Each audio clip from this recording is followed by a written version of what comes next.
Hey, yo, good morning, everybody. Chatty House, it's Friday. We made it.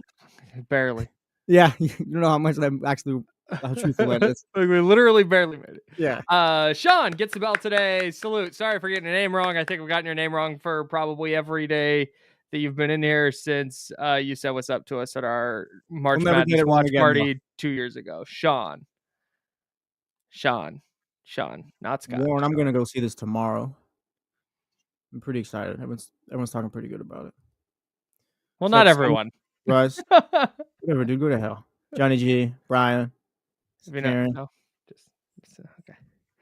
So we are up in here, Warren. What's up, everybody? Adam, I saw somebody in here earlier that I've never seen before, and I wanted to shout him out. It wasn't Cool Cat, but it's always dope when Cool Cat drops in. What's up, bro? Where are they at? The NHL better. Never seen that before, but salute. Good morning. Hello. Playoff hockey, a little different. Mark, Bryce. Where'd they go? Sabercats 316. I've not noticed this person in the chat before, so salute. Good morning.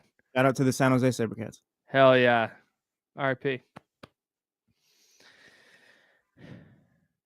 Yeah, feeling a little better today. As you can see, I don't feel the need to wear sunglasses. My eye is still a little jerpy, but yesterday I looked like a goblin. It was so scary. We're about 30 seconds out. Thank you. What's up, Map 1? Kyron. Hey. Aldrin J. Hey. David Jackson. Hey. Casey Tucker. Denton. Zabo. Hey, Zabo. Crew is in here.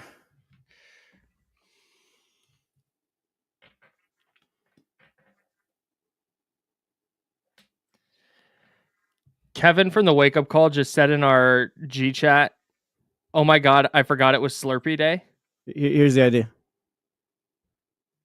1320, Sacramento's sports leader. Always live on the Odyssey app. It's time now to go beyond the headlines, and for the next 2 hours, go where every sports fan wants to go. Behind the scenes and into the practice facilities, locker rooms, coaches' offices, and press boxes to get the info before anyone else. This is the ESPN 1320 Insiders. Hey, it's Friday vibes on a Friday. Who's getting the flag already? Jesse Tapia. Our guy Kevin from the Wake Up Call said something wild in the work chat. It's 7-Eleven. It's July 11, which means you can go to 7-Eleven today and get a free frozen slush drink that they sell. Yeah. And he called it by its real name, which is kind of nuts to do. No, we can't do that. We can't do that. Some things have to be sacred here. Some things have to be sacred here. No, we're not doing that. It's a Slurpee, okay? Okay. It's a Slurpee. Grow up. Okay. Grow up. Oh, you tell me to grow up. Yeah, grow up. Okay. All right. Can you change the screen behind you? Because this is, in fact, the Insiders. James Ham still on assignment in Cabo. He will be back next week. Excited to chat with him about everything that's gone on or not gone on with the Kings this week. We're sponsored by Jiffy Lube. Jesse is hanging out as he has all week, and we appreciate you immensely, Jesse. A little tough morning getting in. I didn't think I would be here at this time. When you called me, the number of people that call me is very small. Yeah. It's every now and then. If my dad calls me, I'm like, uh-oh. If my mom calls me, she's usually just calling to chat. So I don't freak out at that. Grandma calls. That's typically how that goes because that's easier than texting. You call me. You Jesse call me. I'm like, oh no. They pulled the plug on the station. We're all fired. No. Yeah, so long story short or whatever, I ran into traffic. I was like, hey, I might not make it in time for this show or whatever to start. And it gets to about 9:30. I called Damian Barling for about the third time I've ever worked with him. I've been working for like 5 years. The third time I've ever called him. And I feel like every time he knows too, like, oh, something's wrong. It's like, hey, where are you right now? Like, hey, it's 9:40. Why are you calling me from the road? He's like, oh, I'm at the barber shop. Oh, don't even worry about it then. See ya. I'm like, all right. I don't want to stress Dame out. The good news is, hey, shout out to FaceTime. I was on FaceTime with Charlie, walking him through how to set up the board. We're gonna be good to go. Just needed to make sure you got here safe and traffic and all that. But brother, we were cutting it close. The map said 9:59. I was like, all right, it's time to make the calls. I was legit, I "Oh, get leave it. We'll make it. We'll make it. We'll make it." I was like, "Oh, maybe not." I shoot to get in when I'm in the office like 2 hours before showtime. And if I hit any traffic, I immediately freak out. Oh, yeah. And it's because it's gonna make my 8:05 AM arrival a 8:26 arrival. And I'm like, "Oh my god, what am I gonna do? Like, I I don't know how I'm gonna do this today." So if I was ever driving and I needed to and I had a 10 o'clock show and that thing said 9:59, I'd have gotten out and walked. I would have I not. nearly did. I nearly did. Oh, that stresses me out. But salute, you made it. You made it safe and sound. We're here to talk about sports on the radio. And we're very excited to do so. Again, we're sponsored by Jiffy Lube. This is the Insiders. No Joe Brazil today. No James Ham today. Just me and Jesse, and we're vibing on a Friday, the day after the Kings Summer League opener. Yeah, the greatest center of all time debuted Yeah, yesterday. yeah, I wasn't, I said yesterday I'm not going to make sweeping judgments based on Summer League. I'm certainly not going to make sweeping judgments based on the first Summer League game, but I'm here to say, and I'm not even going to do the bit where I'm like Maxime Reynaud is a future All-NBA guy. No, I don't think that, but I do think, well, we can talk about it. I think that any minute that Drew Eubanks plays minutes over Maxime Reynaud is a tragedy. You cannot. That is a catastrophe. That's where we're at today. That's where we're at today, bro. With 30 seconds left in this minute, that's where we're at. Yeah, man. What? Okay, tell me why Drew Eubanks should be playing at all. It's not about Drew Eubanks. It's more, hey, let Maxime do his thing. Let's not rush. Let him do his thing for a few more games. And if he's just tearing up Summer League, sure. You said yesterday we weren't going to overreact. It's not overreacting. Here's what I look for. Here's what I look for, man. Is Maxime Reynaud a perfect polished player right now? No, of course not. He's 22 years old and he's playing in his first Summer League game. But I think it's not Drew Eubanks disrespect. It's Drew Eubanks facts. It's Drew Eubanks facts, bro. So go find me the high quality Drew Eubanks minutes and I'll reconsider my idea. But what I look for in games like this, in Summer League, in preseason, especially from rookies, is not the makes and misses. It's not even the box score numbers. It's how do they look? How do they have any kind of feel? Do they have any kind of idea what they're doing on an NBA floor or on a basketball court? And I understand fully that Reynaud is playing in a situation where a lot, like let's just keep it a stack. A lot of the guys that were playing for the Magic last night are not gonna be rotation players for the Magic. What? Yeah, I swear. I mean, that's just salute to Tristan Da Silva. Obviously, he's gonna play, but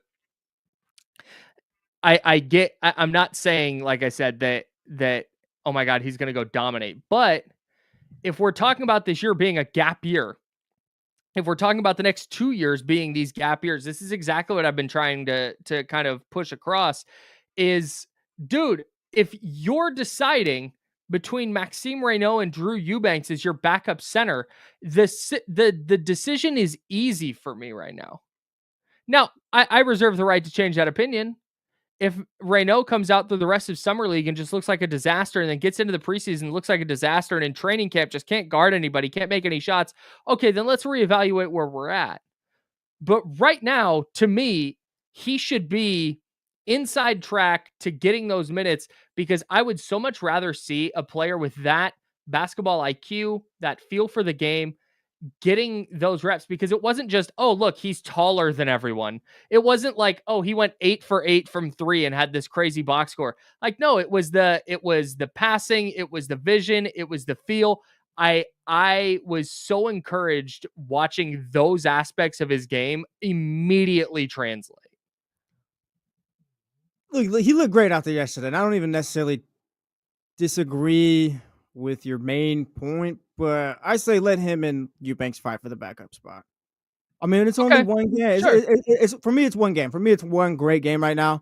If he's just, like I said, if he's just tearing it up through Summer League and through preseason on, it's like, oh yeah, no, this dude's a hooper for real. Like, sure, throw him out there. But I don't want to just say after game one, it's like, oh yeah, he needs to be the guy. Like, I don't know. Maybe I'm being too chill, too mellow with this take or whatever. But it's just for me, No, it's like, no, you're yeah, fine. You're fine. let him battle it out right now. No, you're fine. You didn't 'Cause he like what could you saw. You didn't like what you saw yesterday, and that's fine. I No, understand don't do that. that. Don't do I that. did. No, I I wanna did. be rational. I'm sorry.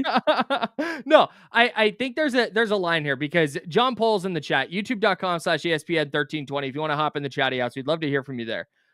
He said it was one summer league game against some G League opponent. Let's settle down. Totally. I'm there, man. I'm with you. I'm not saying he should start. I'm not saying he's an all NBA guy. I'm not saying there's the other side of the coin here. Jason Siebenthal says Maxime is the next Dirk. Like, I'm Well, not it's there either. rational over here. I'm not there either. But I think right now, based on the one game of evidence we have, if you would like to just go, I'm not going to think anything right now. Okay. Like that's your prerogative. I watched Maxime Reynaud last night and Neat Clifford to a similar extent. Watching the way they move and the way they see the sport, and I am extremely encouraged about the prospect of those two players contributing this year. As am I. I'm intrigued. I saw what when Maxime did shit, I'm intrigued after that. Like, it's not just, oh yeah, Drew Eubanks is the backup center. Leave him alone. He's a vet. Blah blah blah. It's just not more like let's give him a couple games. But yeah, I'm intrigued too because let's not lie. Like, he was probably the most hyped pick out of the two. Like, everyone likes Nick Clifford, but everyone's like, oh, like imagine what Maxime could be. Like, it's just all he's the mystery. He's the mystery door guy. Yeah. Like, there's all the potential in the world right there. That he does that game one. Like, of course, yeah. Yeah. So that's like I think that this is a year where, like I said, unless he's just awful, and maybe that happens. Maybe he does tear it up in Summer League, and maybe he does tear it up in the preseason. He's lighting up training camp, and everybody's going, oh my God, this guy's next. We're all freaking out. And everybody gets on this page where Maxime Reynaud is the next guy. And then maybe he gets into the NBA and just gets torched and is just not a playable NBA player. Yeah. Maybe that happens. I don't think that's going to be the case because I watched a guy like James Wiseman is just kind of the current example I go back to, because if you guys remember when James Wiseman was coming out of Memphis, the hype around him was insane. We had Mark got there, right? Yeah. Well, yeah, before he got to Memphis, yeah. But then he plays like 3 college games. He goes into the draft. He's going to be the second overall pick. And we had, because I was at 95.7 the game in San Francisco at this time, we had Mark Spears. Okay. Well-respected, Hall of Famer, one of the GOATs. Mark Spears is that dude. He got on the radio and said that James Wiseman was a combination of Kevin Garnett and Tim Duncan. Sounds like the greatest player of all time. And right. And when you see his skill set, when you see him working in an open gym, you go, oh, okay, I get it. Like his size, his movement skills, the way he gets off the floor, he was incredible. But then you watch him in a game and it has no idea where to be. Doesn't know where to be offensively, doesn't know where to be defensively. He's late. Why am I blanking on altering shots? He's late getting there to alter shots and affect shots at the rim. He just didn't have the, like, man, you're just not getting it. You're just not seeing it. And that's discouraging to me because those are things that I don't think you can start to kind of figure it out a little, but I think it takes a long time for a player who doesn't have that feel right away to eventually figure it out. And I think a lot of players that don't have that feel kind of just fade out. Yeah. Go ahead. That's why I'm so encouraged by Reynaud is, and it being a little dramatic, going like any minute he doesn't play over Eubanks is a travesty. Okay. Yeah. Obviously, like we're doing radio here. Follow me. But I genuinely do think that the basketball IQ and the feel he showed on the floor last night are two things that are going to translate really well, and to me elevate his floor as an NBA player. Maybe he never gets to regular 20-25 minutes a night, but I think he's going to be in the NBA a long time because I think his skill set is going to translate, and that feel for the game matters. Well, it sounds like the Kings feel the same way as well. Matt George jumped on with D'Lo and Casey yesterday. You catch that conversation on YouTube later today if you want. Watch the show right now.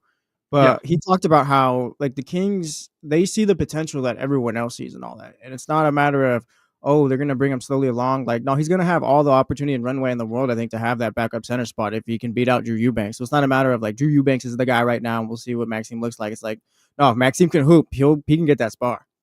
I I think if am he I keeps am doing right like I there. think he's doing what he's doing or whatever, like you and everyone else will be happy. You know what? That's a better way of that's a better way of saying it. Is right now he is very much in that conversation, which I think is super encouraging for a second round pick. Yeah, he's got the opportunity of like from what Matt George talking about and now Kings feel like he's got the opportunity. It's right there. It's a matter of all right, you just got to keep doing what he's doing. Other thing from I had a lot more from the King Summer League opener. Was it just me or was that a lot of Mason Jones?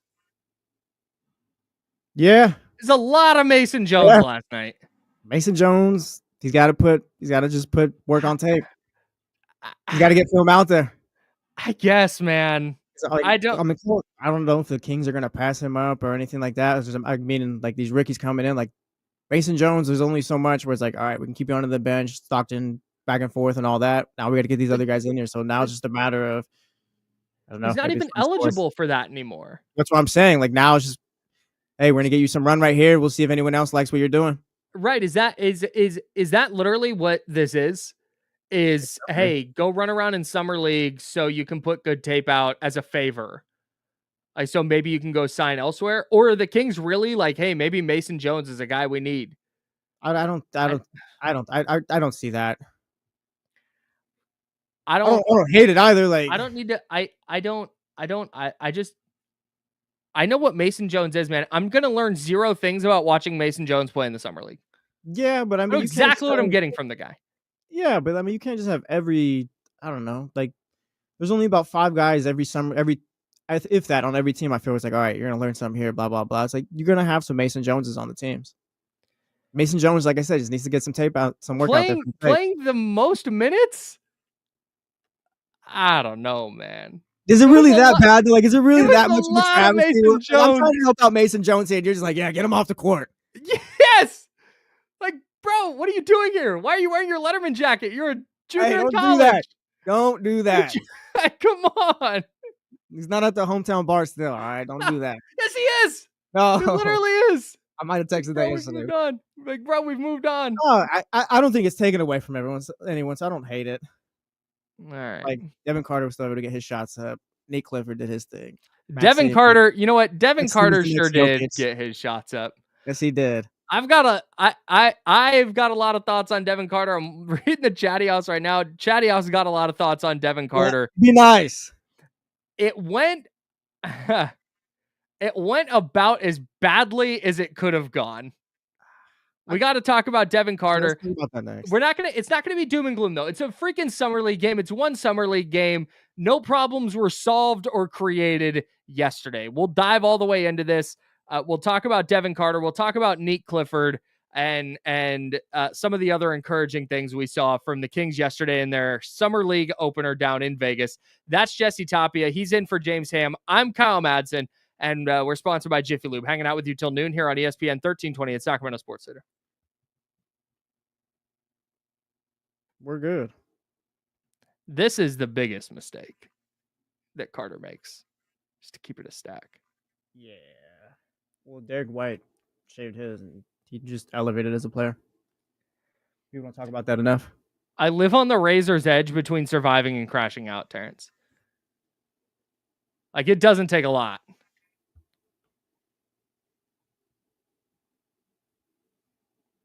The thing is most of the time, if I'm going to quote unquote crash out, it's like, oh, this will be a funny bit if I way overreact to this thing. Because in reality, when I get upset at something in real life, you're never going to hear about it. I got an issue with something you put on the rundown too. We'll talk about later. Oh, hell yeah. An issue with something I put on the rundown. Yeah, you won't even know what it is. Oh, I know exactly what it is. Okay, yeah, you do probably, but it's not probably for the reasons why you're thinking. I know exactly what it is. It's not for the reasons why you're thinking, all right? So just forget about it right now.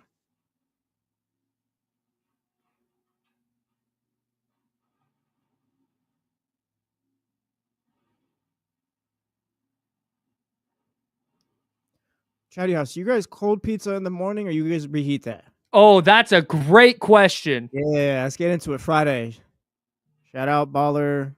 I literally order pizza. You know what? I'm going to save it for the air. Oh, yes. See, all right. We're going to talk Cooper Flag now. We're going to talk cold pizza or warmed up pizza. So I have a notes app in my phone. Thank you, John Poles. Salute. When I was in Seattle, I was like, God, I want to buy a Seattle something, but I'm not buying Seahawks. Maybe I'll find a Sounders something because I don't follow soccer close enough to have thoughts on the Sounders or anything. And we walked in this one store and they had this hat. I was like, oh, oh yeah, that's top tier right there. Yeah, I usually have a note in my notes app where like the night before a show, like if I see a tweet or something, I'll copy the link in there. If I hear somebody say something, I'll just jot down a couple notes about it. So when I jump into the rundown, I've got stuff like ready to go.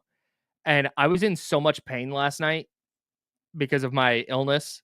Yeah. I could not I tried playing the Harry Potter Hogwarts Legacy video game to just kind of like take not have to focus on TV, and even that I couldn't. I just everything hurt, right? And so I sat down today and I feel significantly better today, pain wise, and I feel better today. And I sat down and I looked at the rundown and it was blank after I took everything out. I was like, oh God. It's like, is it just gonna be an AMA Chatty House day? Might be. It's just gonna be about to be right now. Oh, I need to sign into your. Hold on.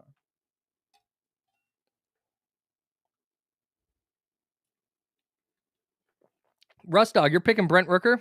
Shocker. I actually kind of like. I do like Rooker. I also like. Jesus. I also like.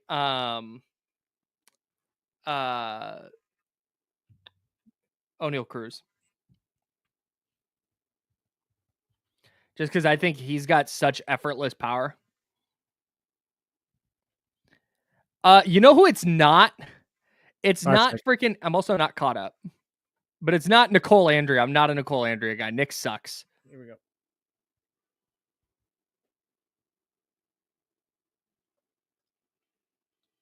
Now, back to the Insiders, brought to you by Jiffy Lube on ESPN 1320.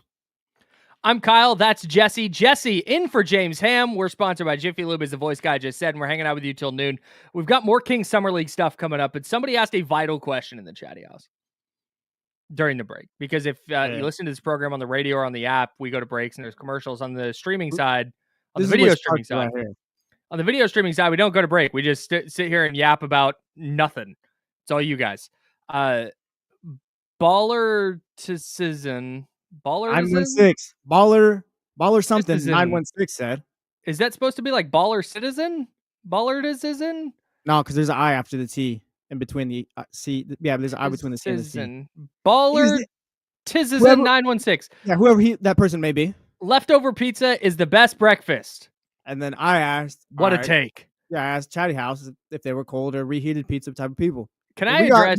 We got hella responses, by the way. Shout out to the Chatty House. Nothing draws engagement more in radio than food takes. Yeah. Is cold pizza the best? Absolutely not. First of all, it is. I don't want to disparage cold pizza. I love a cold pizza. When my wife and I order pizza, it is with the design of having it cold the next day. We'll eat it when we get it, but then we order a bigger pizza than we're gonna need because we want leftovers to eat that stuff cold. I don't hate that. Like if somebody's like, "Oh, reheat it in the air fryer." Yeah, I get it. You can reheat it in the air fryer and get it to a pretty close facsimile of what it was when you got it. Totally. But a cold pizza is extremely fire. What? No, it's not. It's not. It's not. It's cold. Yeah, heat it up. Go heat it up. Like, why are you eating it cold? The cheese is all kind of tough. Like, it's not good. It's delicious. No, it's not. It's disgusting. Okay. It's like thick pizza that's not warm. Yeah, exactly. That's gross to me. I don't know. Do you know what the best part is? Bro, there's nothing. No best part. There is no go into the fridge, and I don't know how people do this. I have seen so many different ways that people store their pizza after they.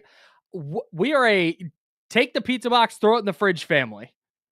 Like that's just where it goes. So I've seen people like put it in Tupperware though. That's kind of nuts to me. But anyways, There's nothing better than like the next morning after eating pizza, going downstairs, taking the box out of the fridge, flip that box open, you grab a slice, and you go to town. No, You have you to go don't. You get heat the it box. up, get a plate. Like, no, I'm gonna eat that cold slice of pizza over the sink. Grow up. What do you grow wash up? my You don't hands even real eat it over quick. the sink. Go get a plate. Grow up. Go get a plate. All right. Go get a plate. I know you got a dirty a microwave. dish.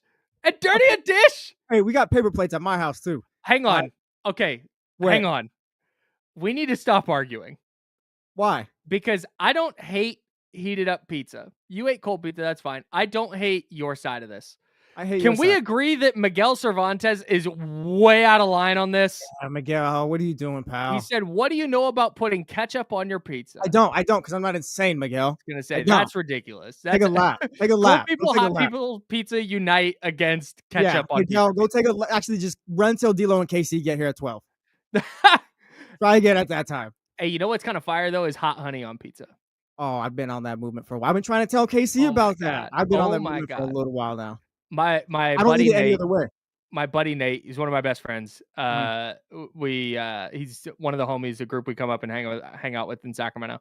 He and his wife ordered a pizza one night while we were hanging out, and it was just like a pepperoni pizza. And he goes, oh my God. Oh my God. I'm sorry. I'm going to ignore that. Yeah. And he goes, hey, here's this pepperoni pizza. Here's some hot honey to drizzle on the pizza. I was like, that's insane. I'm not putting no honey on my pizza. And he was like, just try it. Just try it. I was like, oh, you know what? I will. Life changing. Change your life, bro. It's so good.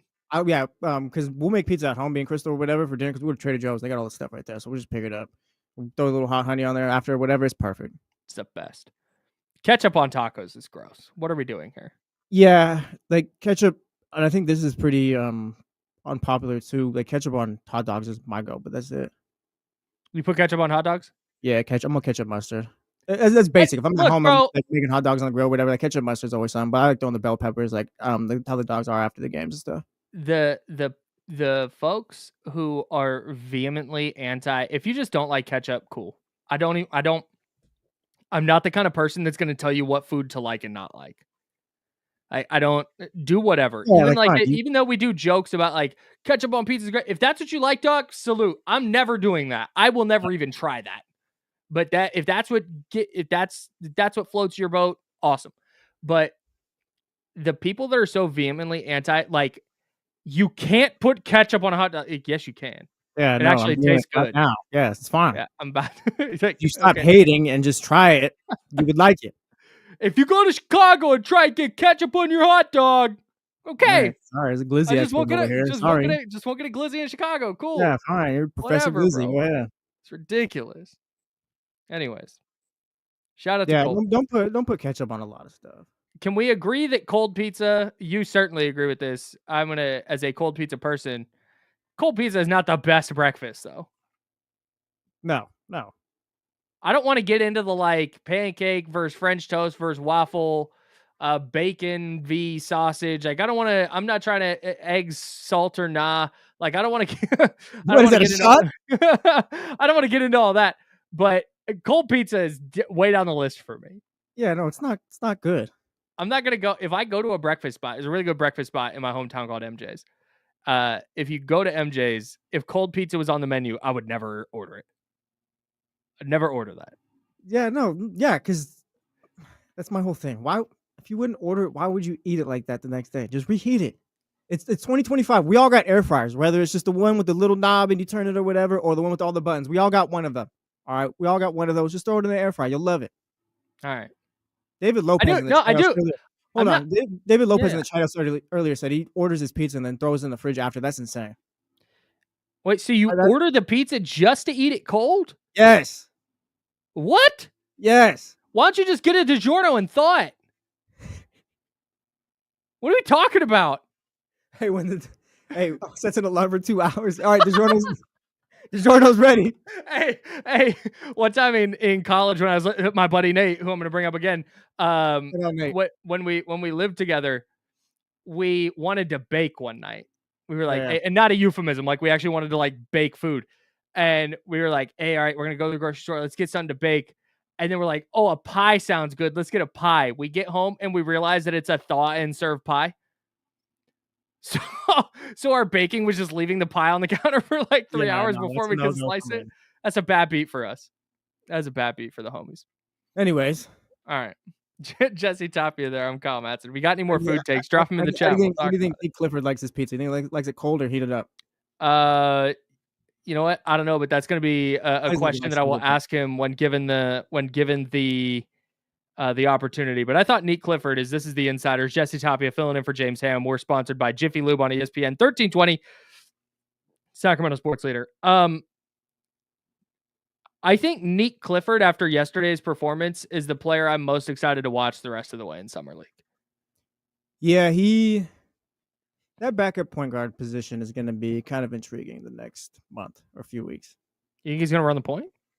I think he can. Matt George mentioned that yesterday too on D'Lo and KC. He said he wouldn't be surprised if Nick Clifford ends up taking that backup point guard spot. That was the number one thing. We talked about this a little bit yesterday, right? How one of the things they wanted him to work on in his final year at Colorado State, and one of the things he got better at was that ball handling and creating off the dribble. Yep. I thought he did that really well yesterday. And the fact that he did that and was aggressive with the ball in his hands and with putting the ball on the deck right away, got to the free throw line 10 times, was really, really encouraging. He goes 5 of 12 from the field. Like I said, I'm less concerned about the makes and misses, but 17 points, 4 boards, 3 assists. Had more assists than Devin Carter, the starting point guard, FYI. Hey, we'll talk. You don't have to say it like that. We'll talk about it. You don't have to say it like that, though. Well, I was really, really encouraged by Nick Clifford yesterday. Mm-hmm. I kind of expected to be, just because when you watch the just kind of mature play style, I thought it would translate pretty quick. Jeez, but I can't wait to watch the elevation from him as a player here over the next couple of weeks.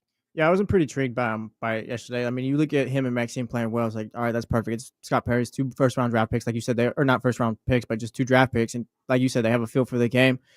And yesterday we were talking about Nick Clifford, and I kind of pushed him over to the side when we were going over these Summer League players, just because I didn't feel like if we were putting him with the guards, like he was going to find anywhere he's like going to get much run. But if there is an avenue where like he can, like we talking about Maxime, fight for the backup center spot, Nick Clifford can fight for the backup point guard spot.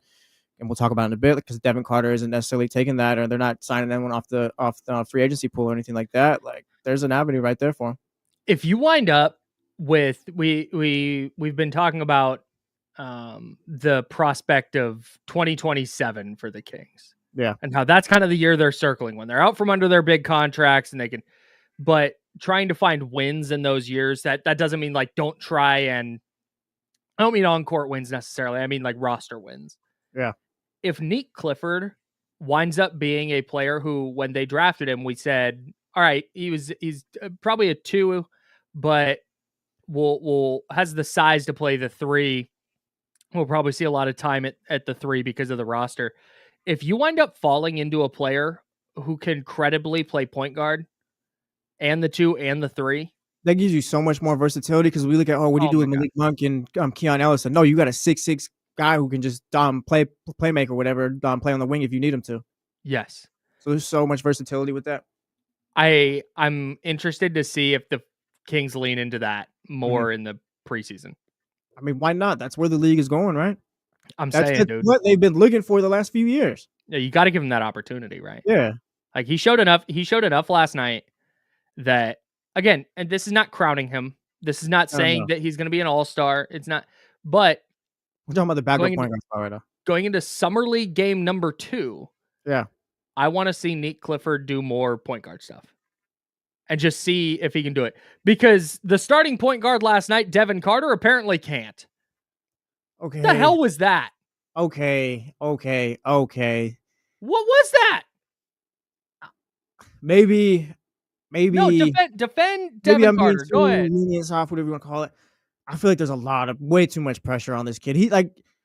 I'm not a Devin Carter fan. I'm not sure that he fits on this team or anything like that. But from the moment he was drafted, he's just been in this unfair spot. And I feel like maybe we just got to let the guy breathe a little bit. like there's just so much was like last year, you just threw him into the fire. It's like, all right, Devin, come on, like we're trying to make the playoffs, this and that. Like, come on, and that just wasn't right for a rookie like that. And then it's like game one already, you're already ready to light him up. Not just you. I mean, there's people in the chat house we've seen too as well on Twitter. And for me, it's like, yeah, he did not play the way you would have wanted him to. But I feel like there's a point we got to where it's like, all right, we got to just let this brother play a little bit more. Just give him some time, I think. Sure. But I know it's like a perfect world type of stuff or whatever. But like the Kings need a backup point guard. They have things to do and all that. But I do feel like he's got to get like just a decent chance, right? Yeah, for sure. Like I said, I've been I'm not saying this and that, but I'm not saying see the other side of it now. I feel I'm not saying pull the plug on Devin Carter. yeah. I'm not saying that he's. I was looking forward to last night because you hear Devin Carter saying he's worked on making the point guard reads all off season, and then you watch him play in summer league, and I thought if he was going to play the type of game last night, he would have 30 plus points. Yeah, he looked not ready to play point guard at all. He was out of control going to the basket. He did not shoot it well from beyond the arc. He finished the game with, what did he finish the game with? 8 points, 3 boards, a couple of 6. He was 2 for 14 from the field, no 4 from 3. It's the exact game. It just, and I think the reason I'm reacting so much to this is because he played the exact game that I think he would have played last year at this time. See, but he's not even a point guard though, is he? Ideally, like if you're like, all right, we're going to get the most out of Devin Carter, would you play him as a point guard? No, I don't think so. But I think if he's going to have a role on the Kings, and Kyron Silva brought this up in the chat. Yeah. If he's not playing point guard, then if Malik Monk is on the team and Zach LaVine is on the team and Keon Ellis is on the team, and if Nick Clifford is going to be in that guard rotation, what is Devin Carter doing? He's got to get time to develop. He's in a new spot right now. He's in an not impossible situation, but like it's kind of stacked against him where like he's like, hey, Devin, like, hey, Steph, I'm Scott Perry. I didn't draft you or anything like that, but if you're going to get minutes on this team, it's going to be as a backup point guard. No, it's not your natural role or anything like that, but here we go. In game one, it didn't look great, but also I feel like it's a new role. We got to give the guy time too. It's not so much that it didn't look great.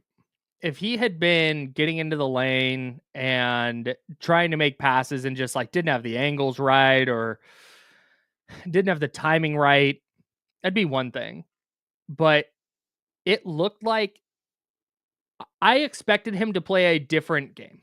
No, I got you. I mean, the guy went to the G League a handful of times last year and seemed like he was dropping 40 every time. Yeah, and dominated, right. The fact that he stepped onto the floor last night and didn't even look like he was trying to do anything different. Yeah. It didn't look like he was embracing any kind of point guard role. It looked like he went out and said, I want to drop 40 tonight. I want to play 2 summer league games, dominate, and then go home. And he went out and scored 8 points on 14 shots. Like, let's remove the point guard aspect of this from the conversation. Yeah. Would you not expect Devin Carter, if he's going to take 14 shots in a summer league game, to score more than 8 points? Well, yeah, Devin Carter. I mean, we texted about it yesterday. You're kind of expecting Devin Carter to take this whole thing home here. Like, he's going to be the guy that's going to stand out and be like, oh, yeah, Devin Carter probably doesn't need to be out here with the G Leaguers, the Summer Leaguers, and all that stuff. But that just was not the case yesterday. Yes. And that's, again, not the end of the world.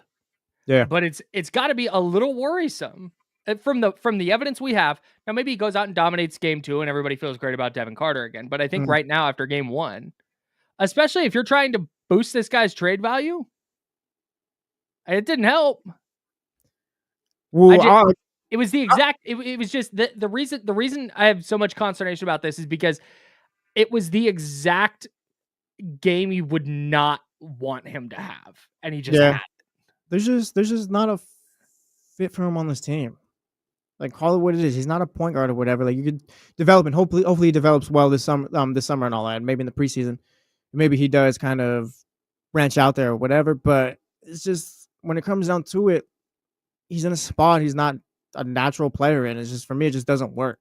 The tough part is it seems there's no market to move him, so you're kind of just stuck with him, I guess. You talk This is a tough about one to feel. put it. We talked about feel with like Maxime Reynaud and Nick Clifford. Yeah. It just didn't seem like Devin Carter had any of that last night. Yeah.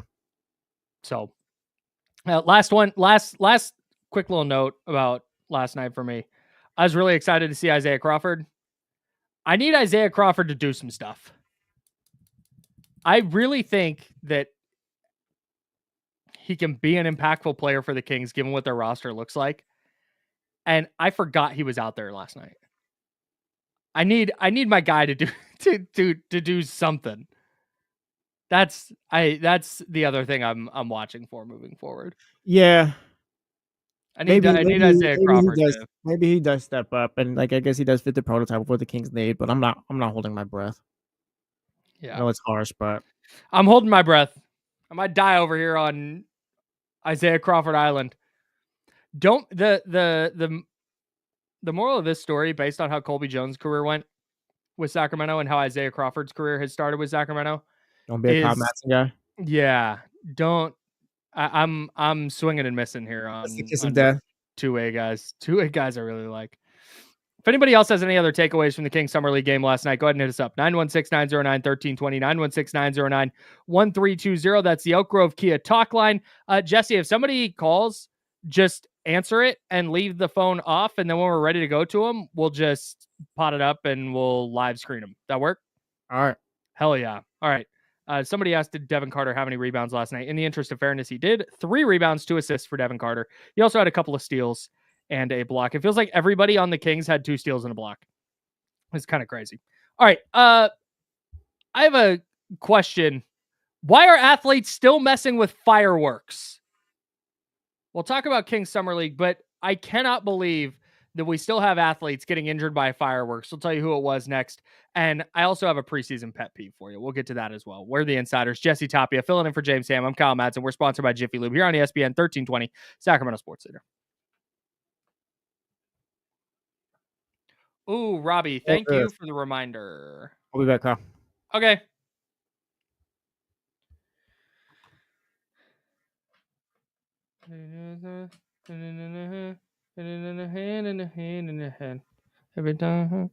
Uh-oh, I have a doctor's appointment today, and the doctor called me and said I need to call them back. So chatty-ass, talk amongst yourselves.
Now I have to go. So just, I don't know why I'm telling you guys all this, but whatever. Because of, I have shingles, FYI.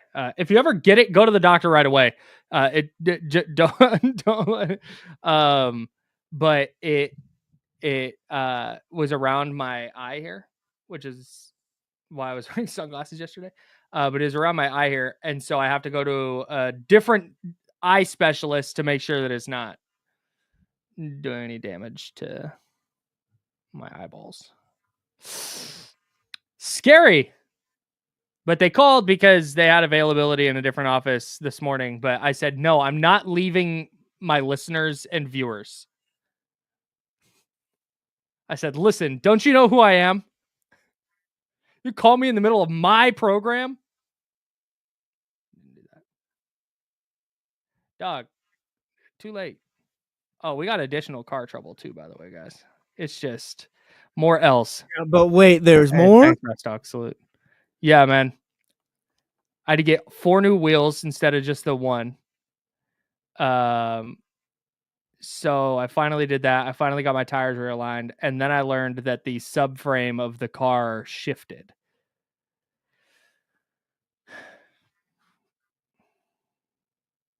Yeah, bro. Yeah, facts. That's all I could say. Yeah, my doctor, it was really funny. My doctor was like, yeah, it just kind of lives in there. I'm going to give you medicine. It's going to make it go away, but it'll just hide. We can't kill it. It's like, great. Awesome.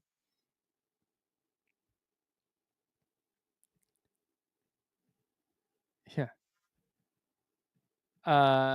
Nah, not according to the internet. I would have just told him, you know what, just change my tire right here. I'll just drive it the way it is, brother. It's fine. Yeah, I know. I don't know what the hell. Dude, I hit something on the freeway. Sounds like a person. Dude, that's what I legitimately, like I was in Weekends the with Kyle Madson getting arrested on the show. it was I did not see anything in the road. Yeah. So it wasn't like I hit like an air conditioning system or something, right? Oh, Like yeah. it didn't mess up like anything on the side of my car. I have no idea what I hit, but man, it's crazy. Yeah, going off road in my electric Hyundai Kona.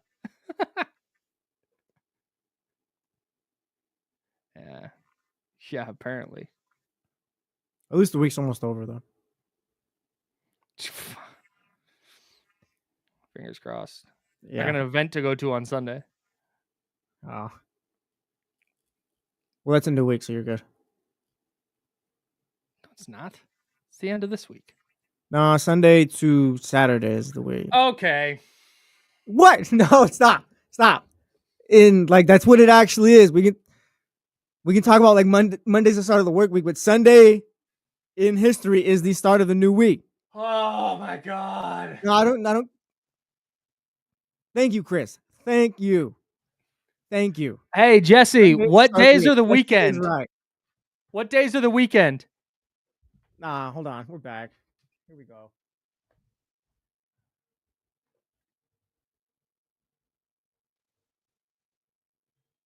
Now, back to the Insiders, brought to you by Jiffy Lube on ESPN 1320. I'm Kyle. He's Jesse. He's not here for long. We're sponsored by Jiffy Lube on ESPN. You hate me for I'm right. Why are you booing me? I'm right. What are you booing me for? I'm right. No, I know you are. And it's one of my, my, I don't want to say my biggest pet peeve with the way the world works because my God, that would be so selfish, but I cannot stand the fact that technically the week begins on Sunday. Yeah, it's all I don't like that because then don't call me. Then don't give me a weekend that is Saturday, Sunday. Why can't you just be happy with the way it is and be like, all right, this is the way it is. Doesn't make sense, but whatever. Why does it always got to make sense, Kyle?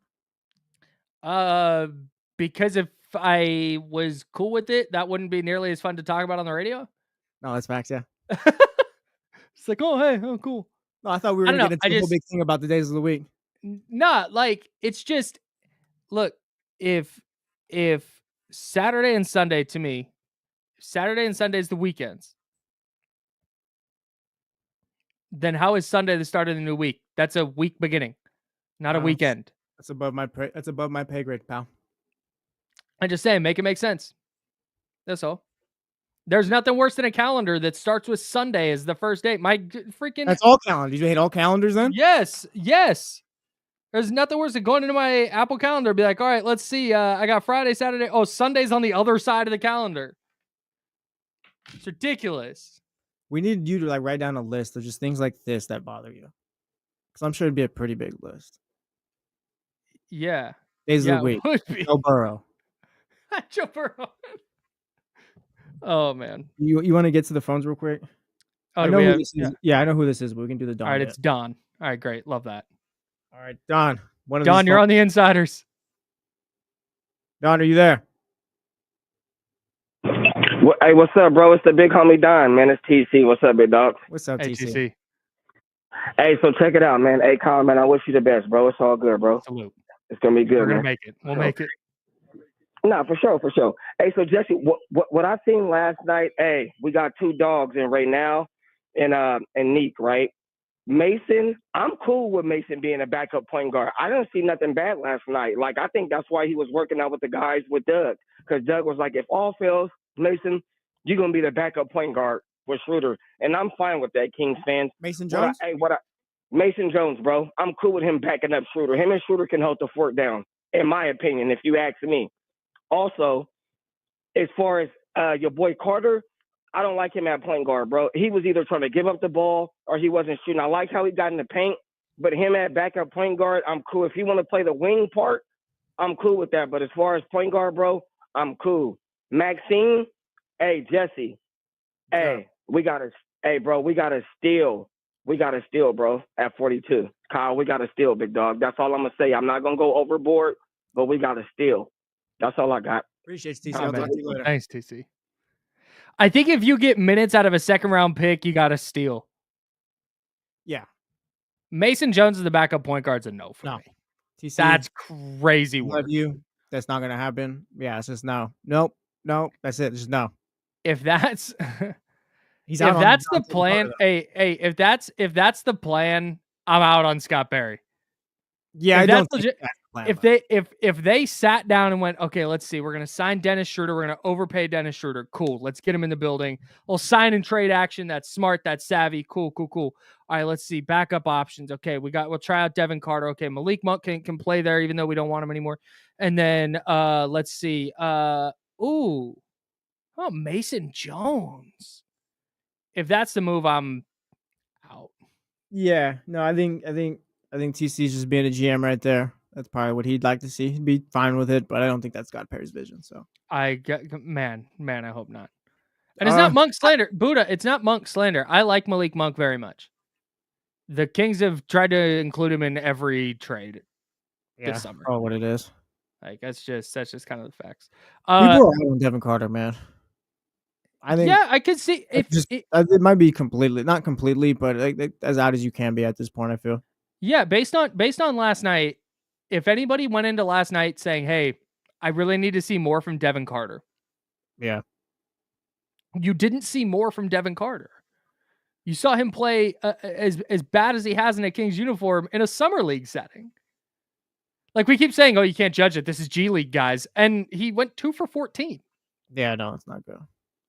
I said I struggle on the makes and misses thing. Mm-hmm. Because like Cooper Flagg went 5 for 21, but you watched Cooper Flagg and went, man, he's going to be a player. Yeah. So like the makes and misses matter less to me. It's just the kind of reckless drives to the basket. He just didn't stand up. Lack of touch around the rim. Like he just, it just doesn't. Bad start. We still get figured out though. It wasn't encouraging. There's more summer league. If Devin Carter can start playing better, then we can reevaluate. But based on what we know right now, last night was not awesome. Yeah. And salute to Skal Labissiere, who is 35 years old and playing in summer league. I have a question that's not related to the Kings. What's up? When Jason Pierre-Paul had his accident with the firework, yeah, you would have thought that no NFL player would ever go near a firework again, right? No, not necessarily. I mean. Okay. I guess ideally maybe, but go ahead and tell the story. Najee Harris of the now of the Los Angeles Chargers, suffered an eye injury during a fireworks explosion in Antioch. Yeah, I think. Do we know where this was at, or just were there like a festival or something? I saw I think it was like a whole thing where like a few people got hurt. Yes. Like it wasn't just like, oh, Najee Harris lit a bad firecracker or whatever and blew up. Yes. And it is a superficial eye injury. So he's not expecting to miss time. He's not going to lose his eye. Like it's not that. What dramatic. Is a superficial eye injury for those that may not know in the chat house and those that may host the show? Like he got a cut or a burn around his eye. It's not going to it's regular. He's not going to lose his eye. He expects to be ready for the season. Like it's not that crazy. If I'm an NFL player, if you bring fireworks anywhere near me, I'm out of there. If I'm an Najee athlete at Harris, all, I you just can't don't. There's too many variables with that. I don't want it. If you're gonna do the fireworks stuff, you need to stand over to the side. Then, if you're gonna be the NFL player who's around there, A corneal abrasion is what he got. Thank you, Fart Cat. what a name. But yeah, no, if you're the NFL player, you can't be near the firework when it's being lit. Like, you need to stand over to the side. You just got too much going on right now. And not to say the other people don't, but like, it's just more so, like you said, like you're just dealing with all this. Hopefully other people get better too. This is a great take from BP Butler 95. We need to just move on from fireworks as a society. It's not worth the danger. I couldn't agree more, to be honest. Yeah. I don't have an urge to go and buy fireworks or anything like that. I don't have an urge to go to a fireworks show or anything like that. I think honestly, yeah, at this point it's more of an annoyance, I guess. Yeah, man. This hit me at an A's game at the Coliseum probably 6 years ago or so. We're there for a fireworks night. Yeah. We're watching fireworks. It was like, man, all right, I've seen them. I don't hate fireworks in the pop. Fireworks. It's cool for kids, no? Sure. It's like maybe you do stuff at events for like kids and stuff. I feel like, yeah. A drone show. Little Larry over here doesn't need to be shooting up illegal fireworks on the street anymore. 1000%. Too many issues now. It makes cool. You lit an M80. It's a little stick of dynamite. It made a loud boom. Ooh. Yeah. All right. Yeah, we got it. I got you. The risk reward of the street firework just does not play for me.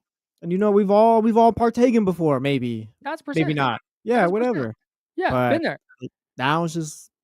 I think there's societally we need to get past this. Yeah. We need to do something different. I'm not saying don't celebrate. I'm not saying we need to just find a new thing. I don't hate that.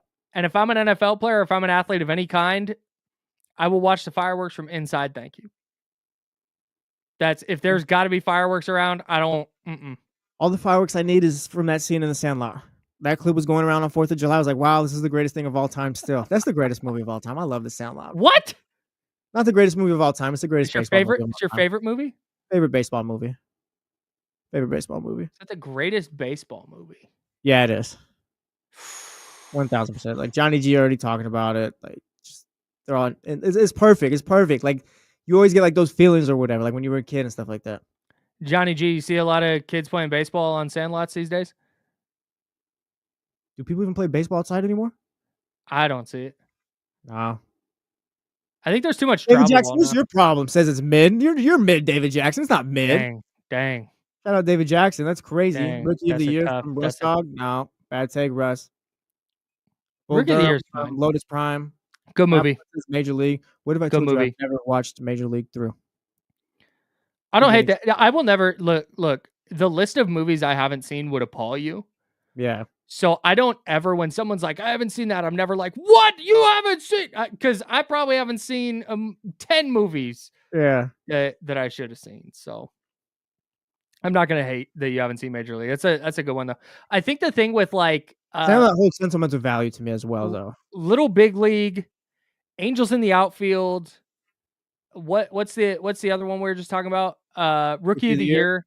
I think so much of those just hold that nostalgia for people that I think if I were to go and watch them now, because I didn't watch those movies as a kid.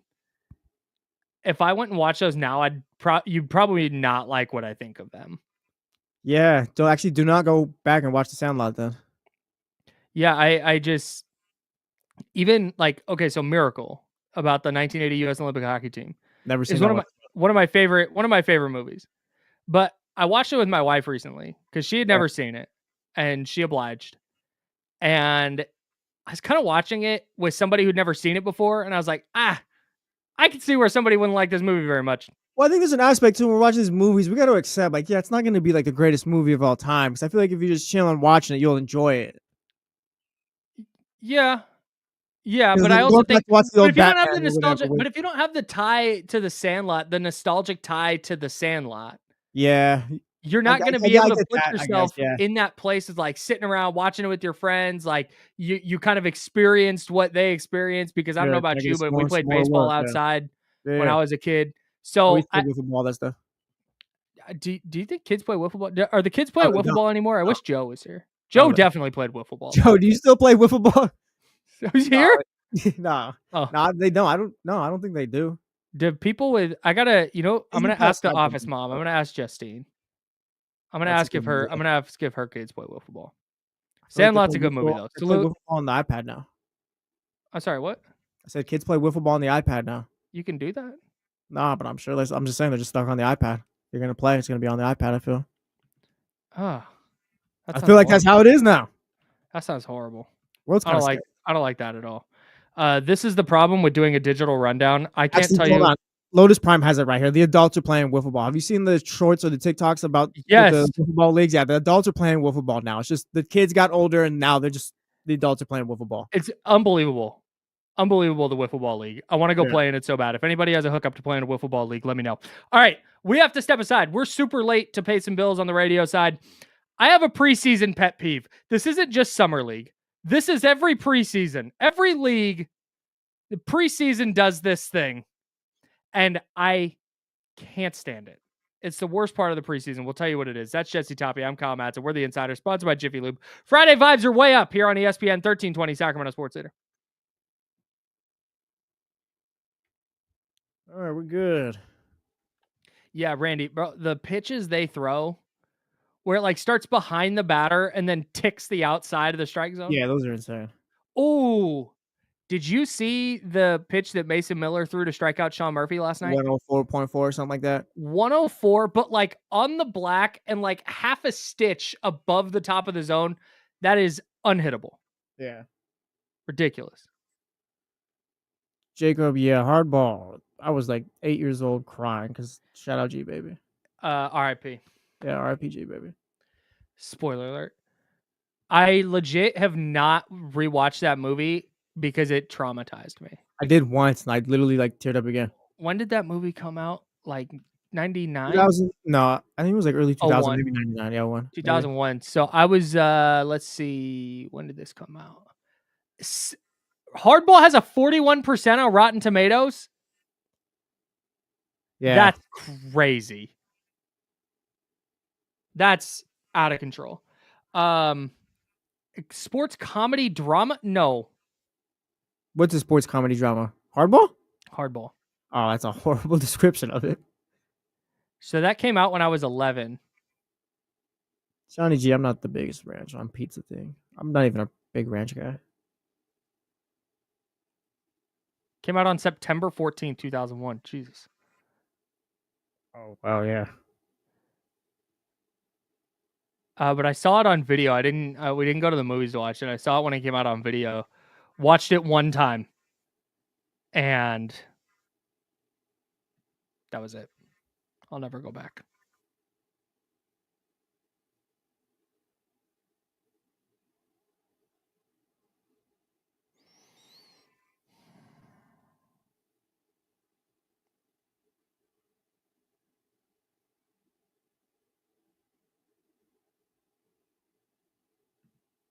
Okay.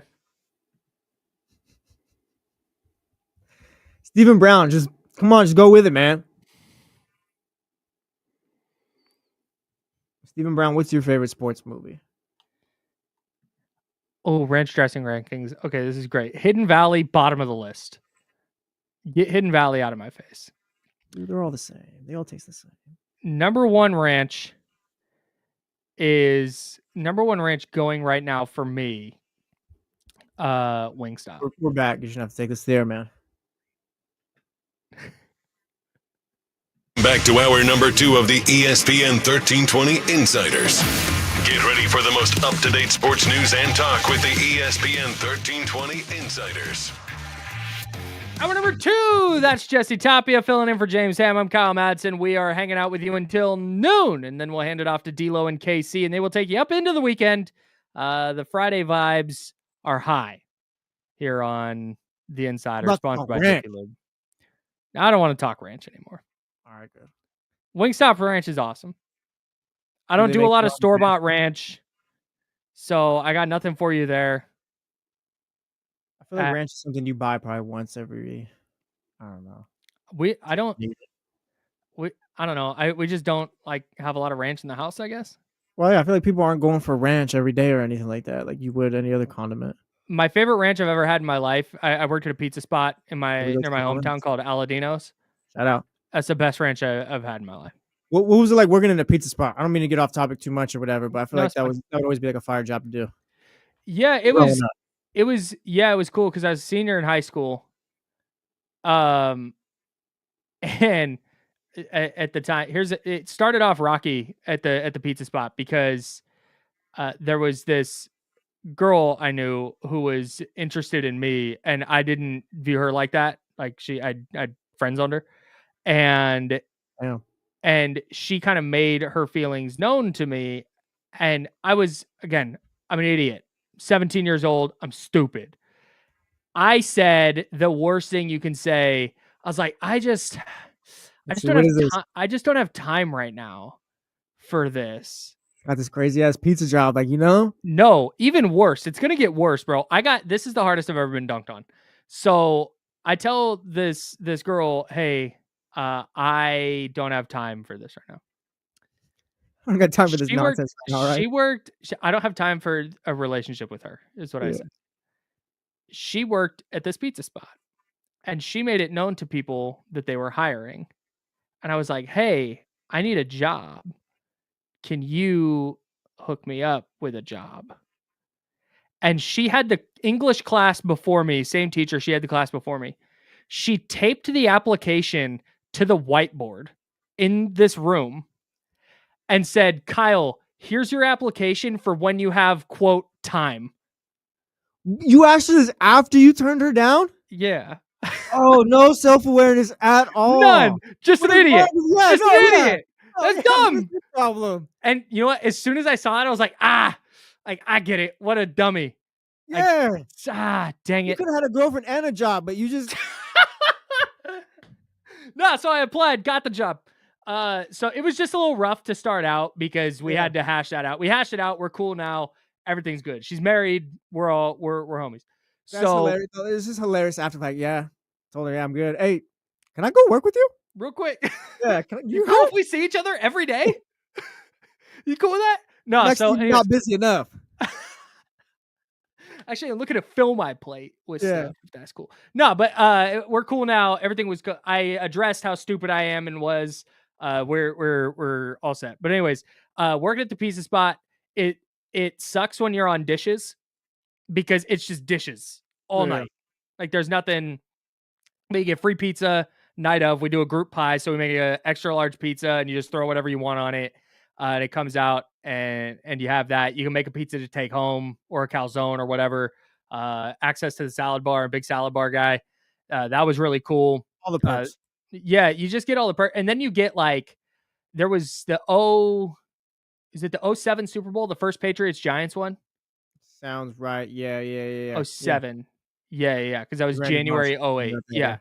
Or February 08. And I had work that day. So I had work on Super Bowl Sunday. So I'm like, oh, this is going to suck. Like, we're going to be so busy. But I didn't start working until 3 o'clock, I think is when my shift started. So it was right around when the game started. Well, the power in my town went out right before the Super Bowl began. I had a job in the next town over. Mm-hmm. And it turns out that the pizza place is busy on Super Bowl Sunday, but in the morning, because everybody orders their pizzas and takes them home. Yeah. So nobody's eating at the pizza place. I get there. There's no dishes to do. There's no pies to make. Oh, sounds like a dream. We made a pizza and sat around a table and watched the Super Bowl happen. Oh, yeah. And had I been home, I wouldn't have been able to watch it because the power was out.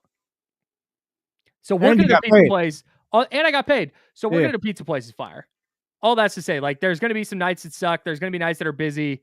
But there's those nights where you close, you're closed, you're ready to go. It's 9:30. We close at 10. All the dishes are washed, all the stuff's put away. And then this huge softball team comes in with all the parents and all the kids, and it's 40 people and they all want to order pizza. And now you're there until 1 a.m. Yeah. That sucks. Yeah. But outside of that, it was, there's worse jobs. 5 minutes before it closes, by the way. Half hour is my cutoff. I'll go 15 minutes. I used to work at a little fast food, small mom and pop type shop.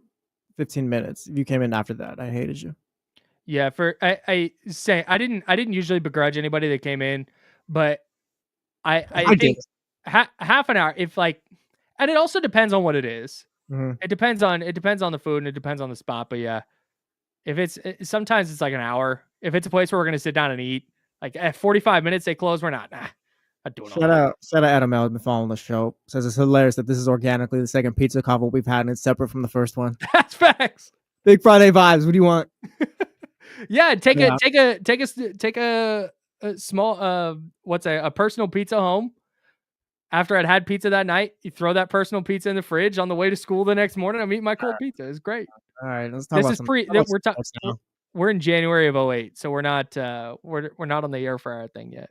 Air fryer's not even been thought of yet. Air fryer's not even on the map. It's still a mere toaster oven. Yeah, man.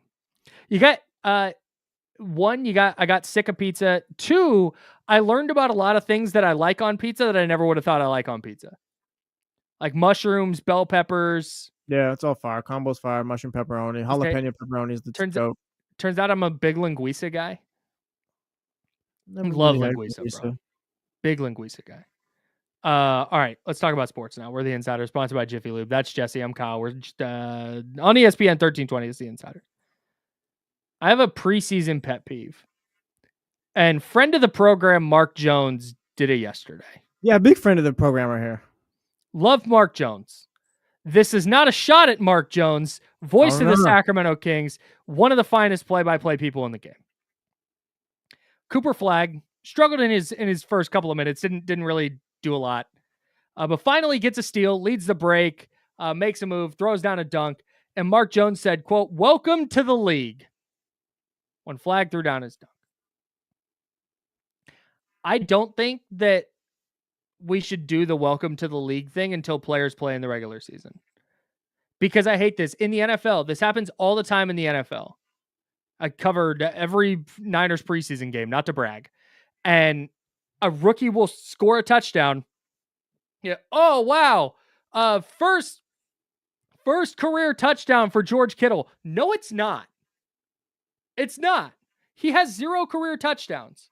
If rookie catches touchdown in preseason opener and then quits football the next day, they have 0 touchdowns in their career. Yeah. Until you do something in the regular season, you don't have the first touchdown of anything. I don't even disagree with you. Do they do you think they do this though just to drum up some excitement because it is summer league? It's like kind of like a call, like you kind of just because I didn't see the dunk or hear the call or anything like that, but I'm sure Mark Jones had some fun to it or whatever, kind of like as Mark Jones does or whatever. Just kind of like my thing is like maybe Mark Jones don't even disagree with you, but it's like, hey, no, we gotta keep some people here. So I'm saying this is not an individual to Mark Jones thing. The call was sick. Don't get it twisted. But I'm saying maybe that's why though. But when Cooper Flagg goes into the regular season and makes his first bucket, is it going to be welcome to the NBA, Cooper Flagg? Like, no, he already got his welcome to the NBA. You can have multiple calls. Welcome to the summer league. No, welcome to the preseason. Multiple. Welcome to the NBA could be twice. No one's going to remember this one. Did Nick Clifford score his first NBA basket last night? Yes or no? No. Okay. Did we welcome Nick Clifford to the NBA last night? Oh, they did. I know. Like he's in the league now. He's in the league now. Yeah, we kind of did welcome him to the NBA. Nah. He's in the league. No. He's in summer league. Welcome. He's in summer league. Welcome. You're on the Kings. He's on the summer league Kings. Playing alongside Mason Jones a lot of minutes.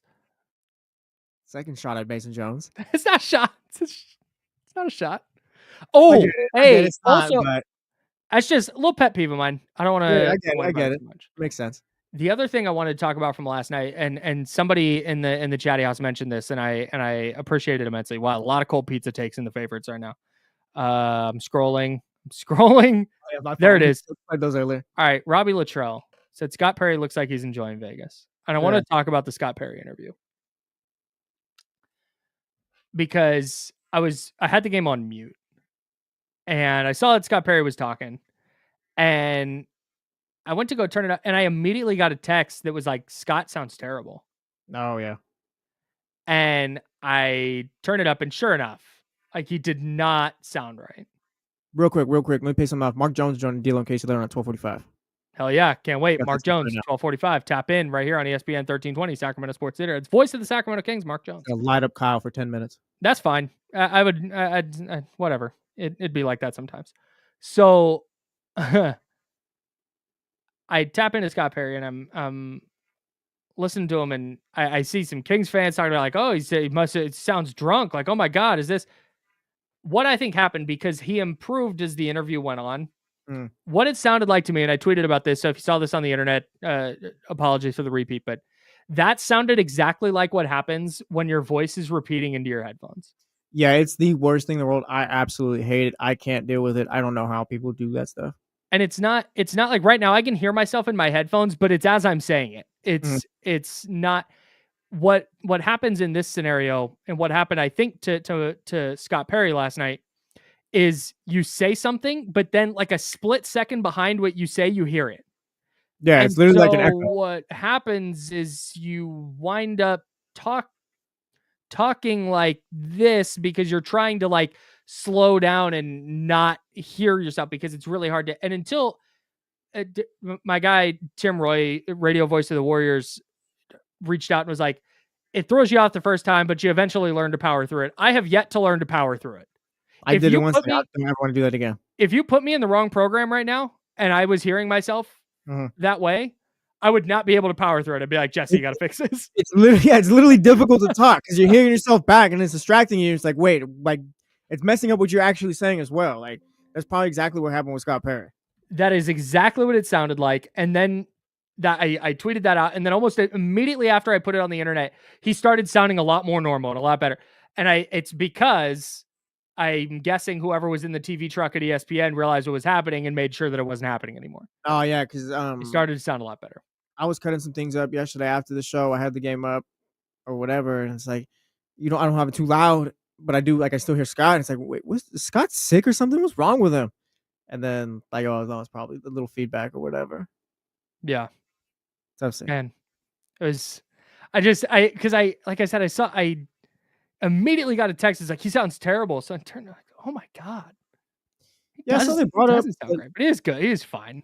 I think they brought up the Tyrese, like Fode Kamara in the chat house says, but Scott's expression when Anthony brought up Greg Anthony brought up trading Hallie and Fox's prices. I don't know why you bring up trading Halliburton to Scott Perry, or even the Fox one as well.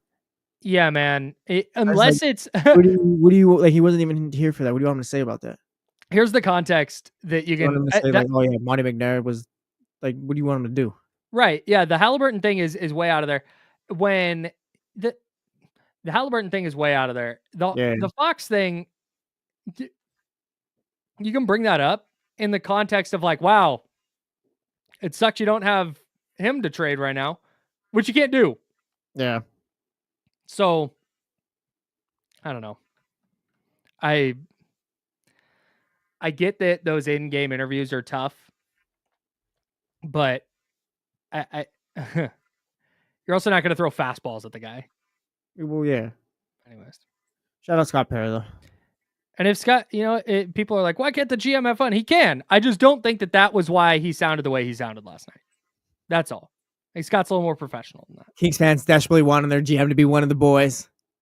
I think he is. Yeah. I 1,000% think he is. I just don't think he was hammered last night. I just don't think that was the case. Crazy night in Vegas from Scott Perry. Okay. We have a couple non-basketball things to get to. One, the American MVP race is not close, and we need to talk about it. Two, we got an update on Brandon Aiyuk. And for the first time in what feels like forever, the 49ers got some positive injury news. We'll tell you what it is next. That's Jesse Toppy. I'm Kyle Madson. We're the Insider, sponsored by Jiffy Lube on ESPN 1320 at Sacramento Sports Center. All right, we're good. Yep, that's exactly right.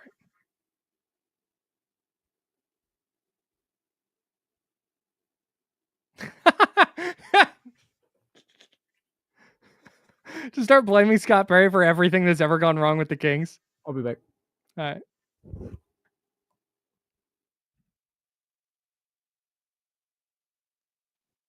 Yeah, and he might have been. Nah, he's not. He's the AL Rookie of the Year, though.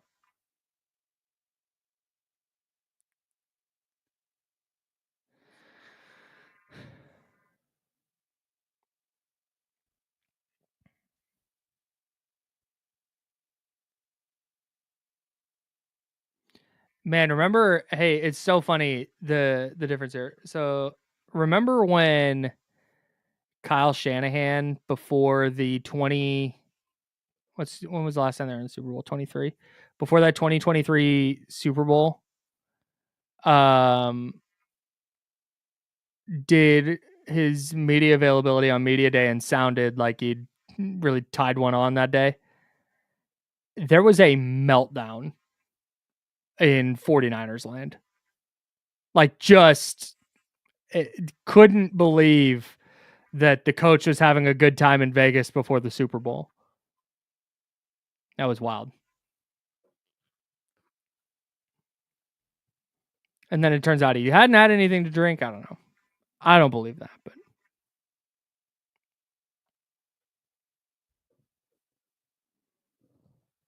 man, that was crazy. That's so wild.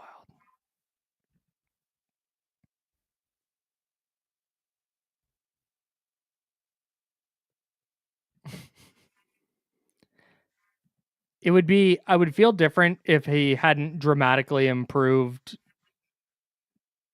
during the interview. I don't think so.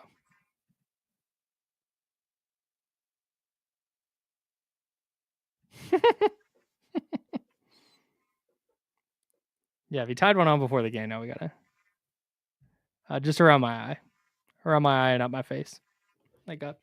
It looks really gross. That's why I'm not like showing you guys. But you can see it a little bit right here, and then it goes up to like here. There's just little patches. They're getting better.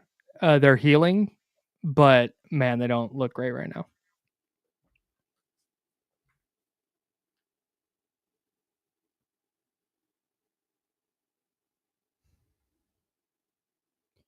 Shout out Adam Gase, Dolphins' great head coach.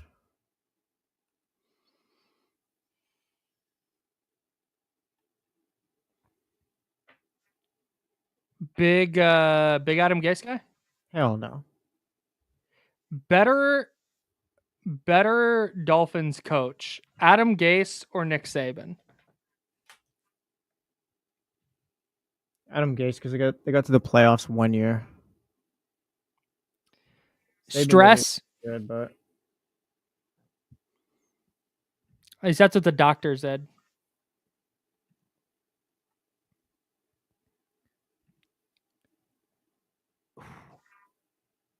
Jennings, Pearsall, DeMarcus Robinson,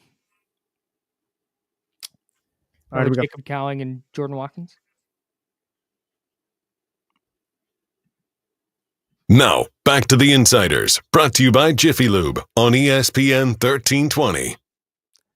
Jesse Tapia filling in for James Ham. I'm Kyle Madson. We're the Insiders. We're hanging out with you till noon. I almost said we're sponsored by Jiffy Lube, but the voice guy just said that. But anyway, salute to Jiffy Lube. We love them very much. We got two non-Kings things to get to. Two non-Kings, non-pizza things to get to. Finally. Is this the AL MVP thing, the thing that you have a problem with? Yeah, I don't think you're being very nice.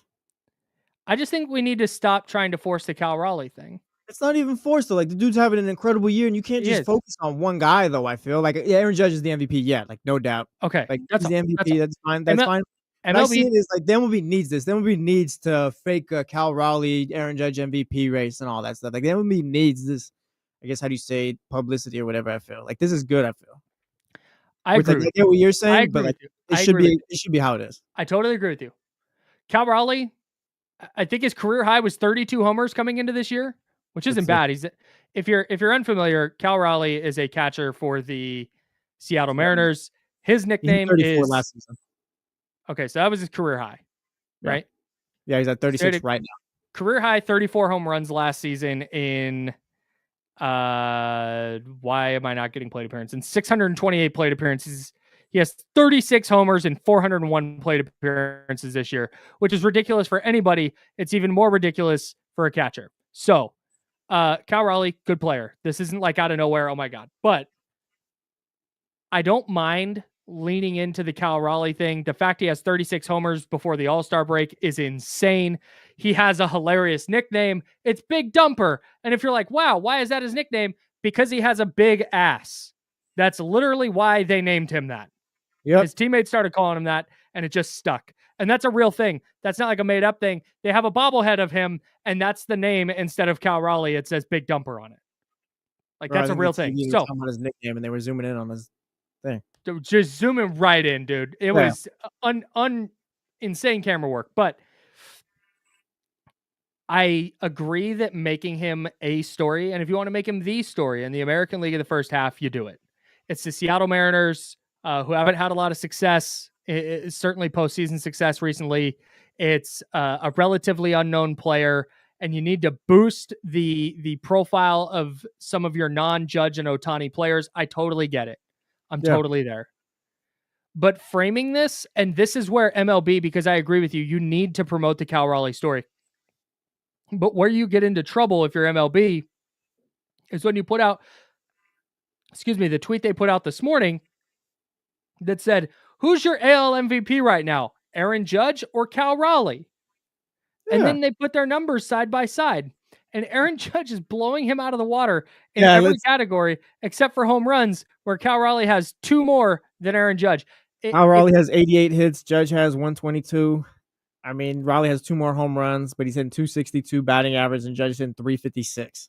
Come on. Like, it's not close. It's really not close. So, but. And that's the danger that MLB runs into promoting Cal Raleigh in this way. Because and to boot, it's not like the Mariners are the best team in baseball and the Yankees are mid. The Yankees have a better record than Seattle by 3 or 4 games. Yeah, Seattle just fell out of the 3rd wildcard spot right now. Shout out to the Boston Red Sox who took that spot. Salute. 7 wins in a row. 7 wins in a row. Alex Bregman back today. Look at him go. So who needs Rafi Devers? So that's my problem here. Yeah, I got you run the risk of burying this awesome story underneath the weight of A, Yankee fandom, and B, people going, wait, Aaron Judge is clearly, why would you even put Cal Raleigh in that conversation? So you're saying this hurts Cal Raleigh more? Yes. Okay, yes. I got you. Yes. I hate that they did this way. You don't have to make him the MVP because, okay, hi Stephen. Hello. You don't have to make him the MVP because doing so, I think, works against him, because now all of a sudden people are trying to come up with ways to discredit him in that instance.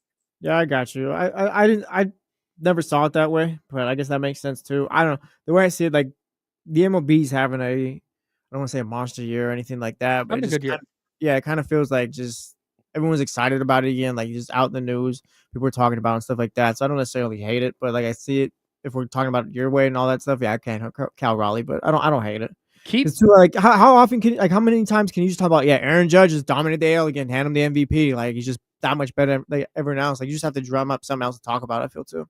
I'm with you, man. But Lotus Prime in the chat house said it's July. Like, yeah, we don't even need to talk MVP. I get it's the break. I get you're going to do mid-season awards, all that. But it's really easy to build a tweet around Cal Raleigh's first half. Yeah. Beyond, hey, is he the MVP? Let's compare him to Aaron Judge, because in that case, like, no, he's very clearly not. Yeah, I get what you're saying. That's all. Shout out Cal Raleigh, though. He's a monster. Salute, dude. I hope 2 home runs the other day when he was in Seattle. I really hope that he doesn't fall off in the second half.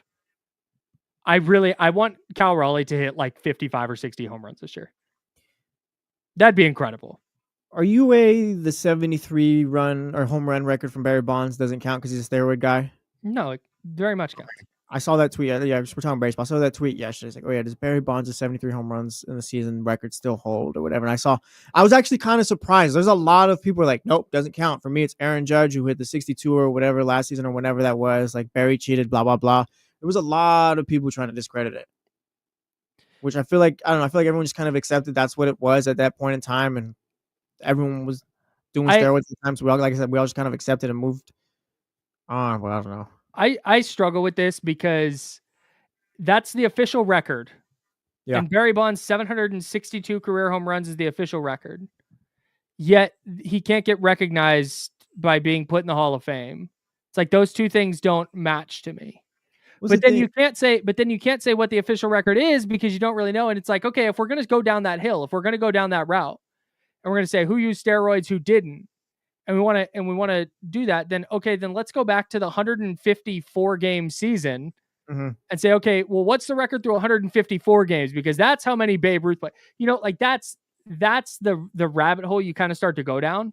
Yeah. So if you personally want to pretend that Barry Bonds numbers don't exist, fine. I'm not going to tell you again. I'll never tell you how to fan. But from the MLB perspective, you're never going to see MLB acknowledge a broken record for single season home runs until somebody hits 74. Which is a shame. Like you could take steroids, and you can take steroids and all that, but it's not going to teach you how to hit mechanically or anything like that. You still got to put the baseball on the ball, or the bat on the ball. I totally agree. But I was just kind of surprised that there was a lot of people like, yeah, no, it's not Barry, it's Judge or just whatever. Yeah, no, that's Barry just cheated not. This, Barry cheated that. I get it, but that's not the case. Yeah. Other non-King stuff. Matt Mayoko from NBC Sports Bay Area went on KMBR in San Francisco yesterday and gave a pretty positive update on Brandon Aiyuk. It really gave the first Brandon Aiyuk update that had any time on it, because all we've heard so far is, oh, he's progressing well. Everything's going well. It's like, okay, but what's the timeline? Mayoko yesterday did not rule out Brandon Aiyuk being ready for week 1. Which is kind of insane because it wasn't just an ACL tear. He tore his ACL, his MCL, and there was additional damage in the knee. Mm-hmm. But I guess his recovery is going so well that the team won't rule out a week 1 return. But Mayoko did also say that they're going to be super cautious with him. And I think that's the right move. Because to me, forcing Brandon Aiyuk back in week 1, it's not worth the potential risk, because if you started him on the physically unable to perform list, which is not IR, you can be on the PUP list to start camp. And then if you're there when the regular season starts, you have to miss at least 4 weeks, and then you can come back without, and you don't take up a roster spot while you're on PUP.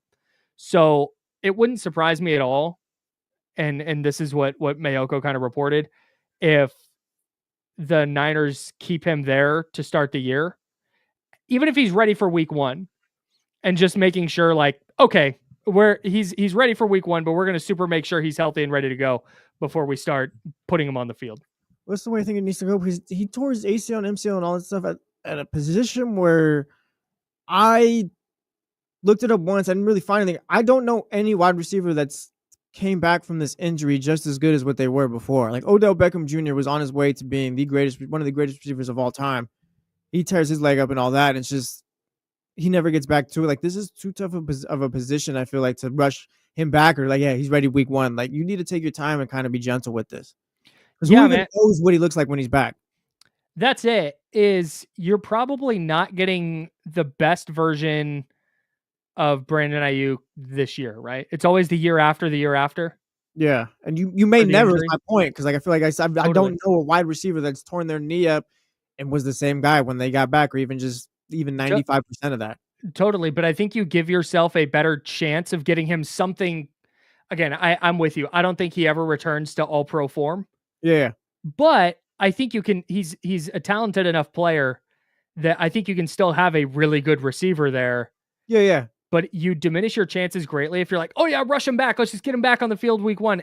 Just the confidence in his movement ability. Does he re-injure it? I think you can maximize his value not only this year, but in the future.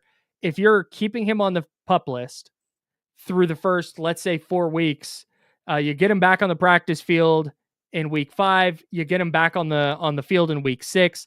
And now you've got a little time to ease him in to the regular season.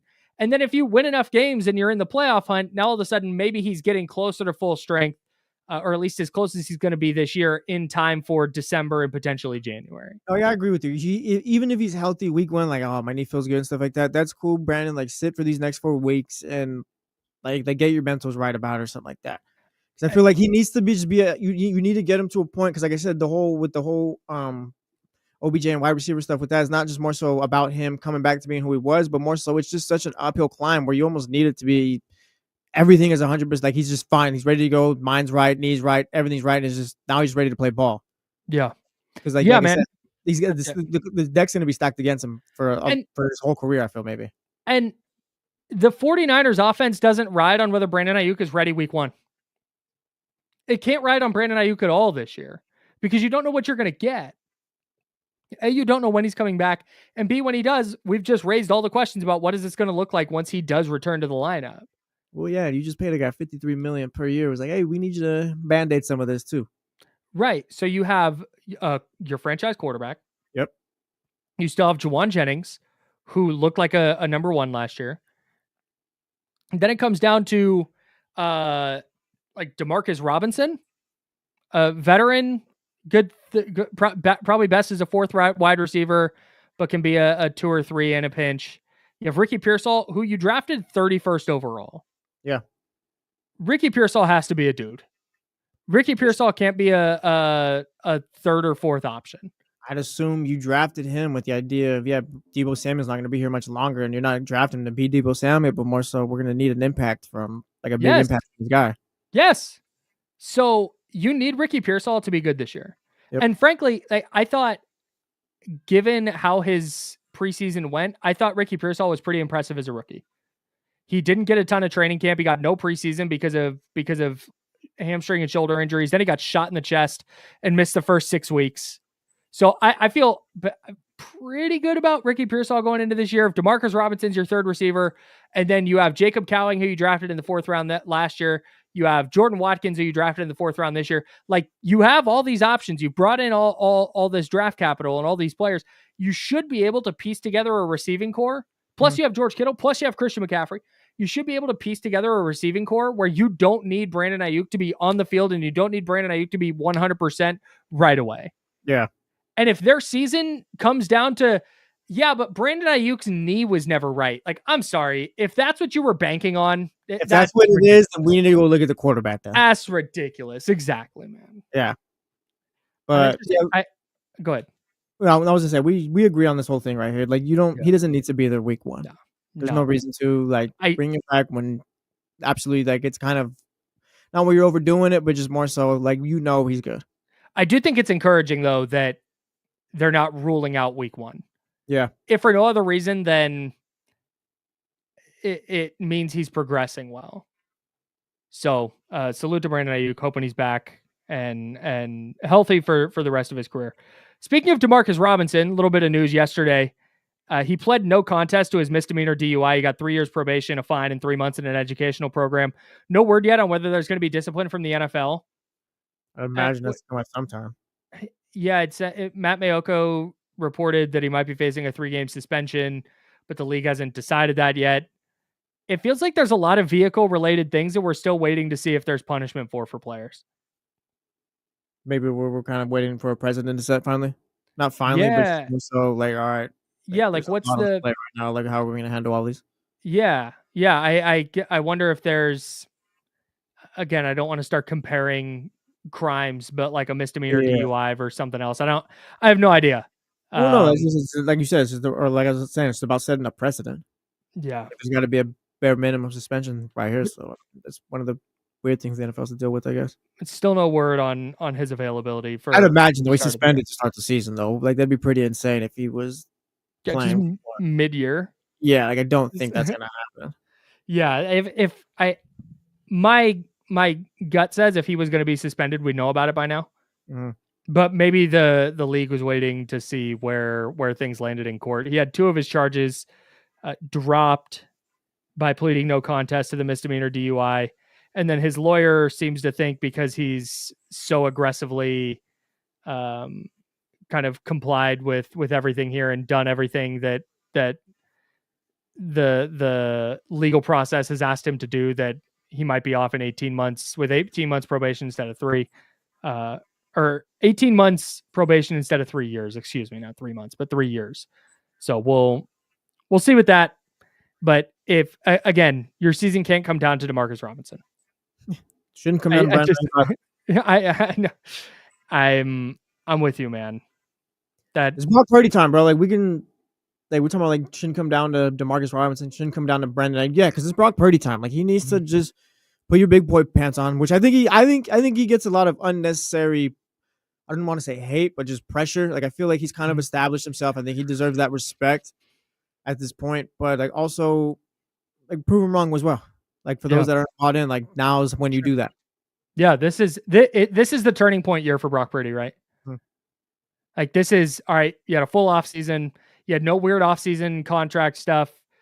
You have what you're going to have receiving core wise, and you're going to have them throughout camp. You got Christian McCaffrey back healthy. You have a revamped defense. Like go win some games. Yeah, he's at the point. No excuses in his career. It's like you're the guy or you're not. Unfair or not, like whatever. It doesn't matter. Like this is what the NFL is. Yeah, I'm interested for Juwan Jennings' season. It's his. He's going into a contract year. He's a free agent next year. I don't think he's interested in signing a deal with the Niners now, because if he goes out and has another 1,000 yards this season, yeah, he can earn himself 20 plus per million or 20 per each year this year after this. Yeah, man. I helped on my fantasy team last year too. You might see a huge year from Juwan Jennings this year. I don't usually give fantasy football advice because I'm not very good at the game. Mm-hmm. But if you're trying to pick between Niners wide receivers, I would 100% go with Juwan Jennings. Yeah, that's definitely the play. If you had to take one. The Pearsall stuff, man. Like I said, I think he's good. I feel like the question around him is, can he stay healthy for a full year and just stay healthy? And I would have this question if he didn't have the gunshot wound. Well, yeah, that's a freak thing, right? I'm talking about the hamstring and shoulder last year, the hamstring and OTAs this year. Like, oh my God. Yeah. Get through the season. Those hamstring injuries don't necessarily go away either, but Brock Purdy is definitely a cold pizza guy. Yeah, that feels right. I hate it, but it sounds right. There's nothing wrong with cold pizza. You know what? My guy Tua probably likes cold pizza too. Oh, yeah. Probably throws pineapple on it too. Disgusting. I'm anti-pineapple on pizza. Yeah, like don't throw no fruit on my pizza. Yeah, man. I don't need all that in my life. Say we got to go. Yeah. I thought that said 35. I was ready to dive into another pizza. Oh, no, that's 39, brother. Oh my God. Okay, we got the handoff. We'll ask Damian Barling if he likes cold pizza. Does he eat pizza? No, he doesn't actually. All right, we'll ask him anyway. How did you used to like your pizza, Damian? If you were to theoretically eat pizza, I got a protein dough, I got a cauliflower dough, and high protein cheese. Would you eat that hot or cold? We'll talk to Damian Barling next, get his thoughts on the Kings Summer League debut ahead of D'Lo and Casey. We're the Insiders. Jesse Tapia filling in for James Ham. We're sponsored by Jiffy Lube. It's ESPN 1320 Sacramento Sports Center. All good. Pepperoni jalapeno is really good, but get the pineapple out of my face. Perfect. I'm not, like I said, I don't tell people what they can or should or shouldn't eat. I personally am out. No, if you eat pineapple, you're crazy. If they bring pizza to work and it's free and it's all pineapple pizza, pineapple and ham and pineapple pizza, I will get a couple slices and I will go and get all the pineapple off that pie before I eat it. I'm gonna eat it. There's once I'm gonna be nice. Yeah, Brett. No, I understand. I understand the theory behind pineapple and jalapeno and pepperoni. I understand it. I don't want sweet stuff on my pizza. Not that hard. Hey, so yeah, hold on. Really, Casey Tucker, you're gonna be that guy. You know what we mean. Yeah, 1,000%. It'd be better. So here's Costco sells a frozen cauliflower dough pizza. Yeah, Cop that. I can't do the cauliflower. Like if I'm gonna eat pizza, I need pizza. It's delicious. Yeah, see? Pops gets it. That's my dad. My cat's names are Catrick Willis and Stephen Purry.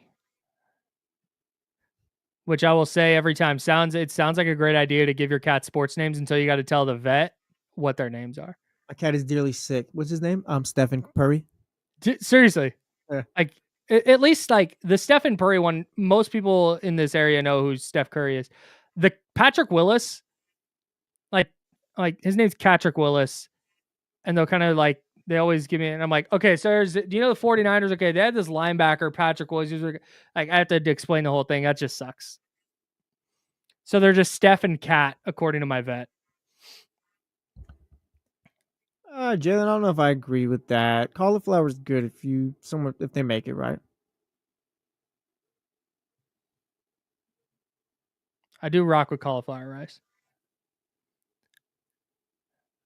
I got sick off of buffalo cauliflower one time, and it really turned me off to cauliflower for a long time. Yeah, cauliflower crust is strong. All right, yeah, this one's pretty funny, Casey Tucker. Oh, that one's good. Have you guys seen Land of the Lost with Will Ferrell? Yes. So there's a line. Classic. There's a line. Absolutely. There's a line in that movie where he goes, "You're a little asshole, Chaka." So next time we get cats, we're naming one of them Chaka, just so we can say that to our cat. Oh, that's fire. Yeah, that's literally. It's going to be Chaka and Agipan are going to be our cats' names. Danny McBride is perfect in that movie. Oh my god, it's Danny McBride's best performance in my opinion. You said we're getting chorizo tacos? No, seriously. Or no, don't. What's he say? I'm seriously hungry. Chorizo taco. Are you saying chorizo tacos? Yeah, see, Brandon, you know.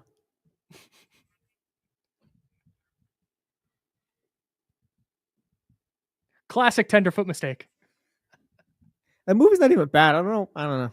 That movie's hilarious, dude. This is not one of Will Ferrell's most known ones, I guess. Yeah, we already said the title of the book.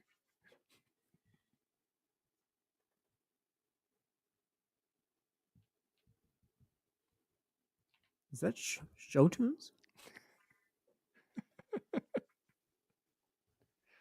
Powering through a 12-inch veggie on whole weight.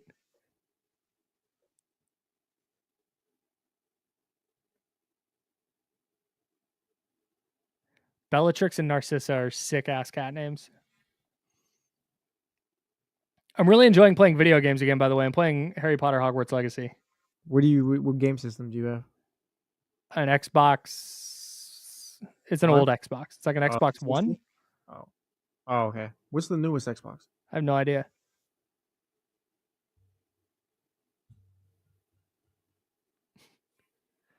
With Dr. Holly Cantrell and a hippie trailer park reject who smells of malt liquor and feet. I'm standing right here. Here we go.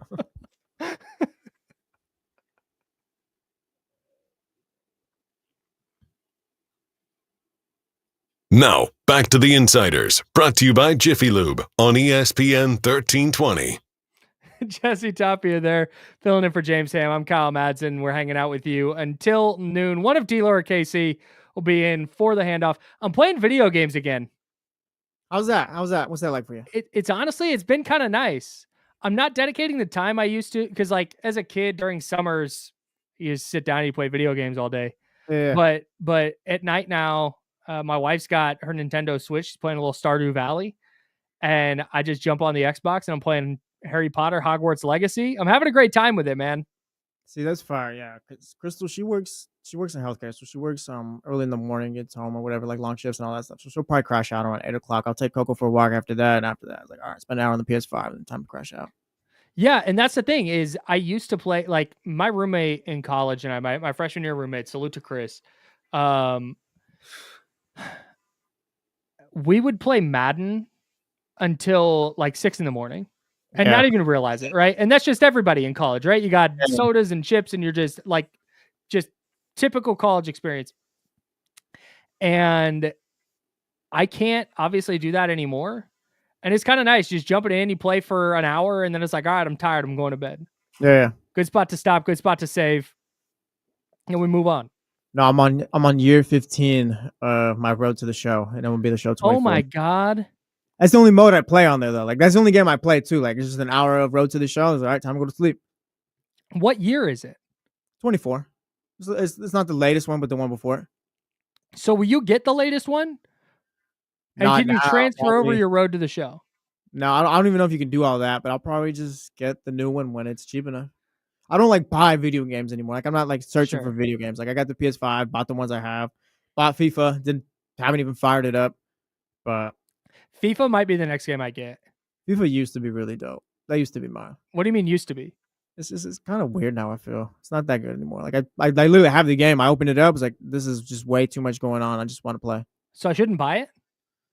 It's up to you. It's not for me anymore. I feel. All right. We got Kenny. Maybe I'll try MLB The Show. Yeah, no, MLB The Show's the one. We got Kenny to get set up.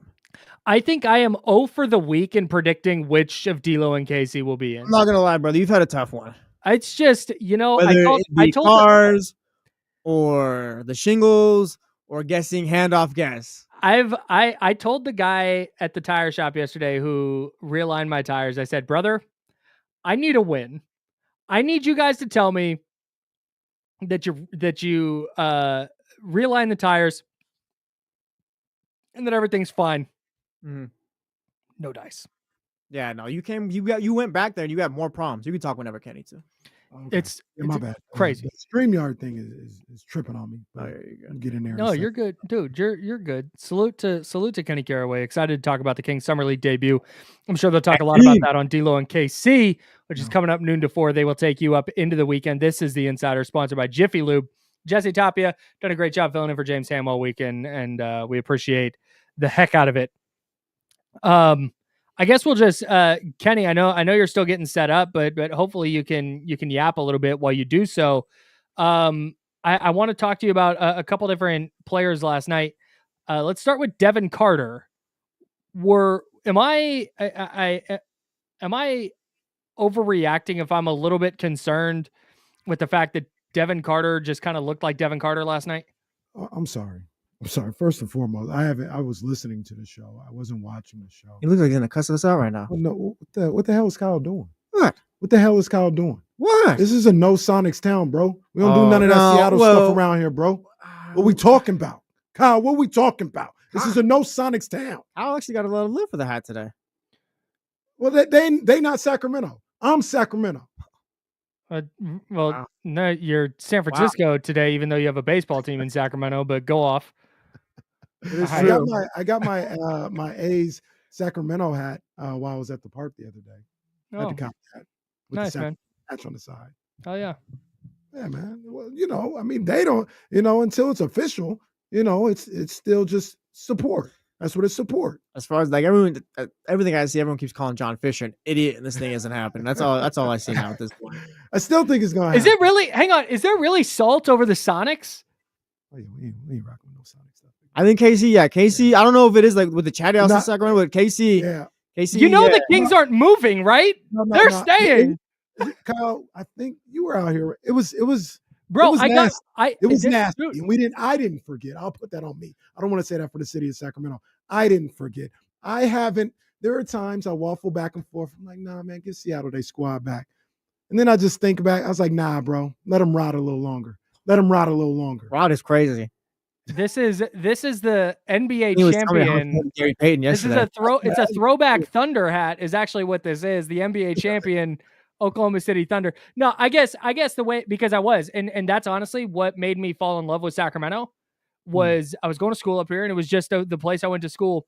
And then I started working as an intern at another radio station in town during the height, like when that was all going down. Like it started while I was there, and I was there through it. And that entire ththing was just watching the city rally behind the Kings was amazing. I was like, wow, I love this place. What an amazing place. Shout out to the Kings. Like it was unbelievable. So I was fully there, I just did not, I thought we were so far beyond that I could wear a throwback NBA hat and not still have there be some salt about it. I'm giving you a little bit of a hard time with it. I waffle back and forth sometimes. I think I'm more so. Come on, Zay. Did you take a picture with the RV, Kyle? I rode in the RV. I made it to Wyoming. Oh, snap. I go back. I have the ladder in my garage right now. Shout out to the ladder. You know what I mean? Shout out to the ladder. We found out it was brought out another time. It's like one of those lost WWE treasure shows. They find it in Kyle's garage. Wow, the ladder when the Kings were saved. How much can you sell it to us for? I'm about ready for Seattle and to get back into the league, though, in all honesty. Yeah, Same. More so for selfish reasons. Like, I want another place to go to Kings games too. Hell I want another late night, not late night, but another 7:30 region type NBA game. So another team for Kevin O'Condor not to watch. Yeah, absolutely. So Vegas and Seattle, I'm ready for. Yeah. I'm ready for. I've just all the time. Now, Devin Carter, how do you feel? Your thoughts? Devin Carter, thoughts? I said yesterday, like, there's not anything he could do, good or bad, that would like influence how I felt about Devin Carter. And that's true. That remains true. So him playing bad yesterday did not influence how I feel about Devin Carter. Take that how you want. No, I think that's kind of okay. Now I think I know what you're talking about. Take that how you want. Now, look, I give him some grace Yeah. and talk about it was a tough rookie season and all this other stuff, but I wasn't overly impressed with him last year. And I don't think he's a point guard. He's actually a little bit of a tweener, which is a problem as well. Yeah. Because he's the size of a traditional point guard, but he doesn't play like a traditional point guard. So where does he fit in the league is going to be interesting. Yeah. Yesterday was Devin Carter. Does he fit on the Sacramento Kings? The roster currently as is, no. Mm-mm. No. Yeah, that's where I'm at with it. Like Devin Carter. Go ahead, Kyle. Let me ask you this, though. I agree with you guys. He doesn't fit on this team. But let's talk 2027, because apparently all of this is Project 2027. Mm. Could Devin Carter play the 2 if Nick Clifford's playing the 1? You wouldn't play over Keon Ellis. Yeah, where's he gonna get the minutes at? I wouldn't even just between now and then. I would almost never play him over Keon Ellis. So no. Yeah, if it's 2027, I'm thinking Keon Ellis, Nick Clifford, and Maxime the GOAT now. Maxime the GOAT. I hear what you're saying. Where do you think they put the Maxime Renault statue outside Golden One? Next to the pig or the rabbit. What is that? Next to the pig. The rabbit. The rabbit. Next to the pig is crazy. I don't know why I always think that thing was a pig. Isn't there a pig statue somewhere, like a piglet or something? Here? Wasn't there? Isn't it like? Oh no, that might be a. What is the statue outside of Golden One? That's what I'm saying. It might be a pig. Yeah, is that what it was supposed to be? I always go back and forth between a pig and a rabbit. I'm not sure. Yeah, Joe Schmo says it is a pig. Yeah. Yeah. So that's what I was talking about. Oh, is it from Sauced? No, it's like outside Golden One, I think. Reflector one that's right across, like right in the entrance, or kind of to the right of the entrance. That's also a little weird, but all right. Yeah, it's not even like right there. The entrance. There's so many entrances. The only entrance I know is the media entrance. Oh, wow. Wow. I see what the people though. Shout out. With the people too. You see, I'm right there. I know what it is. No, you're right. Yeah, we do. We do see you on TV courtside. Yeah, we all see. Yeah, he's with the people. Oh yeah, that's Floyd Mayweather. That's people right there. He's with those people. What do you guys got coming up on D-Lo and KC? We got Kyle Madson, I think. We've got Mark Jones pulling up. We got Eddie Gonzalez. We have us. It's getaway day for me. It's the go home show for your boy. I'm on vacation next week. All right. So you don't know what I'm. D-Lo and KC. I might say I'd be shocked if Kamingo is a king next week and just leave. I'd be shocked if Devin Carter's still on the. I'd be shocked if Devin Carter's still on the Kings on Monday. See you guys. Drink water. Be nice to people. I took us out. That was a joke of my boy James. James had everybody hyped up. That was awesome. Had me hyped up. I know that. All right, I gotta shut the. Yeah, get out of here. Get out of here, Jesse. Appreciate you, bro. Thank you so much. I just saw it in the rundown. I don't know if you're here or not, but yeah. If you're not, it's fine. It's perfectly fine. I didn't know. When you gave that face, I was like, well, pause. When you gave that reaction. When you gave that reaction. All right, here we go. Come on. When you gave that reaction, I wasn't sure. But if you got things to do, you're not feeling good. You let me. I literally all I need to do is I have not checked my ETA yet to my place. All right, I got half hour. What time? What time did we get out? 43. Okay, yeah. We'll be good. I'll be here. Hang on 1 second, Kyle. I gotta switch everything over. Okay.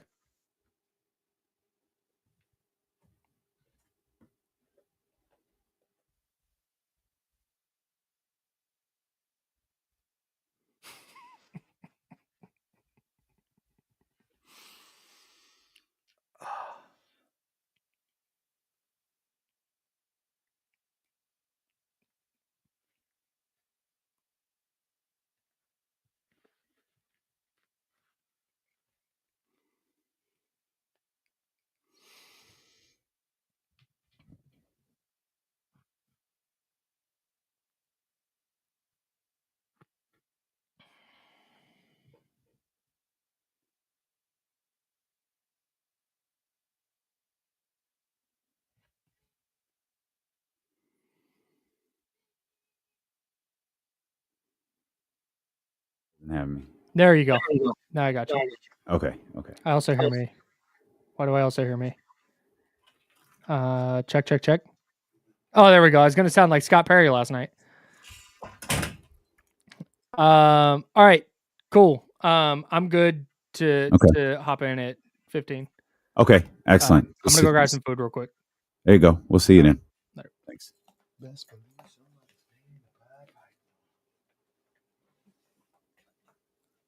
I can't get by on my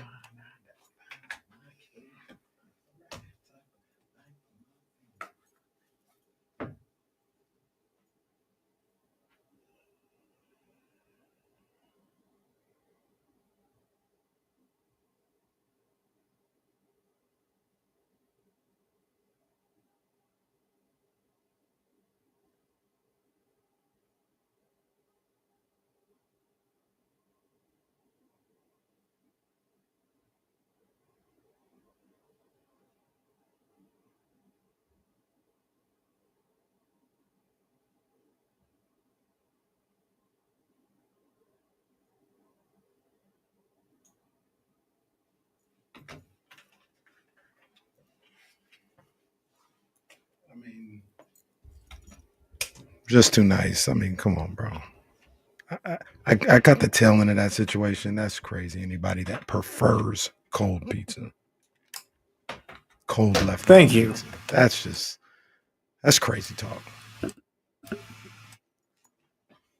Kyle was talking about taking it out the fridge and eating over to the sink. I was like, bro, go throw it in the microwave and heat it up on a plate. Come on, Kyle. That. My man Kyle is full of great takes. That's a bad one.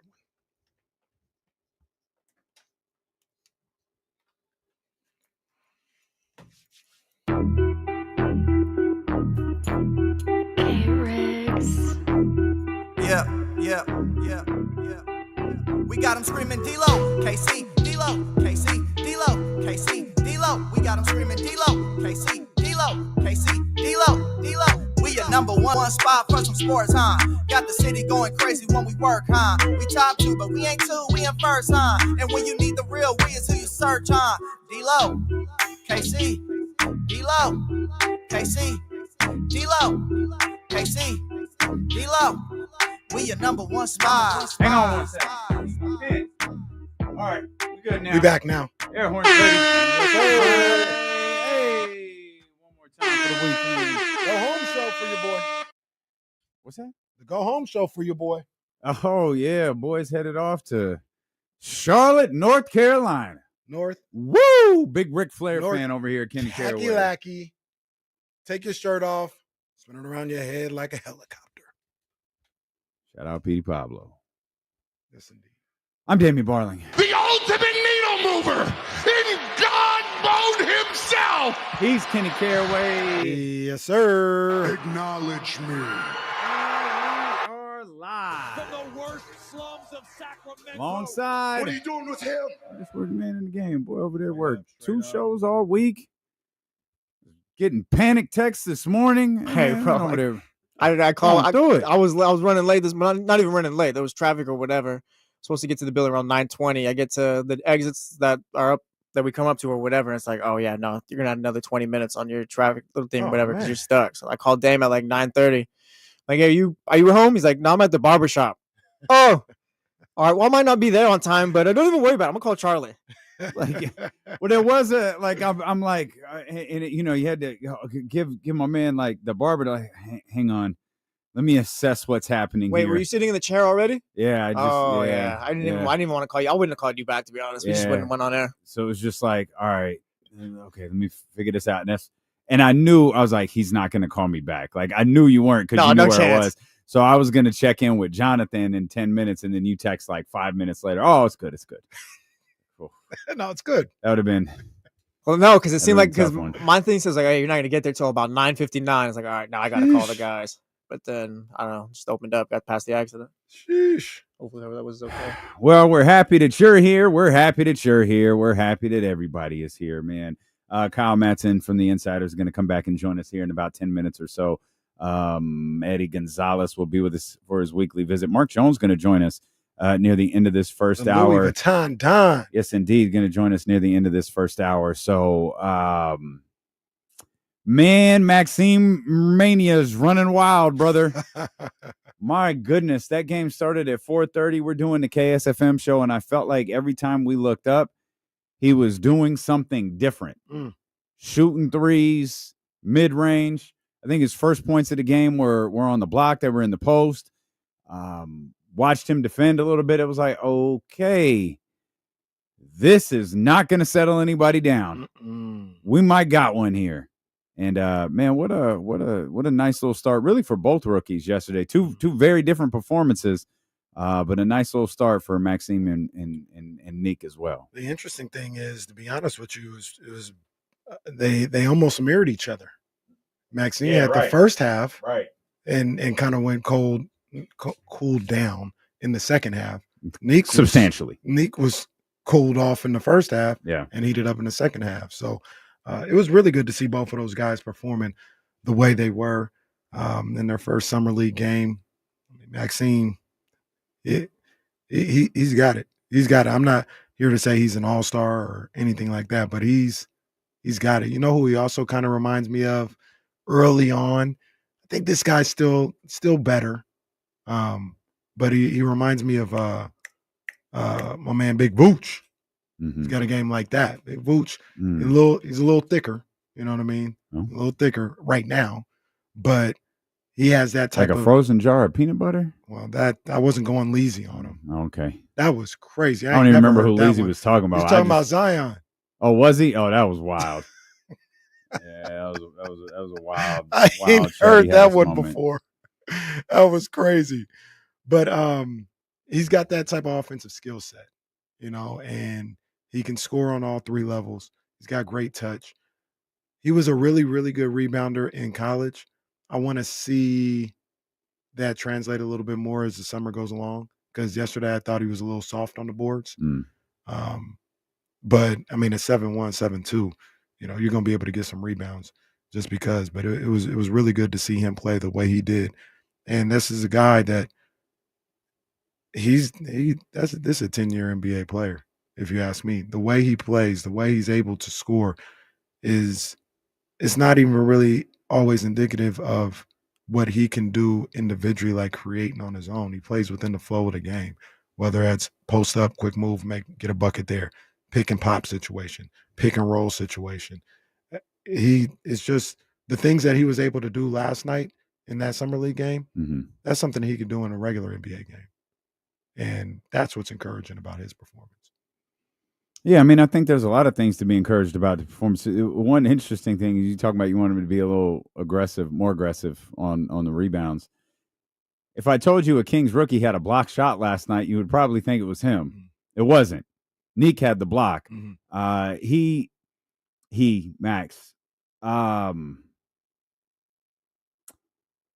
Is he?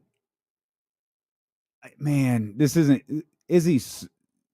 I don't want to say soft on the defensive end. Is he timid on the defensive end? Is he reserved on the defensive end? You can say soft. I mean, that's the scouting report. That just felt mean. That's a scouting report on him. That some people have for him that they say he doesn't like contact. He doesn't like the physicality. He doesn't like to be touched. That's what some of the scouts were saying going into the draft. I know Matt talked about because he talked to the Stanford coach earlier this week, and he was talking on the podcast this morning or last night that's kind of what he was told to do at Stanford, in that, lay back a little bit because we need you to do so much on the offensive end. We don't want you out here getting in foul trouble. Right. And I don't, if that's what the coach says, that's what the coach, we're going to have to fix that a little bit though. Yeah. You know what I mean? You're going to have to, because that might not just translate to the traditional like block shots and rim protecting. That could translate to the boards as well. And while you might be able to jump over everybody in college because you're 7'2", it's going to be a lot more difficult for you to do that in the league if that's the case. Yeah. He did look a little better than advertised on the defensive end as far as staying in front of people, his activity on the defensive end away from the ball and everything. So that looked a little better. But like you just kind of mentioned, to me, there was a lack of physicality I saw out there on the boards and protecting the rim. If he's able to just turn it on and off like that, that'd be great. I turned it off in college because coach said so. Now I can turn it back on in the NBA. If he can do that, that'd be great. But that's something that stood out a little bit yesterday. I want him to be a little bit more physical in the painted area. Shout out Hubie Brown. This is a killer, man. Our app doesn't seem to have last night's game on it. What app? Our little synergy. Oh, there it is. Hold on. Stand by. Wait a second. I think I found it because I was just going to run these max highlights on the loop. Summer League. Is that 22? Oh, there we go. Yeah, there we go. We got the Kings and the Magic here. Now we can watch all the Kings and the Magic. Well, you got it too. I know you don't have it. Oh, I'll send it to you.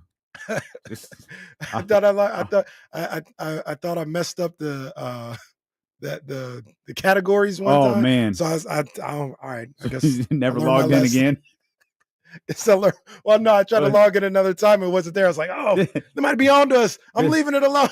For those that caught the story about the $800 coffee maker I had to replace, this is an $800 coffee maker of an app. You don't want to mess up the settings on this.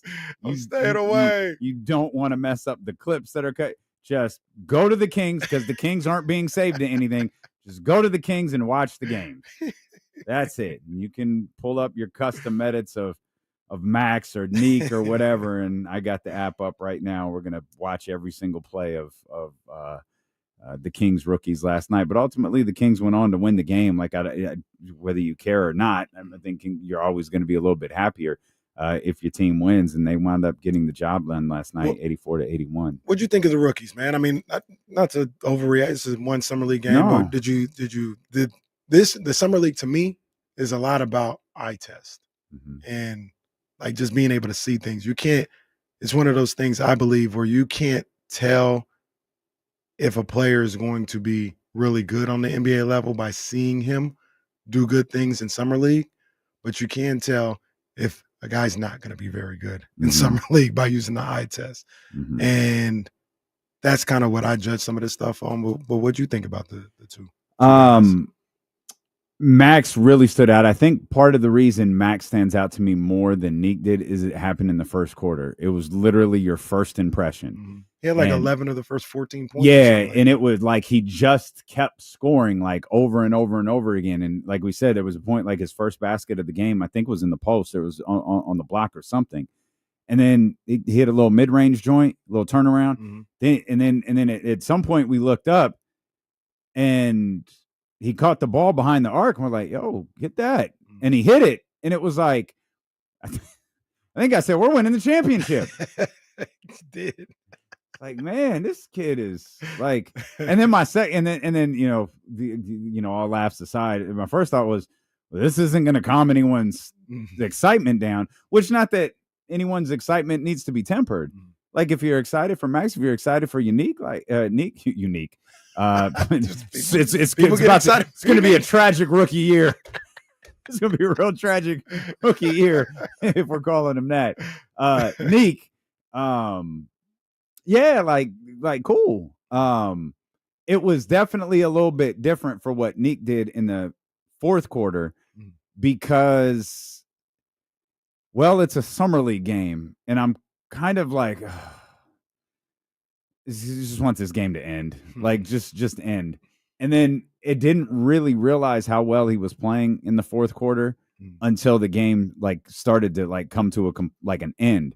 It's like, hey man, he played really well in this game. Had to pull the box score. I was like, or I'm sorry, he played really well in this quarter. Like, oh, he did play well. Could have had him a 20-piece, hit them free throws. Yeah, that's the one footnote. So we'll dive more into this game. Remember, Mark Jones is going to join us right around the end of this first hour. The Louis Vuitton Don will be with us. And Kyle Madson, he's going to pop his head back in here from the home studios to talk more about the Kings, their performance in Summer League last night, and what the next few weeks might look like for this basketball team here as we're just getting started on this Friday. Thrilled that you're here with us. 103 today. Oh. Steelo and Casey. A's Blue Jays in Sutter Health Park today. Oh, man, this is the moment they've been waiting for. This is the moment they've been waiting for. A's players are going to melt into the grass. ESPN 1320.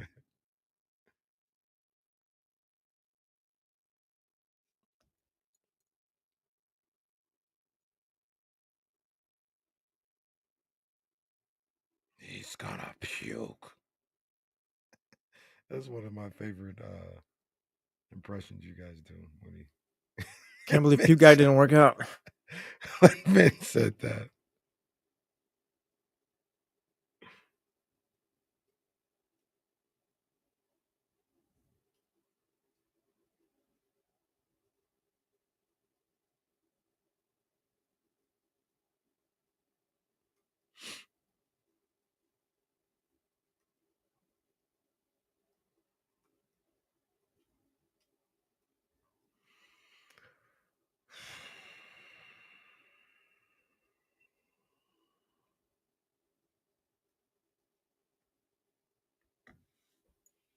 I think I've only had Jersey Mike's a couple times. Jersey Mike's is good. Yeah. I'm a big fan of Jersey Mike's. The sandwich spot out here has been pretty good. Yeah, that's pretty good. I had that because they brought him in to the studio one time. Yeah. So, yeah, pretty good. What was I gonna say? Oh, look, man. Jesse, do you have your MLB app up? You got the only game that's on right now? I don't yet. No, I'm still getting set up, but let me see.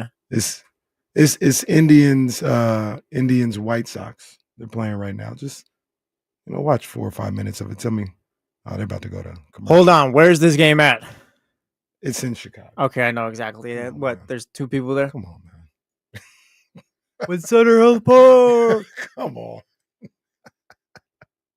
A's are putting in nearly 10,000 in a 13,000 stadium. But all right. There ain't nobody at this damn game. Come on. MLB app top tier, by the way. Shout out to the MLB app. They do a fantastic job. Yeah, I love the option to be able to listen to the radio version when you watch it. I thought about that the other day. I do that all the time. Wait I do a that minute. for most of them. I didn't know you could do that. Yeah, you can didn't know listen you to could the radio watch. while you watch it. Yeah. See, I didn't know you could do that. That's what I do all the time. Wow. I did not know you could do that. Usually I don't watch a lot of these games on with the audio on because a lot of them I'm watching here or we're doing 102.5. If I'm watching at home, it's usually at that point, it's usually the little 10-minute recap. Yeah, if you got on the iPad, it's the select feed where you can pick it, or if you're on the TV, it's broadcast options if you click down. See, that's a rip on me. I thought it was when they said radio. I thought it was just listen to the radio. Nah, it's game changer. Yeah, I didn't know that. Okay, see what John Miller and Dave Fleming talking about every now and then. Now,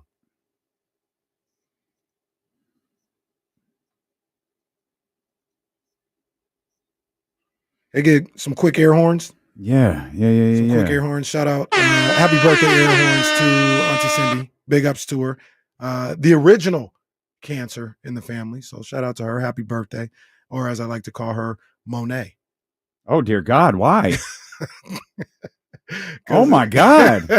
Because the joke we have is when I was younger, I used to always, obviously my mom was always had me too, but sometimes my mom I would go hang out with Auntie Cindy all the time. I'd just go hang out with her. She'd go camping or on boat trips.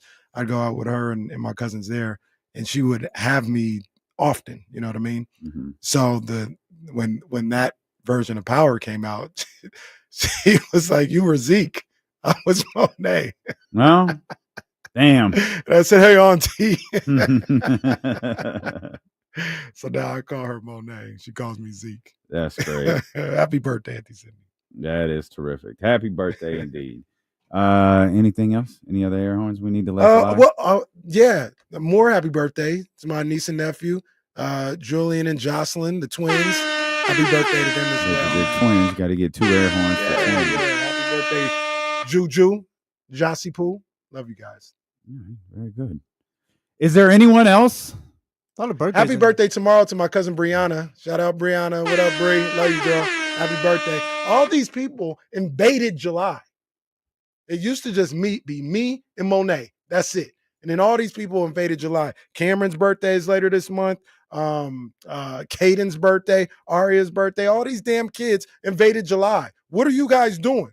It was me and Monet. Now all of a sudden we got like 7 birthdays in July. July and November are ridiculous in my family. Like 8 birthdays each in those months. It's ridiculous. Do you know how petty you are to get upset that people were born the same month as you? Especially the kids. It's just become too much. It's become too much. Oh, shout out, Rachel. I got to do this. Air horns. Air horns for real. No, air horns for real. Happy heavenly birthday to my man Isaiah, man. He would have turned 13 yesterday, man. So shout out Isaiah, man. That's my dog, man. RIP for sure. But that's another July birthday. Well, at least poor Isaiah. Can I just enjoy my month? Was joining us. Just completely forgot. No, that's okay. I actually can I get some air horns? Can I get some air horns? No, Isaac Jones. Yeah. Isaac Jones' birthday is today. Salute to Sacramento Kings legend Isaac Jones. No, for sure. Can I tell you the best part about that for the radio audience? You appear to be holding a bottle of prescription medicine as you gave that. Oh my goodness! It's the medicine for my disease that I have right now, and I've been playing with the cap. I'm just spinning the cap back and forth, and I just completely forgot that I had it in my hand. That's funny. Oh, that's great. I'll go back to a pen. Sorry. Over here popping pills while giving shout outs to everybody. Do you want to see the size? Do you want to see the size of these pills that I have to take? Look at this. Sure. That's enormous. Goodness gracious. A horse pill. I was like an NFL player at this point. Yeah, for real. I'm going to come back so jacked, bro. Ray Lewis Madson over here.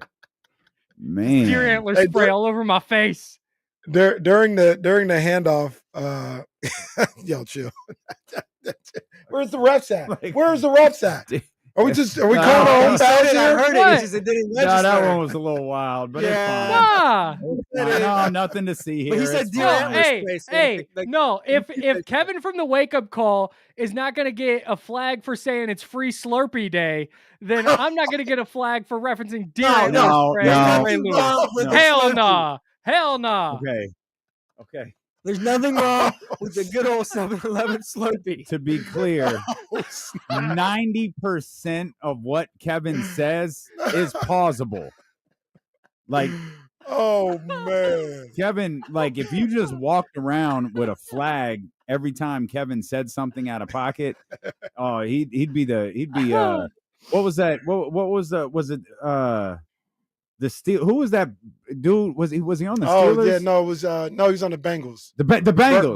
Perfect. Perfect. Yeah, that's Kevin. Kevin is just getting 15-yard penalty after 15-yard penalty. He don't care. No. So what'd you get at 7-Eleven then? I got an icy. No, it's not. They don't have ices at 7-Eleven. Yeah, they do. Spiritually, they do.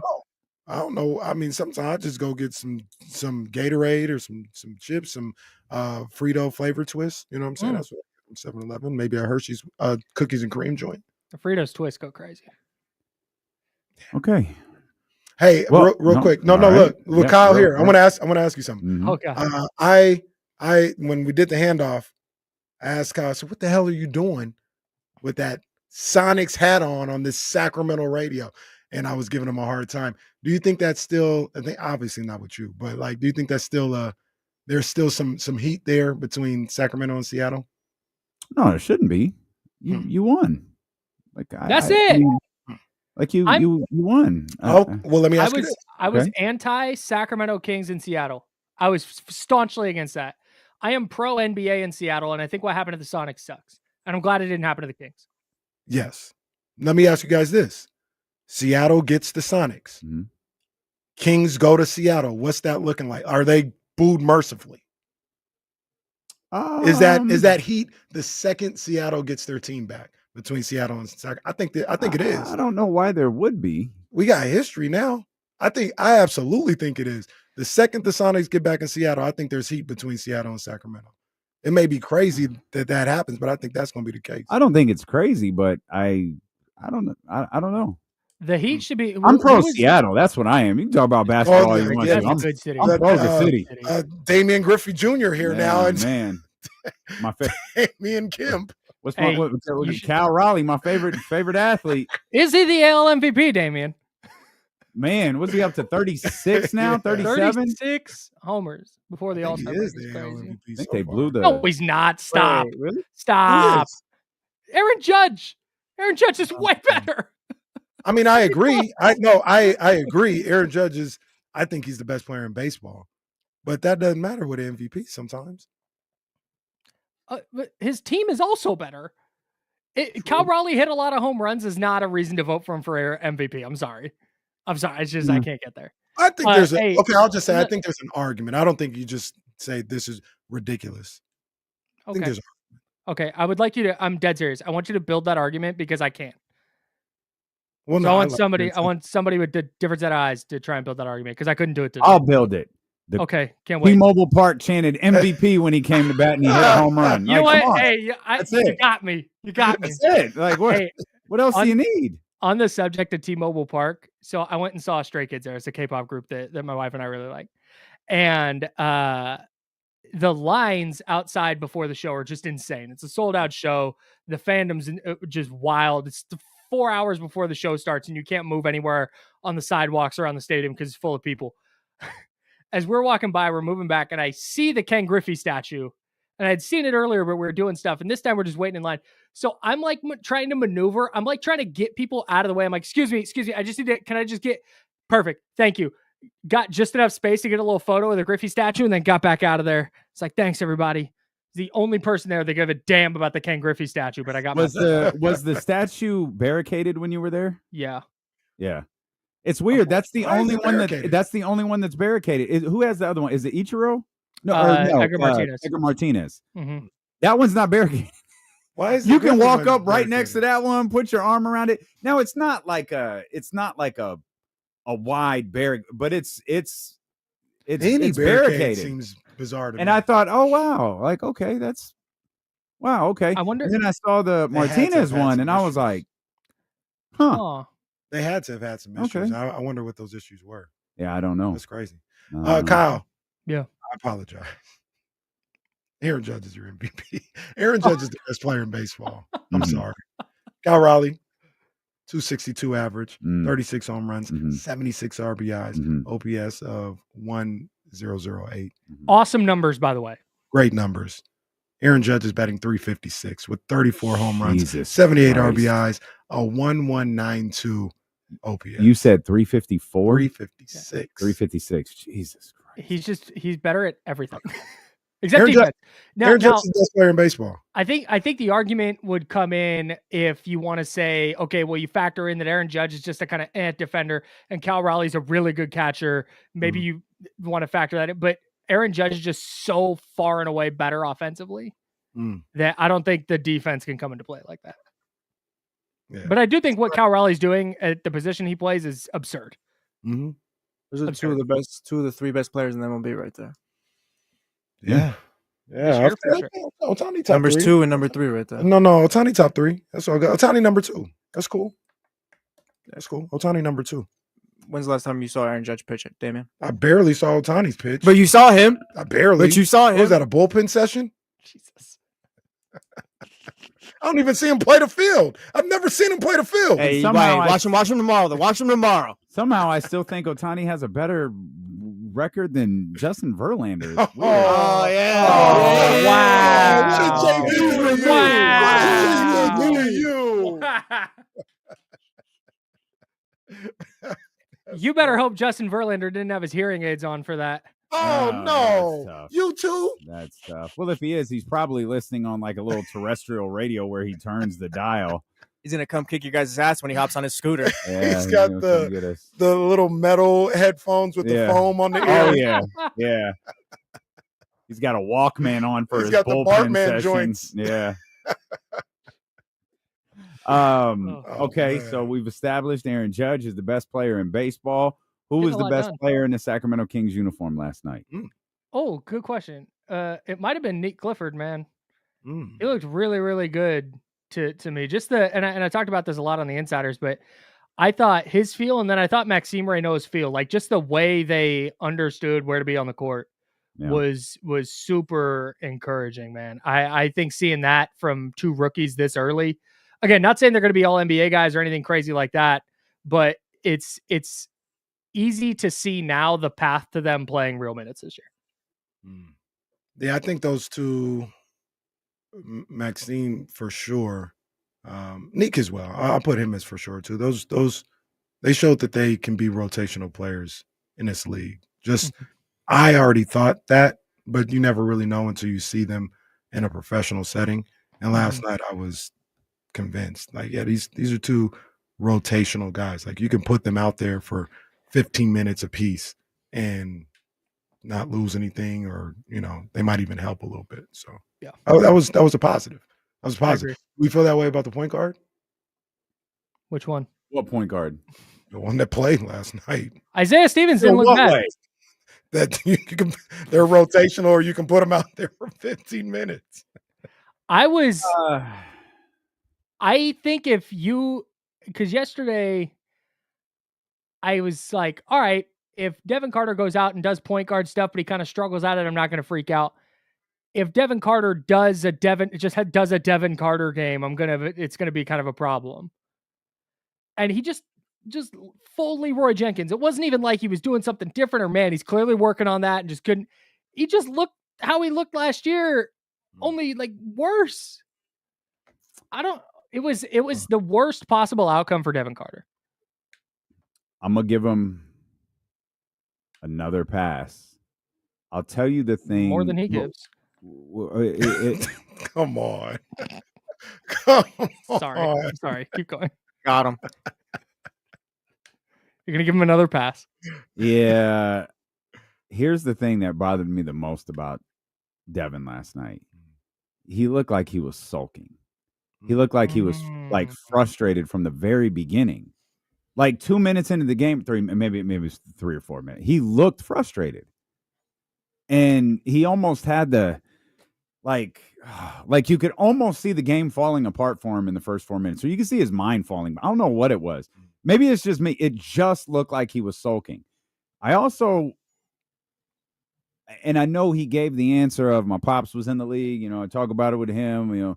I know it just comes with the territory. I don't know that Devin wants to be here. I don't know that Devin wants to be here after his name being mentioned in trades and all of that stuff. And when you're on a team that underachieved, you weren't a big part of what they did last year. You can puff your chest out and say, "Go ahead, yeah, I'm the problem. Go ahead, get me out of here." And I don't know how you can rectify that if you're Doug, or if you're this coaching staff, or if you're Scott Perry and you're this front office. I'm not really sure. My biggest gripe, because the game is the game, whether it's 11 from Max in the first, 11 from Neek in the fourth, or it's just a bad night from Devin. It's all a grain of salt. All three of those things. Now, you're going to take those grains of salt and you might use it to season something as Summer League rolls along. But right now, that's all it is. Biggest frustration I have with Devin Carter was his just appearance last night. He just looked like constantly agitated, and it felt like it was affecting his game. He didn't look fluid with the ball in his hands. He looked constantly clunky. And like, if we're talking point guard, I didn't like it at all. I did not like it at all. I didn't see any vision of. You saw more like pieces of. Oh, Neat Clifford could do that. I didn't see anything that said Devin Carter is progressing in that role at all. And if he's not going to play point guard for you, I don't know what he does on the Kings now and any time in the near future. Yeah, that's the concern, because I told Kyle earlier on the handoff, I said, Devin Carter, first of all, I'm not going to overreact one way or another to one game for Devin and one outing. He could have a game he had like yesterday and tear it up for the rest of Summer League, and it would be all good. So I want to give that opportunity for him to show something. But I don't know if there's much that Devin can do that will make me feel different about what I think of him as a player. I think he's a tweener. I don't think he's a point guard. I think his best attribute is the way he plays on the defensive end. And I don't know if that's enough to be a backup point guard in this league, or specifically for this team. I think this team needs a little bit more than what Devin Carter is able to provide right now. And yeah, the concerns that that I had about his game before, they were there last night. Like, he can't create his own shot. He's not as shifty as you would want somebody in that position. I don't know if he's as quick as you would want somebody in that position. So I came away yesterday not really feeling any different than I already was about Devin.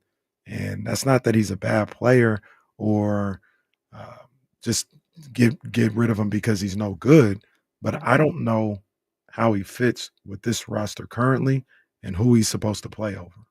Like, we could say whatever we want about Malik Monk's market and all this other stuff. Malik Monk is way better than Devin Carter today. Not even close. So I don't know. I don't know where he would see minutes on this team. And I want to point out something. AP Six Man King said this in the chatty house. Hating on Devin, he's learning a new role. But that's my problem with last night. He didn't look like he was learning a new role to me. He didn't. If he had 9 turnovers and it was like, man, he just doesn't quite have the angles yet, or he needs to learn how to make that read. But man, he was really trying. He wasn't. Like, that was the whole issue. They wanted to play point guard. All we heard was, wow, he's been working on point guard reads all summer. He's going to run the point for the Kings Summer League. Like, it's going to be a new Devin Carter. And then it was just Devin Carter. There was no demonstrable difference between Devin Carter last night and the role he played and Devin Carter and the role he played in whatever minutes he played last year. It was just the same guy. That's the whole problem, is he very clearly wasn't trying to play a new role. He was trying to get shots up, and he scored 8 points on 14 shots. Can I tell you what my problem is? Yes. Learning the new role. I don't want a player on this particular Kings team trying to learn to be a point guard. Go get me a point guard. Just spot on. Like, if Dennis isn't enough, if you want a different role for Malik, or you're trying to move Malik, if you don't want to force Neek into this role, go find a point guard. They're out there. Your roster, it's going to be what it's going to be. You might not be able to move from these. Go get Russell Westbrook. Hell, go get Campaign. I don't care. Don't force someone into learning this position where you're putting your team and that player in a bad spot. And what you said is spot on. And this is why I say Carter's not a point guard. Point guards don't have to learn how to be point guards. That's what I mean. Point guards don't have to learn to be point guards. That's who they are. It's in their blood. And this whole and it's not the Kings. It's draft experts. It's maybe the media person at Providence or whatever. Everybody kept saying Devin's a point guard, and I never saw a point guard. That, once again, that doesn't mean he's a bad player, but that's not who he is. He's not a point guard to me. Never has been. So this whole experiment of and sure, try it. Like, it's Summer League. Try it. See if there's something there that maybe I'm not seeing or the organization isn't seeing at the point guard position. There's no fault in that at all. But I don't see point guard when I see Devin Carter. I see a tweener who is really, has a lot of defensive potential. That's really about it. Who doesn't really have a position in this league. That's the place where I was really hoping he would cut up a little bit last night, was on the defensive end. Mm-hmm. I didn't think he was bad. Like, in fact, there's nothing that stood out either way on the defensive end, but I was hoping that's where I really wanted to see something, because I don't buy this point guard thing. I don't like it. I'm not for it. And I saw it in the first 2 minutes. Like, I just don't like the way he looks with the ball, with the ball. And I was like, it's whatever. It's summer league. I don't care. Let me see what he does on the defensive end. And again, he was fine. He was perfectly fine. But I wanted one of those. Oh, he just snatched the ball from somebody. He locking people up. Oh, okay. The Davion Mitchell moment. Mm-hmm. I wanted one of those from him, and I don't think we got it. He looked like he belonged in summer league, and that's a problem for me. I thought he'd be a little more dominant. Well, to be and then to tell the whole story. That was Keon last year. Mm-hmm. Keon did not look good in summer league last year at all. And he didn't look good till Mike was gone. But still, like, he didn't look good in summer league. So, these next handful of games, it's not the be-all, end-all to anything. I think the difference with Keon and Devin is Keon, we had seen it, and we wanted to see a little bit more. NBA level. And we haven't seen it from Davion. From Devin. Yeah. Yep. It's not yet. Not yet. A lot of summer league left, though. A lot of summer league left, man. Yeah, and that's and again, this is all just a small little sampling of salt. Mm-hmm. That's all it is, and you just hope in the end you're seasoning the steak for the real preseason and headed into the season in October or whatever it is, September. And I want to reiterate. I mean, for me, like I still think I'm not writing Devin off as an NBA player. I think he's an NBA player. Mm-hmm. Sure. I think he's somebody that could help a lot of different teams, if not next year, eventually. Like, I think he's an NBA ball player. On this particular roster, though, he's not better than the people that are around him in that area. And that's the concern. That's the concern. Like, Kyle asked the question during the handoff. He was like, all right, well, if he's not there today, what about, he's half joking, but like, what about 2027? I was like, I don't ever see him being better than Keon. I don't ever see that. So you're always going to have a better version of Devin Carter on the roster, the way that I see it, with the guards that you have here and who you tried to bring in. And that's why I think that maybe that's a player that you can move on from to go to another area of need. Yep. Kings got some hoops to jump through, man. Yep. The roster still is unbalanced, and you're trying to force players into positions that maybe they shouldn't be. Maybe they just shouldn't be forced into. You talked about the way that Neek played, particularly in the fourth quarter. Were you in awe from Maxime that first quarter, where it felt like every time he touched the ball, he was doing something different and scoring? Yeah, man. I didn't think it would translate that quickly. Just the kind of like basketball IQ and the feel. I keep going back to that word, but I bring up James Wiseman all the time, because James Wiseman was like this crazy talented player, but then you watch him play and you're like, man, you very clearly haven't played a lot of basketball. Like, there's just not that instinct of like, know where to be and where to go with the basketball. And it just felt like Maxime Reynaud kind of had that. And I think that's a very, very good foundation for an NBA player. So yeah, man, I loved that it was more than just, oh, look, he's tall and he can shoot threes. Like, no, he's moving his feet a little defensively. He's making good passes, making the right reads. I was super impressed. Was there anybody else outside of those three that you came away with any type of opinion on? When I say three, I mean Devin. Scalabrine. Oh, Scal was cooking last night. Oh my God. Under 30. We found that out last night. Oh, wow. Still under 30. Yeah, I was a little disappointed with Isaiah Crawford, to be honest. I'm right here in the Isaiah Crawford hive, and he just didn't do anything last night. There were zero moments where I was like, man, I can't wait to talk about why you should be on the roster. He's just like, nah, he hit a quarter three at one point. He's like, cool. Just didn't really do anything else. Now it's kind of disappointing for a guy in his second year. Isaiah Crawford, Isaac Jones. I know a lot of people are I don't want to overstate it and say they're high on these guys. I'm high. But to me, those are long shot NBA players. Wish casting big time. Yeah. Like I said, no, it's like with Isaac Jones, in theory, like, man, this could be a stretch big. Like, ooh, you kind of need that. But then you watch and it's like, okay. Isaiah Crawford got the body type to be that switchable 3-and-D wing. Like, yeah, I need him. I don't. Maybe, like I said, there's a lot of summer league left. I'm open to having my opinion changed.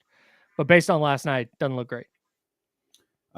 Great stuff, man. Great stuff as always. Kyle Madson had a tumultuous week over there on the Insiders, but you made it. One word for it. Just go. I told the guy at the car shop yesterday, I need a win. Realign my tires and tell me there's nothing wrong with my car. Nope, not the case. I got a doctor's appointment today, hoping there's nothing wrong with my face. Nothing else wrong. Not either. The win is that you woke up to see another day. It's a great point. Hell yeah, that's the W. I'm clinging to that. Yeah. I'll stay winning, man. Go get some rest. Okay, we appreciate you. Do my best. It's Kyle Madson right there, the Insiders. We'll come back. Mark Jones joins us on Sacramento Sports Leader, ESPN 1320.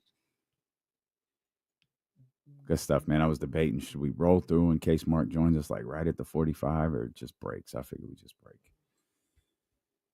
Great stuff, man. Good stuff this week. Thanks, guys. So sorry that I was so back and forth on I'll be in, I won't be, but you're fine, man. It's life, big dog. Fingers crossed that there's nothing dramatic happening at the doctor today, and that I'm all set for next week. All right, fellas. Appreciate you guys. All right. Have a good show. Have a good weekend, man. See you, Jesse. Thanks, man.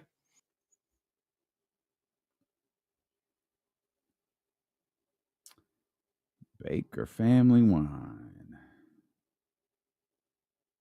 Upbeat, inviting voiceover. From the baseball diamond to the vineyard. From the baseball diamond to the vineyard. Dusty Baker's journey is as legendary as his swing. Is that uplifting and inviting? Baker Family Wine celebration. Inviting for me. From the baseball diamond to the vineyard, Dusty Baker's journey is as legendary as his swing. Pour me a glass. See? Join Dusty's Clubhouse for exclusive releases and tasting room specials and save your beautifully balanced European-inspired wines made for true fans. Kyle, no, I've not tried this. I'm out on wraps, though. They're fake burritos to me. Snack wrap. Stop. Get that boy in here. Hang on, man. How much time we got? Oh, yeah, we coming right back. Our boy Mark Jones. What's up, baby? Whew. Moving out here, boy. Crazy. Man, it's already probably like 101 too, huh? Yeah. It's like that out here. You already know, but 2 more games for me today. It's like a sausage factory, man. Just boom, boom, boom, one after another. Punching out 2 games a day for 5 days in a row. It's wow. I was supposed to go to the Kings practice today, but they canceled practice. So I guess they figured we 1-0. We don't have to do anything now. We're good. Might want to. We got it figured out now, guys. Might want to call a couple of them brothers in for practice, but we'll talk about that later. We got this. Mark, we should be back on the radio about 20 seconds or so. Gotcha. Hey, I love the big dude from Stanford, though, man. Maxime. My goodness, man. Yeah, he's nice. He's nice. Man, he scored from everywhere on the floor yesterday. Yeah. He looked like Breonna Stewart out my there. Girl Stewie. My girl Stewie. All right, hang on, Mark. Here we go.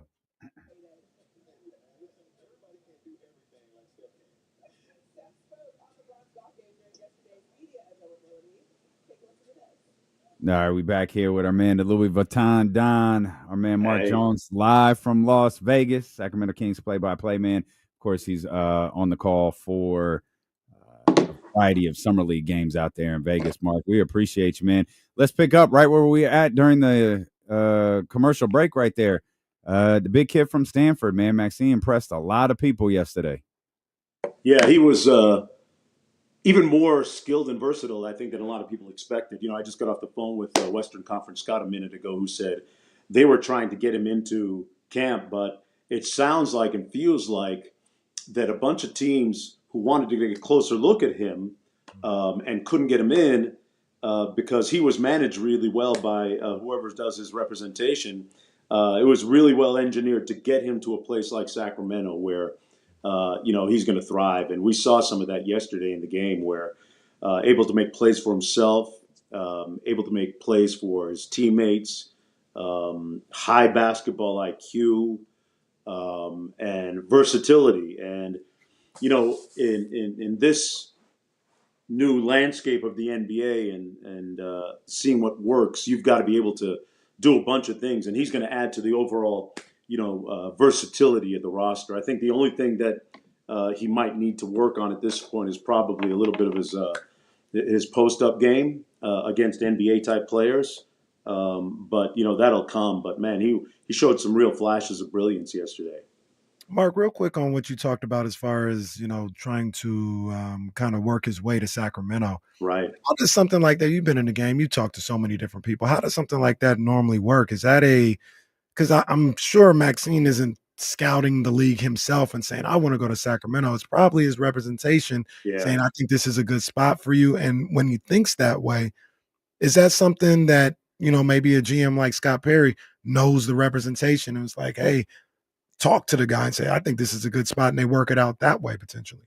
That's where it helps to have a Scott Perry in your front office, somebody that has relationships, understands how to win the gray areas and the nuanced areas of representation, and being able to position yourself as a team, as an organization, to get a certain guy like that. Because, there are a lot of people around the league that felt that he was probably a bottom third first-round pick, or maybe even a little bit higher, but he slipped to Sacramento, if you want to categorize it that way. And it's going to be a boon to this franchise. He's going to be a contributor. And, when you look at him and Neek Clifford, two older guys, right? And much like how there's a little bit of a trend right now across the league, being able to get older guys who can contribute right away.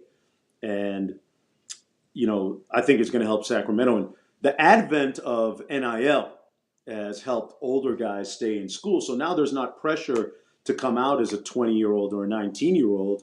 You can get that money and stay in college and develop and be a year closer towards being able to contribute immediately if you're getting drafted. And I think that's the scenario with Renault. So, Mark, that first quarter kind of belonged to Max. That fourth quarter belonged to Neek. What'd you think of the first-round draft pick in the fourth quarter of yesterday's game? Man, he was impressive, man. When you look at his size, his length, his ability to guard the ball, team defense, he checked a lot of boxes in my estimation last night. And, to be able to get on the floor for Doug early, he's going to be able to have to play defense and understand the scheme and understand rotations, understand being the low man and being up above the restricted area circle and all those things, and the speed of the game. And I think I saw last night more than anything that he'll be a plug-and-play guy immediately, just like Maxine. From a really great family. He's hungry to play. I think we saw that last night. He's got a great support system. His parents were at every game he was playing in at Colorado State, and even before that at Colorado. And he's one of those ready to play now guys too. Yeah, Mark, shot at 37%. So if Doug's going to stick to the, I want 43s a game, he's got a clip ready to go. That's right. That's right. I like that. Shoot that thing, man, for sure. Yeah. Mark, shifting gears just a little bit to another area of the Kings. Last week, shout out to Mark. He was tapped into D-Lo and KC. And he texted me, man, and he was talking about a conversation he had with somebody about Dennis Schroeder. And, having conversations, you've seen him pretty much his whole career. I think people are kind of undervaluing the player they're getting here in Sacramento and Dennis Schroeder. Me and Damien, we really like his game. But I think there's a lot more than people realize to what Schroeder has as a ball player. Yeah. See, last year was really an aberration for Schroeder. When you look at the fact that he was with 5 different teams within the span of a few months. That was just, I think, a function of not being a great fit in Golden State. And, spoke with one of their coaches who said that, Steve Kerr loved him. He loved him as a player. As a fit, it just didn't work for the Warriors. So he became part of that package that landed him essentially in Detroit afterwards. But I think the thing that the Kings are going to really appreciate about Dennis is his leadership. He's able to take over games late at winning time and be able to run the show and show great control over the offense. He is a fierce competitor. And I think one of the things that Sacramento might have been in need of in previous years is a guy with a loose wire. And Dennis is fierce, and he's not afraid to curse out the guy on the other team or curse out the guy on his own team at times. And if you watched him play in the World Cup of basketball a couple of years ago, he got into it with one of his own players and one of his own coaches. And Dennis is very fierce, and it allows Doug now to play guys off the ball more than maybe he would want to, because if the ball is in Dennis's hands, then things usually end up in a good place for Sacramento, or they will. See, but here's the thing, Mark, and we know you're on a tight schedule, so we're going to let you run, and I don't want to belabor this too much. KC's right. I'm a big Dennis Schroeder fan. I'm a bigger Russell Westbrook fan.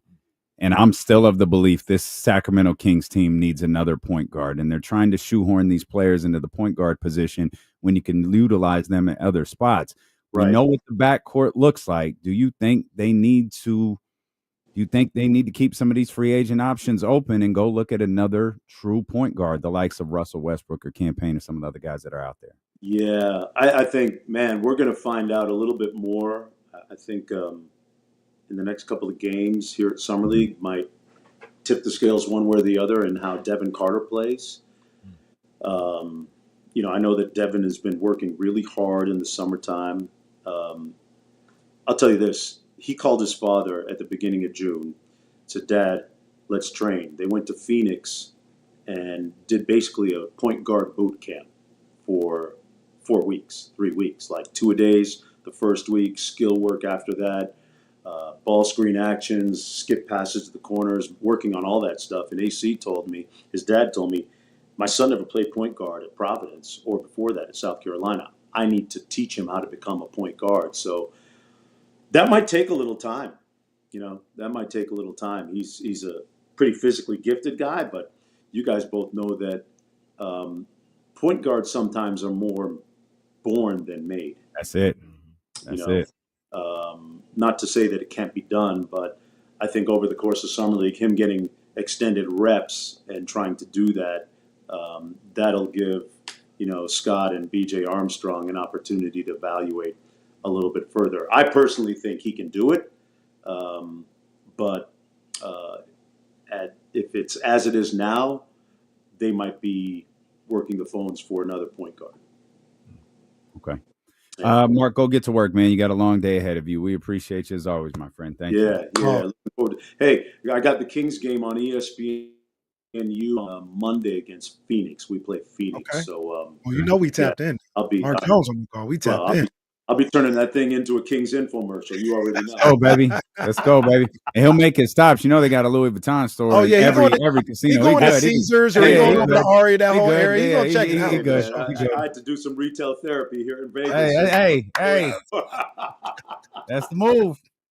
You guys keep up the great work, man. You're the best. Appreciate you, Mark. Take care, man. Thank you, brother.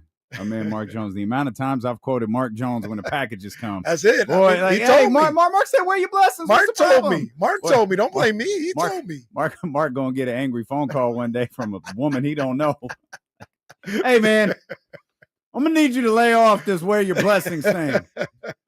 No more. You can't take it with you. No more of that. If you're not in debt, you're not living. There we go. My personal favorite. Well, we're all living then in America. I've been living life to the fullest lately.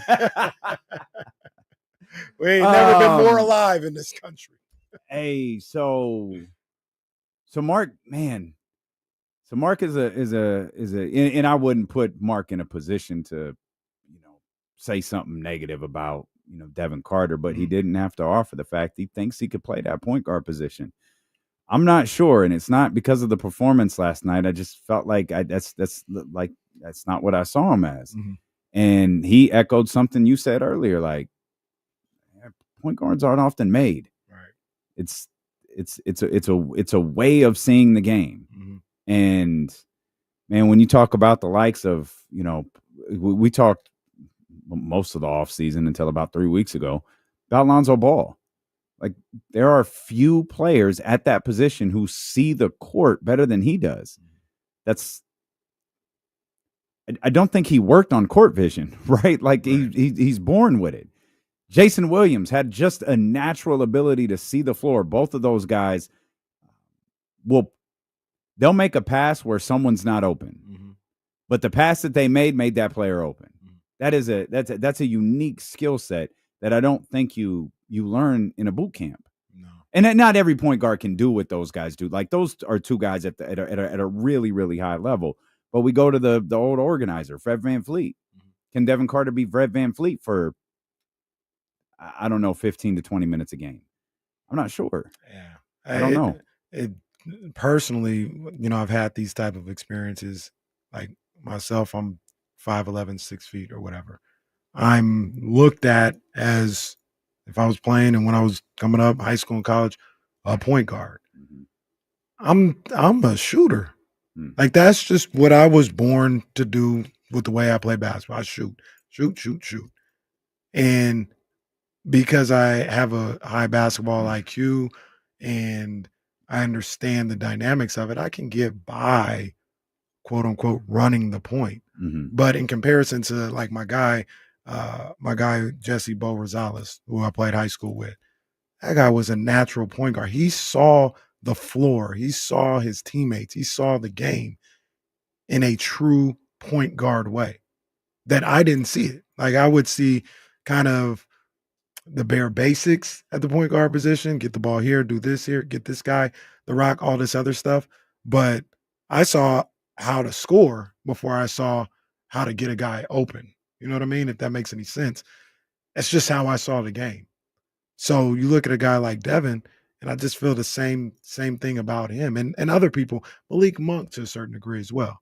Malik Monk is he's got the IQ, he's got the passing ability and all this other stuff, but at his core, he's a bucket getter. Mm-hmm. And put in certain situations, put in high stress situations, a lot of the times that's where it's going to go back to. Like, if I can make this move, I can score, or I can turn the corner and do this, not let me back up. And if I dribble to the left a little bit, this guy's going to help and I can dump.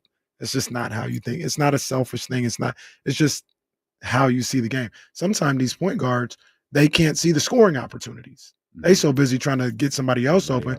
Hey, get to the cup, finish, all this other stuff. So I think Devin is in that lane of a bucket getter by nature.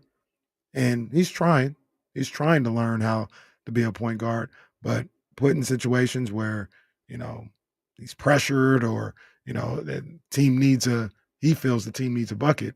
His first mindset is probably going to be, let me try and score. And there's nothing wrong with that. The Kings just need a point guard type guy. So with all that, you think we're searching for something that's just not going to be there in the end? For him or Devin? with the Kings? In Devin Carter. In my opinion, yes. Okay, yeah, because that's how I feel as well, too. Like, when Devin Carter got drafted here, like, there was question about, like, okay, like, what's the plan and what's his role? What's just why? Mm-hmm. And I feel like we never got that answer. The guy who drafted him is not working here anymore. Now we've gotten to a point where it's like new GM, no one, like, the guy didn't draft him or whatever. It's just kind of like, if you're going to work here, like, you can play point guard, like, that's not his position either. It just feels like I said, it's just we're searching for something that's just not going to be there in the end. And might be harsh or just too early, but if you're looking for that, right? Like, if you're looking for that point guard, because you talked about too early, I think it was on the insiders during the handoff. It's like, okay, like, you're gonna play him over Keon Ellis going forward, or like, how is he supposed to find minutes elsewhere when Malik Monk and Keon, those guys are here? Yeah, no, you're right. I don't see a scenario where he's better than Schroeder, Monk, or Keon. Mm-hmm. Like I just don't see that. So how is he going to play? Yeah. Now, once again, that also is a byproduct of the roster, right? Mm-hmm. Like if Keon wasn't here, I think Devin could slide into that type of role and be more productive than backup point guard. A little undersized at the two, but I think he's more suited for being off the ball, being a hellacious defender on the perimeter, and maybe, being a spot up shooter. I think he could, I want to say thrive, but maybe that's the word. He could be more productive in that role, but he's not more productive than Keon Ellis in that role. And that's the conundrum of Devin Carter on the Sacramento Kings. We keep saying it's not him as an NBA player. I don't believe. I think there is a place in the NBA for Devin Carter, but it might not be here with this Kings roster as is. That's a tough spot to be in then. Mm-hmm. Especially when you use the term as is, because I don't know how much it's going to change. I mean, I don't know. I'm like, we're summer league and all the, like, what is the free agent market look like in the next 2 to 3 weeks? Like, you still got restricted free agents. It's not just Jonathan Kuminga. There's a list of restricted free agents that haven't signed. You have veterans. You got a guy like Chris Paul who wants to play the last year of his career. That man doesn't have a team yet. Right. Oh, I don't know. Does it get to the point? We talk about how they need a backup point guard, Russell Westbrook, campaign, whoever you want to say, but they need that backup point guard. Does it get to the point where you've got to take a lot less potentially to just move on from a Carter or a Monk? Because you need to bring in another person, and one of those two, maybe even Keon in that situation too, is just going to be sitting there not playing. Mm-hmm. Like, would you say, hey, we want a player, a potential rotational player for Monk or Carter, but give us 2 seconds. I think that's where it's at with Devin, to be honest. I mean, if to go, well, what a catastrophic organizational failure if you have to trade your lottery pick from the year prior for 2 first-round pick or 2 second-round picks. Excuse me. Maybe it's not at that point. Like, who do the Kings like more though? Devin Carter or Malik Monk? Like, who would they rather move off of? Do we know? Or like, not do we know? I But it's don't. just like it's kind of like, I know who I'd rather move off. well, yeah, that's the thing. But like, we've heard like they don't like Malik, or don't like Malik, but it's just more so they're ready to move off and stuff like that. It's just maybe there's a future for Devin there if you do trade Malik and all that. But I'm cool off of trading Malik for a couple seconds. Like, Malik's still a good basketball player. I don't think the Kings should move off of good players for nothing. Yeah, I think I'm with Jesse. I don't know. So I guess the question, and okay, so let me bring this back to you. Are the Kings at that point? Is it desperate enough to where they just have to get someone off of this roster that you would move one of the mentioned players for multiple seconds to a team who can just absorb the salary? And I don't know who that is other than Brooklyn. It's pretty damn close, man. It's pretty damn close. Man. The only saving we're grace, talking about a player who signed a contract extension last year, and in this specific example, a player who signed a contract extension last year, and a player who was drafted in the lottery last year. The only saving grace for me would be, to your point, I'm thinking more so Malik. Mm-hmm. Like, with Malik, he's still a good player. He's got a contract that maybe, isn't the best in some people's eyes around the league, but maybe next year, or maybe in February. It's not like it's a bad contract. It's not at all, in my opinion. But maybe in February, maybe in next summer, next July, it's easier to move, and you could get more for that. But yeah, like, somebody's not gonna play.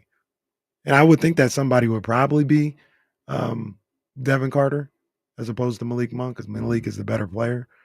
But like you mentioned, that's still a lottery pick that you picked a year ago that now can't get any minutes. Yeah. The only saving grace is if they find a scenario where, and Scott Perry mentioned it yesterday a little bit on that broadcast, they find a scenario where they feel Neek Clifford can be a backup point guard, because that would allow you not to have to go sign somebody. But doesn't it still create, but don't you still have the same issue? You don't have to go sign anybody, I get. And in that case, maybe you have to move 2 guys if you're going to go sign someone. Mm-hmm. But if you make Neek the backup point guard, don't you still have the issue of what do you do with Devin Carter? You do, but you haven't brought in extra money or an extra player to do that. And if you are bringing in somebody extra, you're getting it at a position that you need, like a 3 or 4. Well, Trey Lyles is back. Run it Who back. was the other one? Precious. Who was the other one? Was it Precious? Yeah.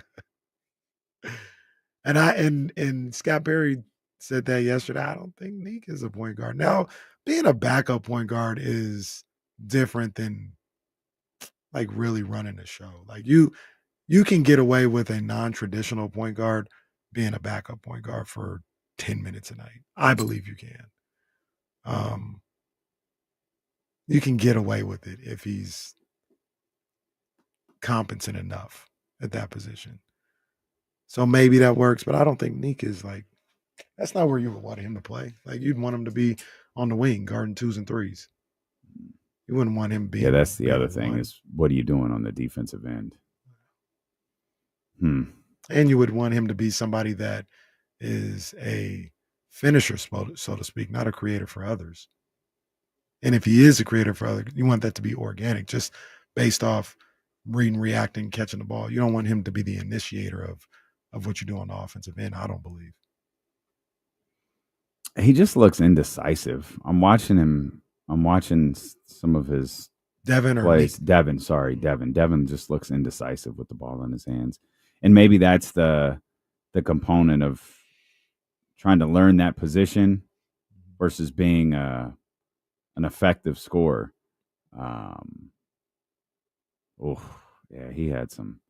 He had some first quarter gems, man. And you know what? It's tough. It's tough. Like we're sitting here talking about it because that's what we have to do. But he's trying.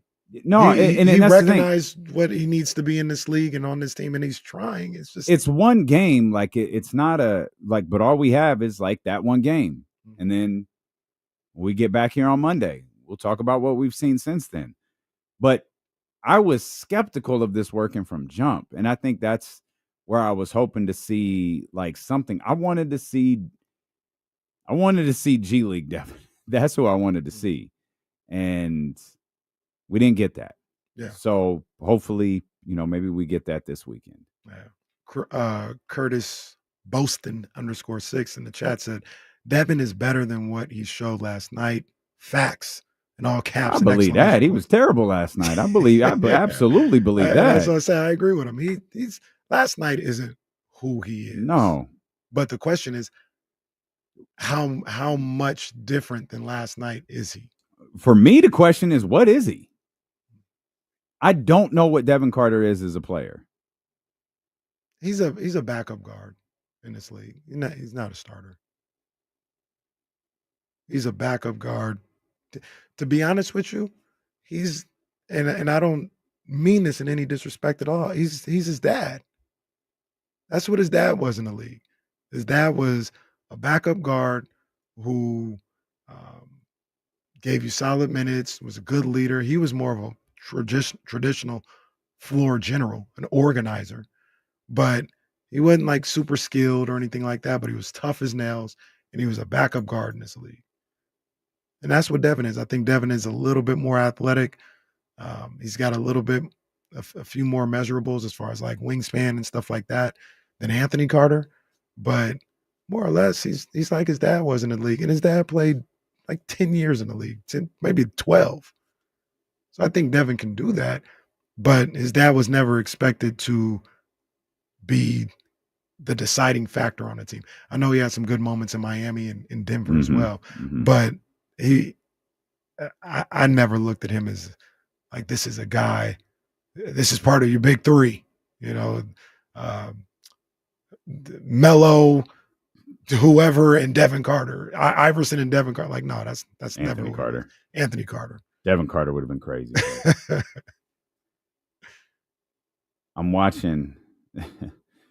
It's funny. The first shot that he made, there were 2 failed lob attempts. You remember this play? Mm-hmm. The first shot he made is second quarter. There's 2 failed lob attempts. To his credit, he works his ass off. He gets the rebound on both of them. Just decides, forget it. I'll score myself, and gets a basket in the paint.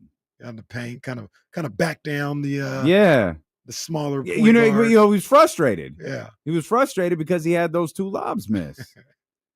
We'll come back, man. We'll talk more Kings basketball. Eddie Gonzalez going to join us in about an hour. Cooper Flagg debuted last night. Much more ahead. We're thrilled that you're here with us. We'll open up the phone lines, too. That's my bad. Elk Grove Kid Talk Line, 916-909-1320. Steeler and KC, brought to you by Sky River Casino and Sacramento Sports Leader, ESPN 1320.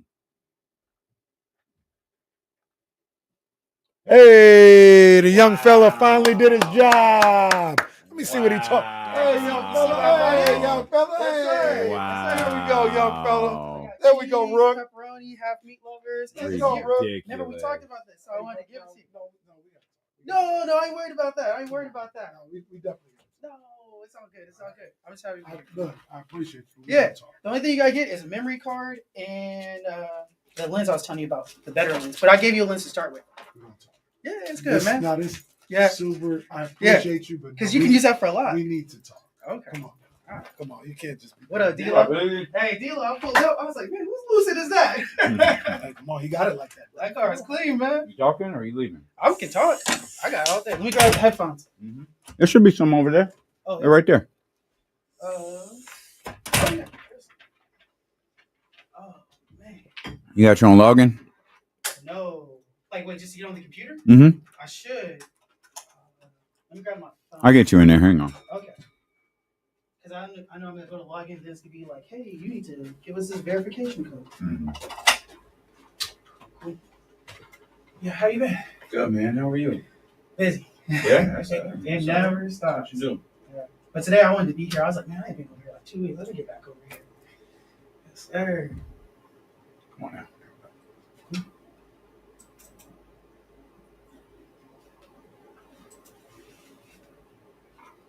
Ready for the weekend? Ready for plans? Very much so. No. Well, Katie's got to work tomorrow, so we got to go out to a winery tomorrow. Oh, okay. Dusty Baker? No, not that one.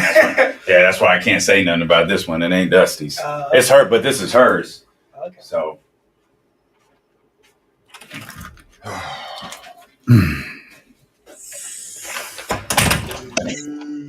What up? My bad.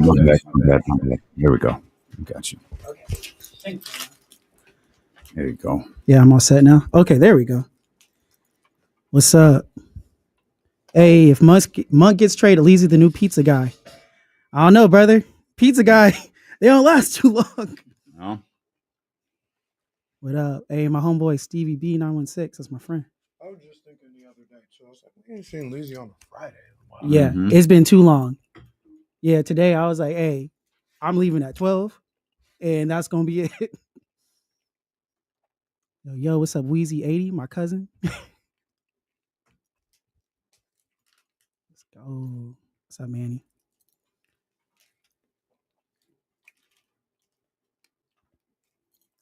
Filthy McNasty. Did Leezy bring himself 3 glizzies? Whoa, hey, what the hell? What the hell? You get a chance to check out that Clips? Mm-hmm. Shit's fire, bro. Yeah. Clips go hard, man. Clips is underrated. That shit was fire. Hey, it's fire. It might be the second best album that dropped today, though. Who was better? The Biebs? That fucking Justin Bieber. Oh, yeah. I heard that Biebs was nice. Some of the beats was slapping. I heard that Biebs was nice. Nice. I haven't listened yet, but I heard it was, Yeah. We was just talking about on the break, that Clips album dropped, and It's everything they said it would be. Yeah, like it's it is fire. Welcome back, man. It's been too long. We missed the clips, man. 16 years, but it's been 4 years since Justin Bieber dropped. And hey, I don't know what to tell y'all.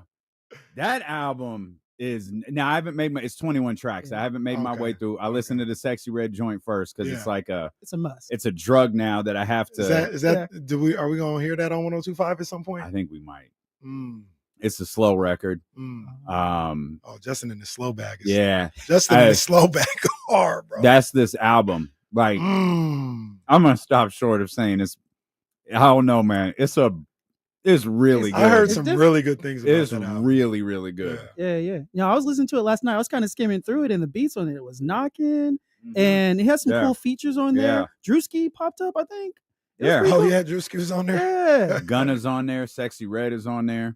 I gotta check that out. I was listening last night, obviously, because the clips had Twitter buzzing. So I was like, I had to listen to that, and I loved it. And then I forgot about the beats. I was like, I would have listened to it.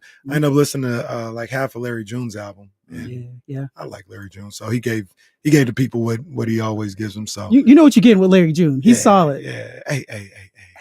Numbers. Good job, Larry. But yeah, man, a good Music Friday. Yeah, it's definitely a good new Music Friday, man. Definitely. Our man Leezy stepping in here with us. Leezy, always good to have you in on these Fridays when you can make it. What'd you think of what we saw yesterday afternoon from Devin Carter? Let's start with the rookie. Let's leave Devin alone for a few minutes. We don't put him in the box. Let's let him breathe. The man only played one. Yeah, let's leave Devin alone for a little bit. And there was a lot of, I think there were a lot of positives in last night's game, and we don't have to. We don't have to beat Devin Carter up more than we already have. Nah, we don't gotta do that. We beat him up because we expect. I think we expect a lot from him. Mm-hmm. Yeah. I've been skeptical as to whether we can get that or not. But I did say yesterday, I hope we see it. I want him be that G League guy. Be that guy who, like, we'd be in the middle of a show, G League game goes final, and it's like, yeah, Devin scored 30. Oh, all right. Yeah, give me that. Yeah. No, it should have been a good opportunity for him. But like you said, we ain't gonna beat up on him. But remember yesterday I called in, I was a little concerned. I was like, hey, we sure we doing this? But besides that, I like the big man, Maxime. Yep. I always mess up on his name. Maxime. That's He was balling. He was scoring he was knocking down the three. He was looking good in transition. He knew where to be on the court. I like him. He's got a little edge to him too. Like if you ever watch his interviews, he's calm, cool, and collected, but you can tell he got that fire. I was watching an interview he did with Mo, and he was talking about some of the players he liked. He liked KG, and he liked Danilo Gallinari. Yeah, I was like, that was interesting. But I don't know if you quite see it in his game, but he definitely has a spark there. There's something to be excited about. And as Kings fans, that's just refreshing though, because if you talk to Kings fans, people are upset about, defense, DeRozan, Levine, whoever you want to talk about. There's a lot of negativity, but at least with these young guys, you got a little bit of spark and something to look forward to. And I'm not crowning them. I'm just saying it's nice. I was trying to think back off the top of my head of like summer league performances with the Kings, since Vegas has been a thing. They said Vegas has been 20 years. That's crazy. I only remember about because they had a special on NBA TV, like 20 years of Vegas. I think it was actually last year that they aired that. But we all know it from the last 10, 12 years or something like that. And I was trying to think of all the summer league performances from Kings of the past. And the ones that performed like Maxine and Neek, at the very least, they've been NBA rotational guys. The guys that I'm thinking about are Davion. He was summer league. De'Aaron, Keegan. Those are the ones that come off to my mind immediately. Everybody else, you knew or you had a good idea, like, that's not it. Stauskas, Ben McLemore, those guys. Even Marvin Bagley was a little iffy. He was California Classic. Yeah. He was in summer league. It was California Classic, and it was one game. Yeah, one dunk. And yeah, that was about it. So I say all that to say, with those two guys and the way they played yesterday, it feels like, if you're going to have, at the very least, a rotational guy. Yeah. Not only by just the statistical output, but just watching them play. Right now, yeah, just watch him. Like everything he does is NBA. Like he's a pick and pop guy.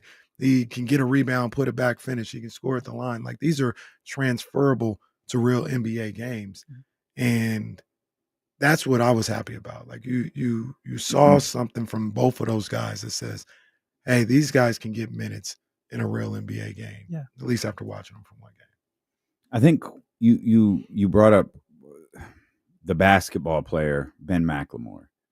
And it reminds me of his pre-draft workout. I knew the trainer who worked with him. And we asked him, like, what do you after he was drafted, what do you think about Ben McLemore? And he was like, he's good. Like, he's really athletic. But there isn't a single part of his game that any team in the league is going to fear. Yeah. Like, he doesn't have a go-to move. He doesn't have something that he could rely on. Like, he does. There's nothing. This isn't there's nothing special about him. That's what I feel like I'm seeing with Devin. Like, and of course, the sample size is so limited. So this is unfair on my part. This was an assessment after a workout on Ben McLemore after he was drafted. What I fear when I see Devin is like, what is going to make him special? What's going to make him different? What's going to make him stand out? What's his go-to? You look across you look at a guy like Malik. Malik gets in trouble. He's going to at the very least attempt to create his own shot. Domantas Sabonis, as much as he drives me crazy, if he gets his back to the back, he's shoulder, and he's going to try to get a bucket. I don't know what it is with Devin that I can go, that's what's going to separate him right there. Yeah, that's what's going to make him stand out. Yeah, that's the hard part. Like you said last night, we didn't see a lot of playmaking from him. He definitely was struggling on offense to score. Yeah, like you said, he just doesn't have a specialty like other teams are going to fear, which separates him. But yeah, and that was what really stood out about Max was he had the special thing that he has is it appears he could do everything. He can score from everywhere on the floor, and that was it almost looked like it was a conscious effort to score from every place on the floor, to score in multiple different ways, all within the first 6 minutes of the game. Yeah, he has a understanding of not only the professional game, but his game and where he needs to be as a big man.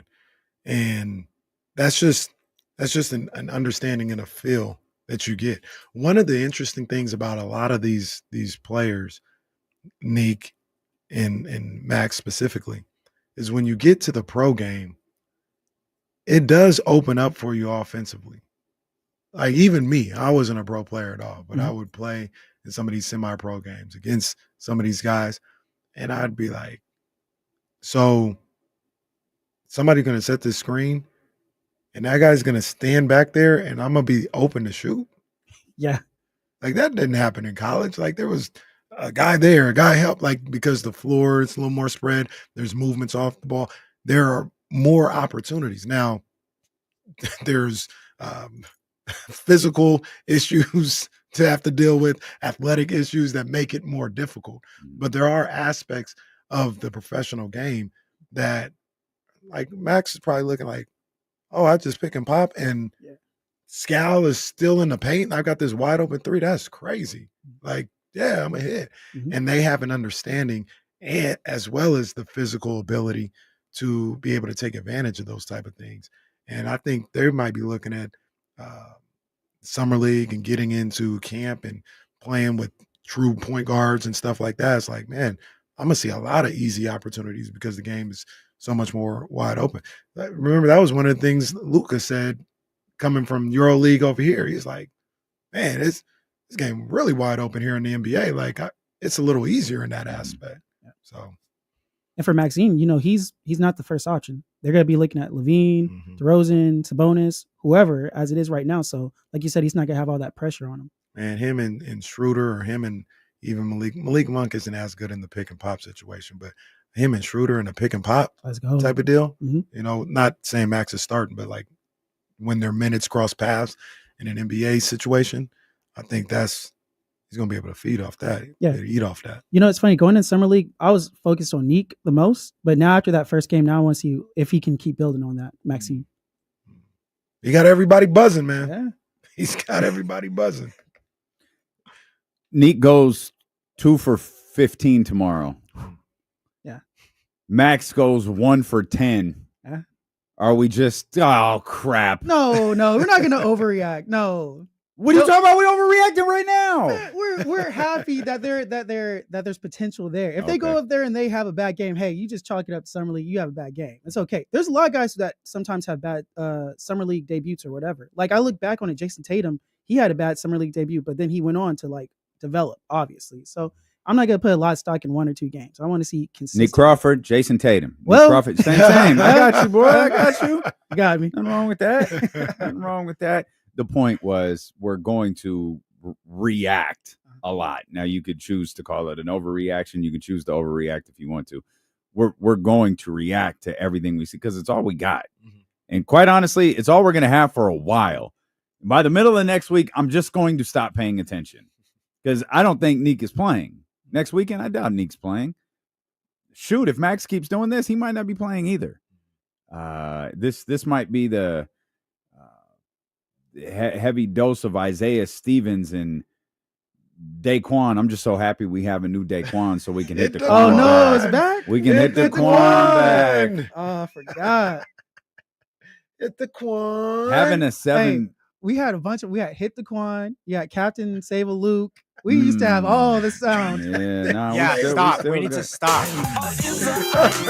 Every time we give someone some nickname or give them a little fancy ring or something, they get the boot just immediately after. Has anybody survived? Nope, because Sensational. no. Gone. Freeport, gone. Pizza guy. Nasty boy, gone. Yeah, nasty. I was sad Damn, about that nasty one. boy. Wow. Nasty boy. And but look, Call him and a nasty boy and he wants to go back to Europe. Are we the Madden curse? Legit. I think we are. Look, and before anybody says, do not be disrespectful. We are not giving Levine Yeah. or DeRozan a Nope. song or a nickname. Don't be disrespectful. Yeah, I'm saying it now. I tweeted that out a couple weeks ago. Oh, yeah. How about you guys give DeRozan a nickname? How about you guys give Levine a nickname? No. It's not the game. That's By the way, disrespectful. It's all lower level players, by the way. We gotta stop. Officials, we need a huddle. We caught massive heat. Oh, I threw it. It's right here. Okay, I'm just saying we caught a lot. I mean, that was crazy. Threw What it. happened? I didn't throw it on Well, camera. Mark but- Jones said something about a sausage party, and we had to. What? Or so was it a sausage factory? Factory. It was something involving sausage, and we were just like, oh, It's Mark Jones. What do you want us to do? I don't know. Like there was a. Well, I mean, look, and I was about to say, Mark, we don't talk like that on this show. but it's but Mark Jones. I didn't know if he no, would you get can't. it. Yeah, That's it's why we don't Mark throw it on Jones. camera. I threw it off camera. Like I threw it off Mark camera. but- listens though. Yeah. Like he knows the I mean, show. look- he doesn't know me. He listens to his friend Kenny. No, he True, does. What are you true. talking about? Maybe That's like, Kenny has to throw the flag. that's like in the Nah. 2-minute report. No. What's going to happen, guys, is much like what happens with a technical sometimes. Days later, Oh, the NBA says, you know what? Yeah. He was assessed a technical. he's here. going to Yeah. get fined. Yeah, he's Mark, gonna get fined. Mark's Last going to get 2-minute report. Mark's Yeah, going to get sure. the $5,000 fine. He has it in his car somewhere. Well, the problem was it's not in the last 2-minute report because it was in the first 2 minutes of the game. So, yeah, he said it, and I'm like, all right, stay composed. Well, And then I looked at the chatty house. I was like, oh no. look, you missed it last Friday because Sarah Hodges was going crazy. I just let it Oh, ride. I imagine that went over great in the chatty Yeah, that's the house. thing. Like that's why, like with the guests, we just let them just talk. Just let him ride, I man. imagine. Trista be Right. on it. Trista be saying a lot of them. Well, Sometimes Trista- I feel like throwing flags on Trista, but she's like Vontez Burfitt or whatever. Yeah, Every time nah. I don't know who we compared that to earlier. She's But like it's just Rasheed Wallace. I think Trista does it to be funny. Trista sometimes, said you but- can't call them all. Exactly. It's like we can't. She's Shaq. Look, there's holding every. She's Shaq. Like, what do you want me to do? She's too dominant. Ben's little bro says Mark Jones is not above the law. We'll make that today's title. Oh man. Clip that, Justin. But yeah, Good. I heard him. Yeah. Yeah. Gotta be better, team. We gotta be better. Let's see what TC talking about here on the Elk Grove Kid Talk line. 916-909-1320. Get your thoughts in on the Summer League debut of the Sacramento Kings last night. What's up, TC? Hey, what's up with my two brothers? Not much, man. How you doing? Hey, vibing. Hey, Leezy, what's up with a J in the back? Hey, check what's it out, up? Jesse? Hey, so give me a minute, Jesse. Hey, look. What I'm gonna say what this is, right? I've seen enough, right? I know we overreacted, but I've seen enough from our dudes. I'm with you, Leezy. Like, I know it might seem like an overreaction from us, y'all, but we see something. And we got two dudes that's, you know what I mean? Because we so used to getting dudes and like, man, this dude, look at Devin, right? Then look at Davion. Man, we missed on them dudes, man. And I think we got two dudes, bro. When I seen the boy hit the back to the basket with the left hand, then he got the steal, went coast to coast. I text Kenny instantly. Text D'Lo. D'Lo, I text you on Carter because I didn't like dude's vibe, bro. I'm like, bro, if you gonna act, I see what Tristan was talking about. I try to give him a benefit of the doubt. I said, I'm going to fall back on this dude because I really want to see his character. For me, I don't like his character. Everybody else talking about his play. I don't like how he walking around, moping around, not shaking his teammates' handshake. He coming back to the huddle when they call a timeout. Everybody else high-fiving, dude walking by just barely tapping people's hands. I'm like, bro, I don't like that spirit. I don't like players around that. I don't like playing with players like that, bro. And I don't like coaching players like that, dude. If you can't have a good spirit and lift up for your brother, bro, and be there for him, I'm cool on you, bro. And on top of that, your game, like, I'm cool on him at the point guard, bro. Listen, if he got to be in a package, he going to be in a package, bro. That's all I got to say. Listen, have a good weekend. I'm going to the A's game. Tomorrow, I'm finna vibe out. No doubt, big dog. Enjoyed it. Enjoy Sutter Health Park, big dog, man. Yeah, shout out TC. He was cooking, man. Jesse he said, Jesse, let me cook. And Jesse let him cook, and he cooked. Oh. You guys talk about me being HAL. TC's been pumped up lately, man. Every time he calls in, he's like, get ready. It's moving and shaking. We got two boys. Hey, let Perry cook. Boy. Man, TC, vibes is up, bro. Hey, TC not here for none of Devin's nonsense. You gotta have and he's not wrong. I think everyone's been a little too harsh on Devin. Oh.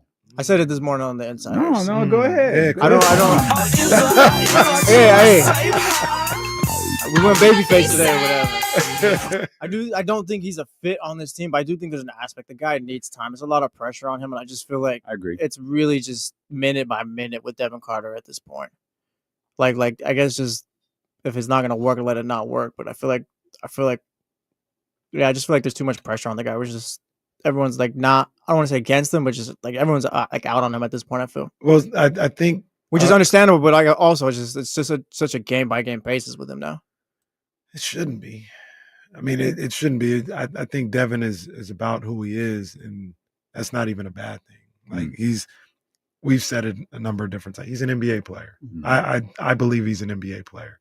The pressure, in my opinion, comes from the logjam that you have at that position. Sure.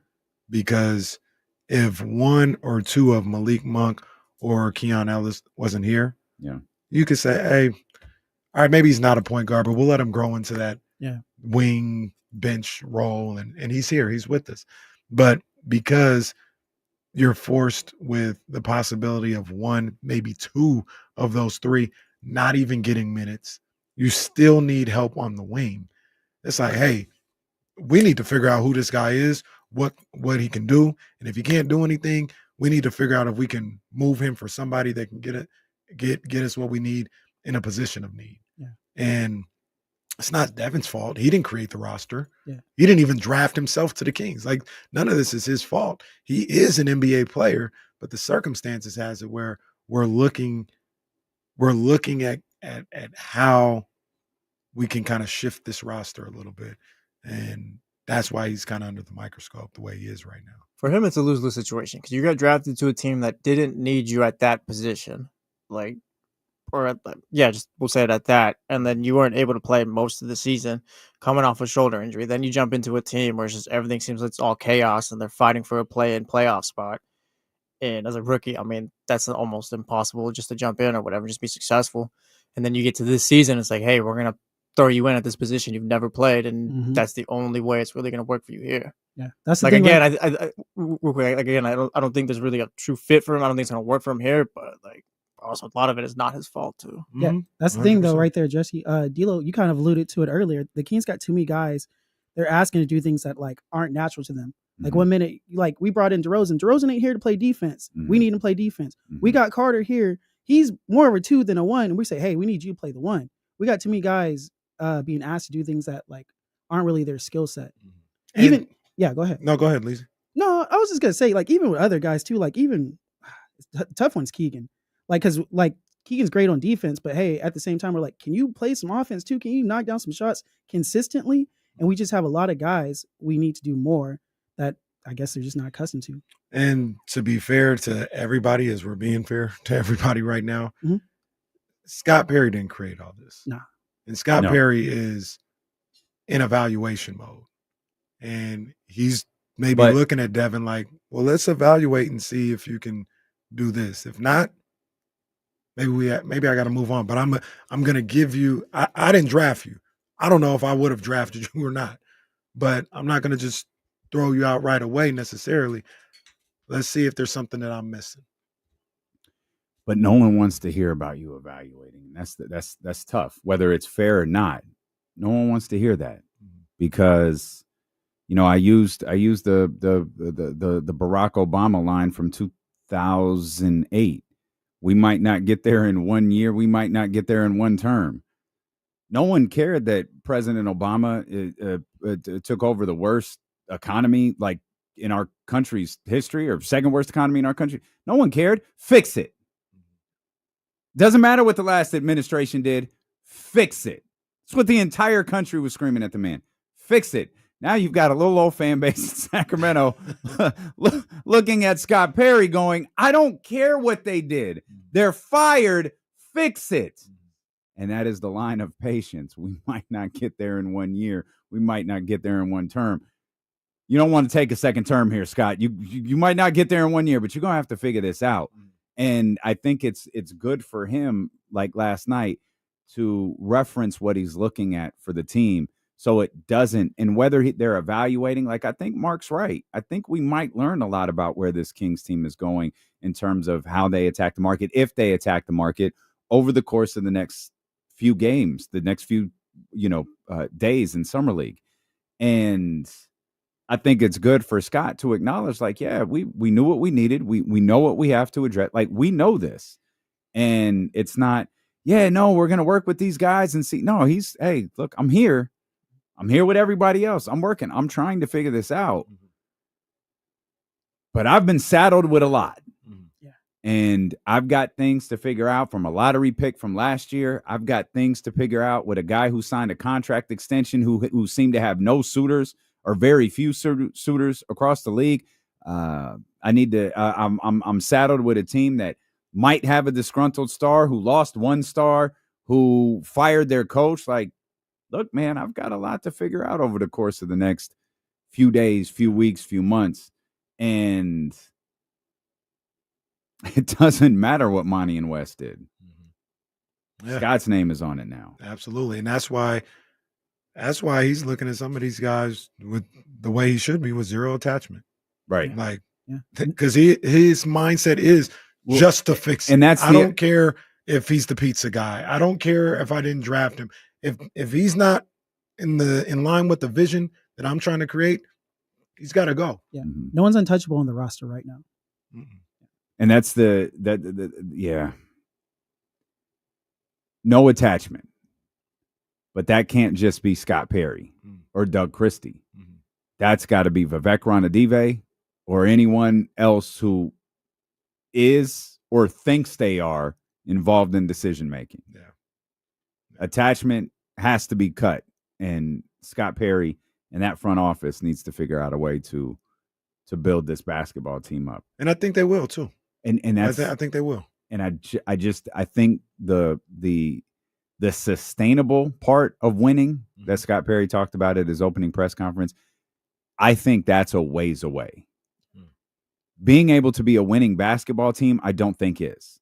I think this could be a winning basketball team this year. I think it could potentially be one next year. And if you maneuver this correctly, and I don't even know what that means right now, but forget maneuvering correctly. If you're able to get over on somebody, maybe that's what you could do to build a sustainable winner. But the sustainability of this team, it's a bit of ways away from me. But winning, that's not that far on the. That's not too far away from me. When I look at this basketball team, I don't think it's too far away. It was like you were saying the other day, D'Lo. When the season starts, like we don't know who's gonna get hurt. We don't know what team could be calling need and Across the league. Yeah, you don't know what's gonna happen. So right now, things are kind of up in the air. But like you said, if Scott Perry just kind of waits and finds the right moment, and Kings fans, we stay patient, he could strike, and find a good player for the roster or an upgrade. You want to hang out a little bit longer? Yeah, I'll hang out a little bit. Our man Leezy hanging out with us. I think I just got word we lost Eddie. Oh, we lost Eddie. He's alive. He's alive. Man. But we lost him for the day. He's out working, doing his thing. So we may miss him here today. But that's all right because we've got you covered. We got much more ahead. There was shots fired at your boys this morning. Pew pew pew pew. Really? Yeah. Oh. Do tell. Yeah, okay. Hold on, man. I'm pretty sure. Hold on. It's been a while since Hold on, man. Is this friendly fire? Or do I it's friendly fire. Okay. It's friendly fire. Okay. It's friendly fire, but it's still fire. What is friendly fire? No, hold on. Is it 90 miles away? 90 miles away. Okay. All right. Yeah. All right. Not 19 minutes. Yeah, okay. I was about to say we're gonna have some fun when we get back, or this is gonna get ugly. Steelo and KC brought to you by Sky River Casino. See who was hanging out at the casino last night? Hey, Diesel in the city. That's what Dan Patrick used to say. Yeah, he's in the city, I wish you'd stop. Yeah, let's just go to break now. I wish you'd stop. Yeah, you could have just said Shaquille O'Neal, man. It was at Sky River Casino. Oh boy, it was popping. Steelo and KC on ESPN 1320. Yeah. Hey, can I do a quick shout out, D'Lo?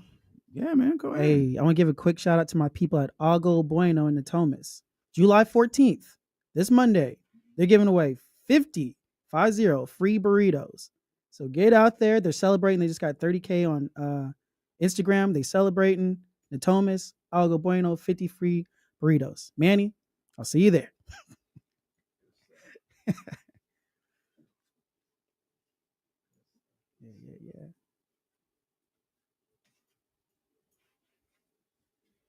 Like I tried this before. I can't remember if it worked. Check 1, check 2. Oh, it did work. There we go. Baker family 1. Oh, yeah. Okay. We're going to be efficient today. Zabo, send a video. Wow. Hey, Ben's little bro, he knows. I'll go solid. It's my people. Let this go. Michael in here talking about, I don't think Kuzma is a Scott Perry guy. Brother, Kuzma's not coming. We've been waiting a while. It ain't happening. That's from Pizza House. It's on Greenback in Carmichael. Bro, so I know. It's pretty good, right? Yeah, the sauce on it, man. Oh, well, hey. It says pretty good pizza. Watch this guy, man. Yeah, I know. I was looking for the ref. Watch this guy. But yeah, hey, I always tell people the story. The first time I got that place, me and my friends we're going to the movies and we want to get pizza before. It took forever to get our pizza for whatever reason. So instead of the movie starting, so I'm just like, you know what? We're not just gonna leave this pizza behind. So I took off my jacket, put it over the pizza, walked right through, and we had pizza in the movie theater, and it was bomb. That's a good look. Yeah. Look at Tayshaun Prince. That's crazy. He's now. That's crazy. VP of basketball affairs. It's wild when you see like retired players taking on new roles. I remember when Tayshaun Prince was in high school. Dang. Yeah.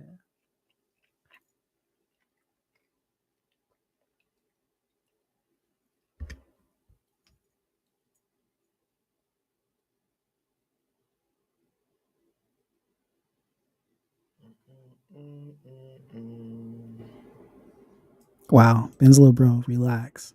We'll pull out the wrench, okay? John Pose, he's gonna take down a few.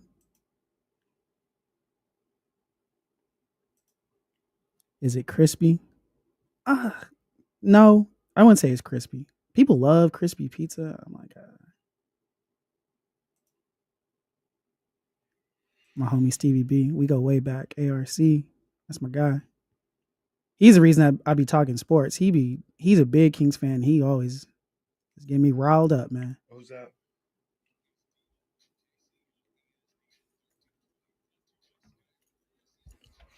I didn't understand where Kyle Kuzma's name came from, and I just saw Jason Anderson's article referencing a podcast from The Athletic with Sam Vecini and those guys talking about if Jonathan Kuminga doesn't work, there's other places that the Sacramento Kings could go.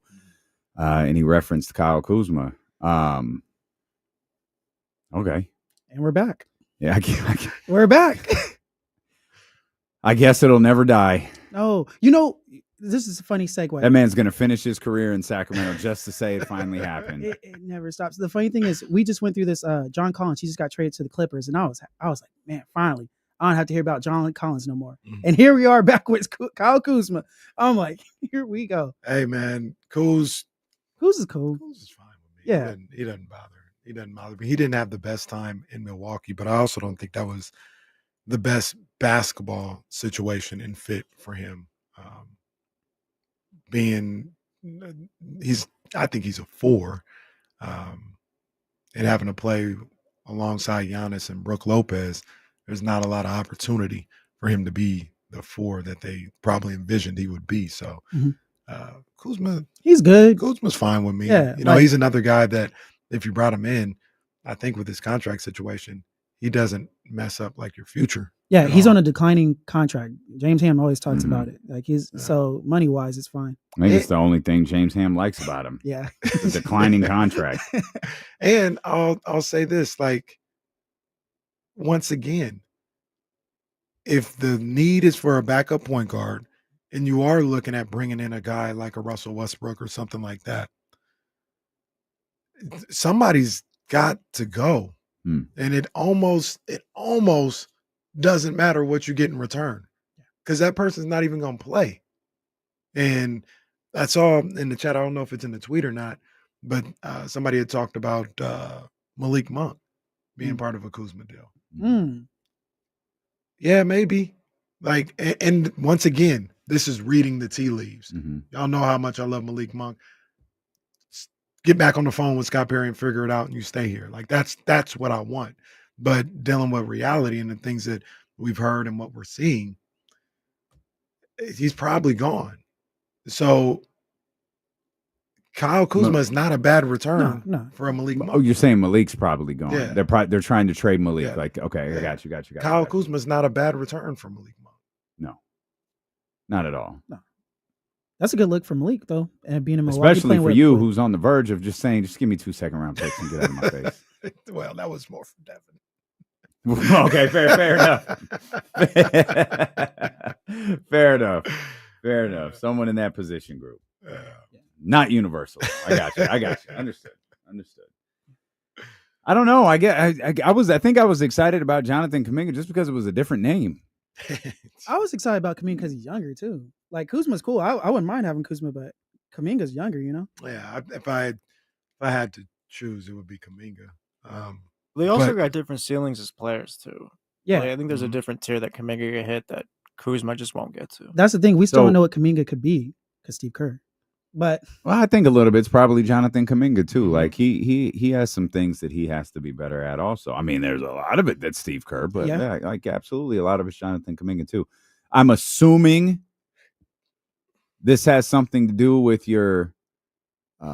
Some people had something to say about us this morning. Yeah, I mean, Bonte. I've been talking about. I thought his radio show was over. No, Why is he still talking on the radio? I've been talking to Bonte all week long, and he's like, "You lucky I ain't got a radio show no more." But he does every Friday morning, I think, on the Morning Roast. Oh, how sweet! And when did the California Classic end? Was it Monday? Something like that. He couldn't wait to talk about Monday, to talk about conversations. What was that, last week? Couldn't wait. Mm-hmm. And he was talking about, and like I said, it's friendly fire. It is friendly fire. Like I just said, I talked to Bonte all week long. Like me and him talk off air regularly.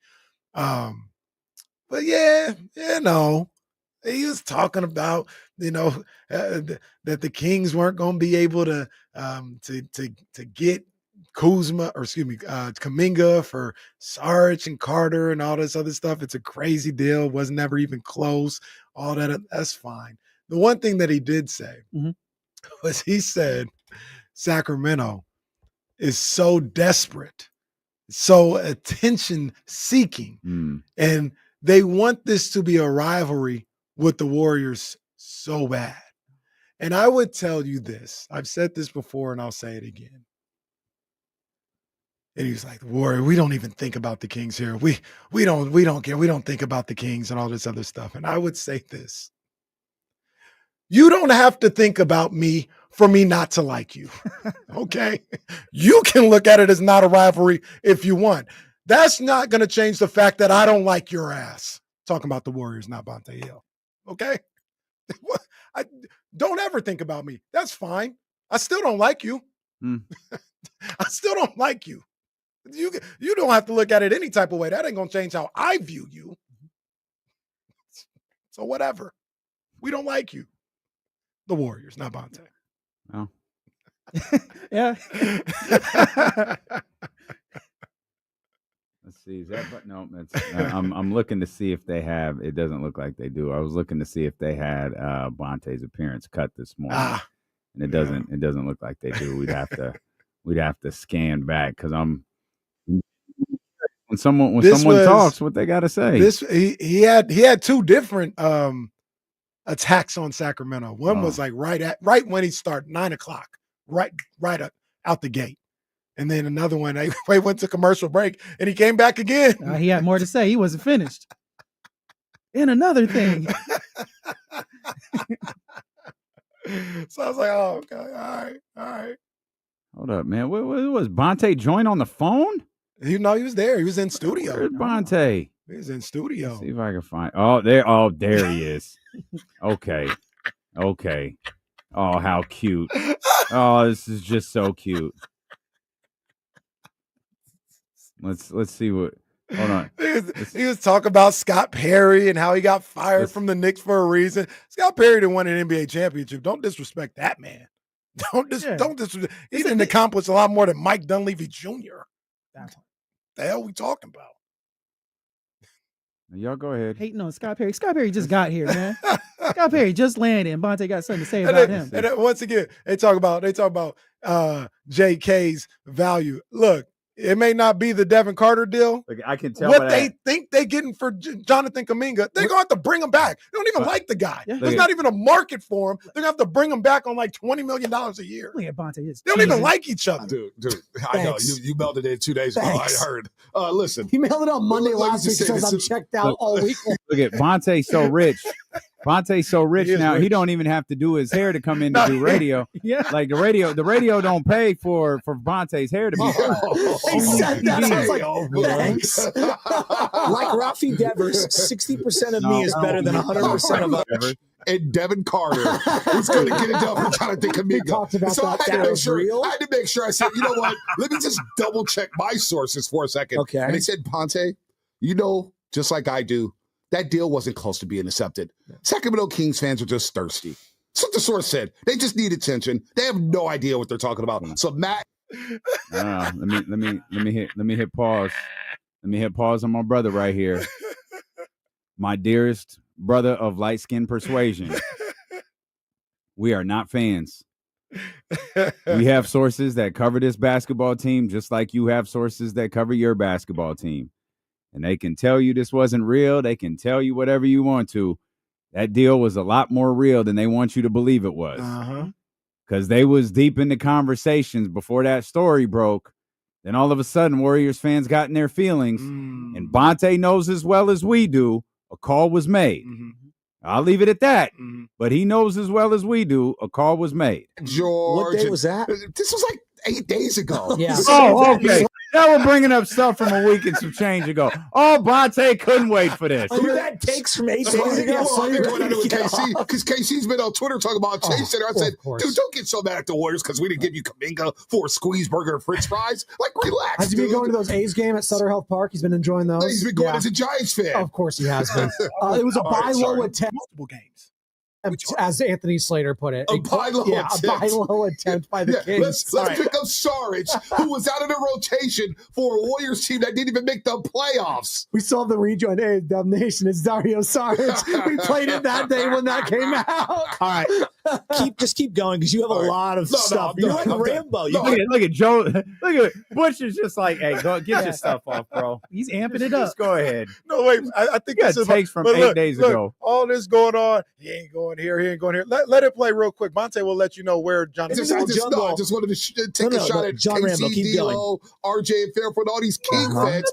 Stay in your lane. You're the relevant Western Conference team, and you will be like that for the rest of your eternity. It's the rest of your life. Okay, keep going. I can't wait for Steph to retire. Brother. I can't wait for Steph to retire. Boy. Oh, and y'all hoes, we're going to have a good old time. Y'all hoes are covering the San Francisco Giants for 11 goddamn months out of the year. We have a good old time. They're down so bad they weren't even invited to the California Classic. I don't see that. It's the reason why the Warriors hosted. Okay. Oh, this is the wrong. Just clip. real quick. Who the hell is the this second guy? time. Yeah, that's what I was going to ask. I was going to say, who's this guy? Damn. Did he win his job? No. Did like little caller won his job? Like, oh, this is cute. This ain't Ludman. This is Spadoni. This is Spadoni. Did Matt Nahegan gift this job to the kid? Before the Classic because the Kings can't handle it. It's a true story. The Kings are supposed to keep that, and they're bitching about it. Oh, bro, he's not. Well, he's not exactly wrong about that. No, I told him. That's our bad. At the damn event. We don't care about California Classics. No, keep it here. We care about finals games and second round playoff games and conference finals games. And Kings fans are here bitching about the California Classic. Are you kidding me? And they're so salty that when you just hand them, here, Jonathan Kuminga, here you go. Just give us Where's whatever. Kuminga going? I don't know. He may be back here. He may be back here.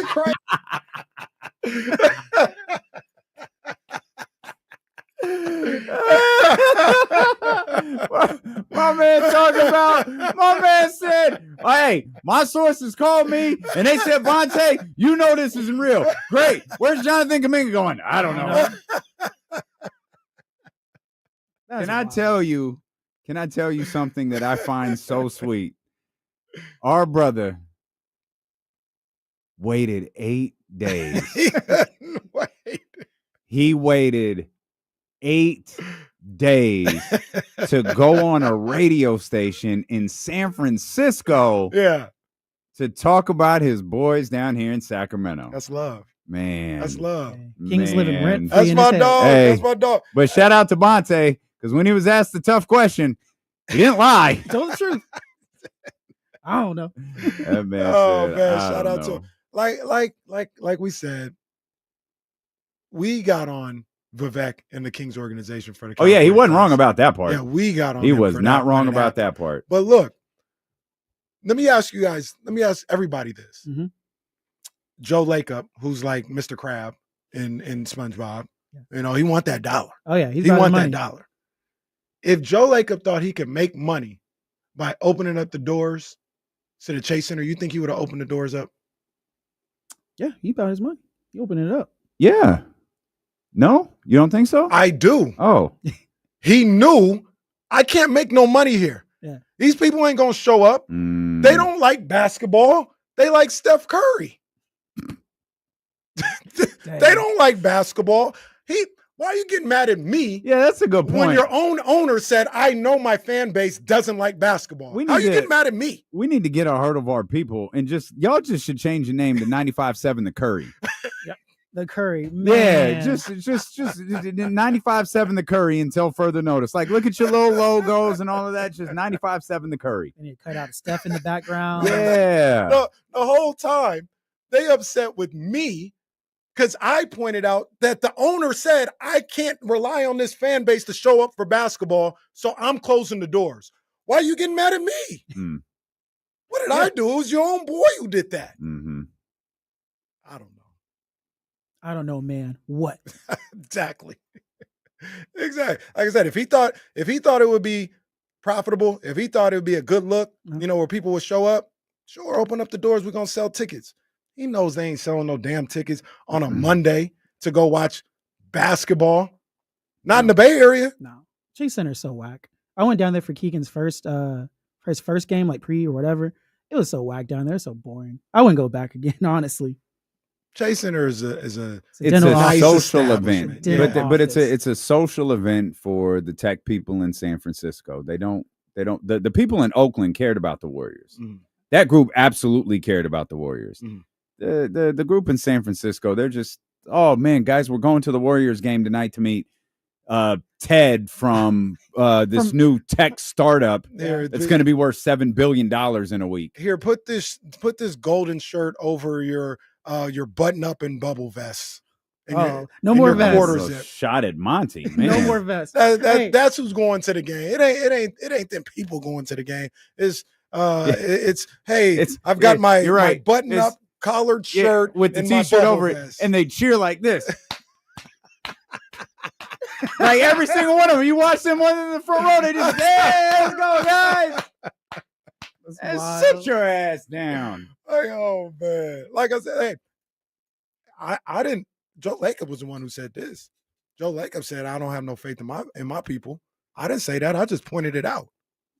I'm a broadcast journalist. I just report what I see. Very good.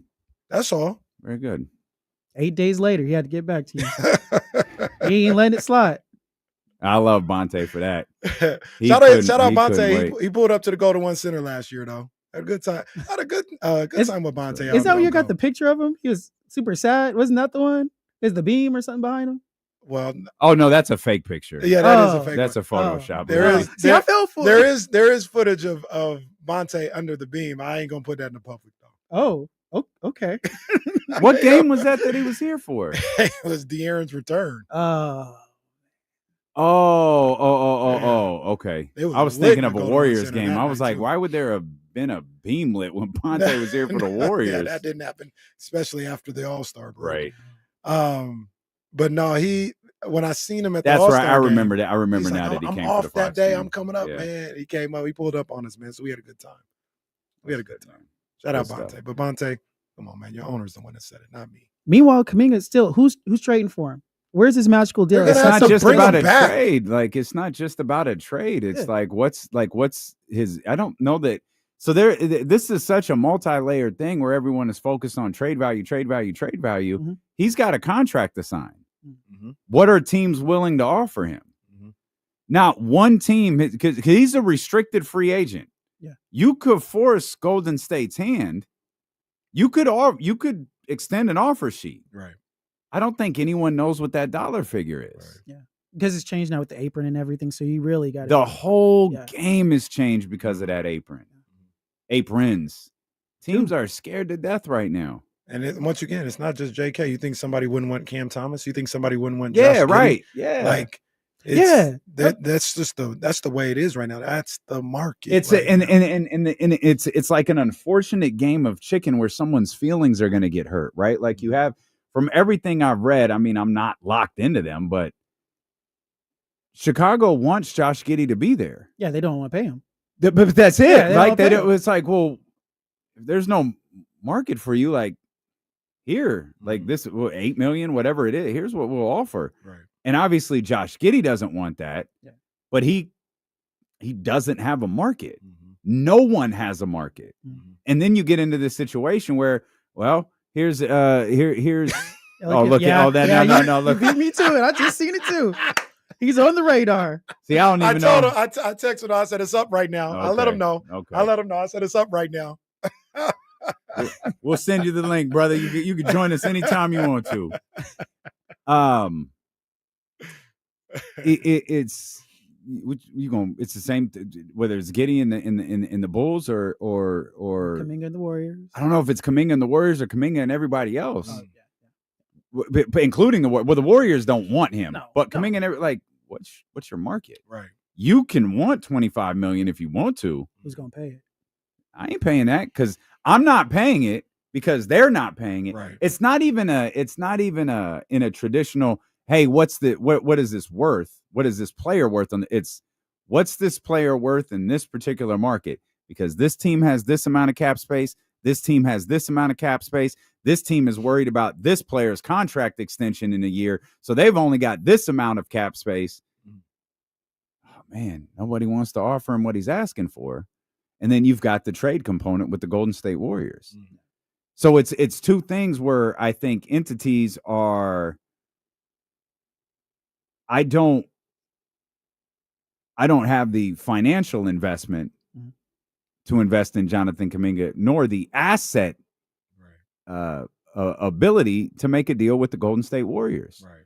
Which is why your bitch ass is getting Sarge and Devin Carter, and you're gonna like it, Bonte. Like it or love it. And the other dynamic of it is, for the last year and a half, these two entities, Kuminga and the Warriors, have shown how much they don't like each other and don't want to be with each other. Steve Kerr did not want to play this man. He had to play him in the playoffs. They've any. I'm not gonna say it's a dumb organization, because I don't think that, but any organization that's making competent moves right now would say, yeah, we got to move off this guy, whether it's for that trade package or not. Like, you actively shop him with whatever. Yeah. The Warriors, that wouldn't be the best move for everybody involved, in my opinion, to bring him back. Like, what is that going to do for anybody involved? Kuminga's probably not going to get the dollar figure he wants. And that's so sorry. He'd be upset. And Yeah, the Warriors exactly. aren't even going to play him. But that's it. Like, that's the thing with the current state of restricted free agency. Everybody's feelings are getting hurt, and it's going to create these terrible dynamics. It's bad for the locker room. Yeah, like what Kuminga gets paid, it doesn't have anything to do with Steve Kerr.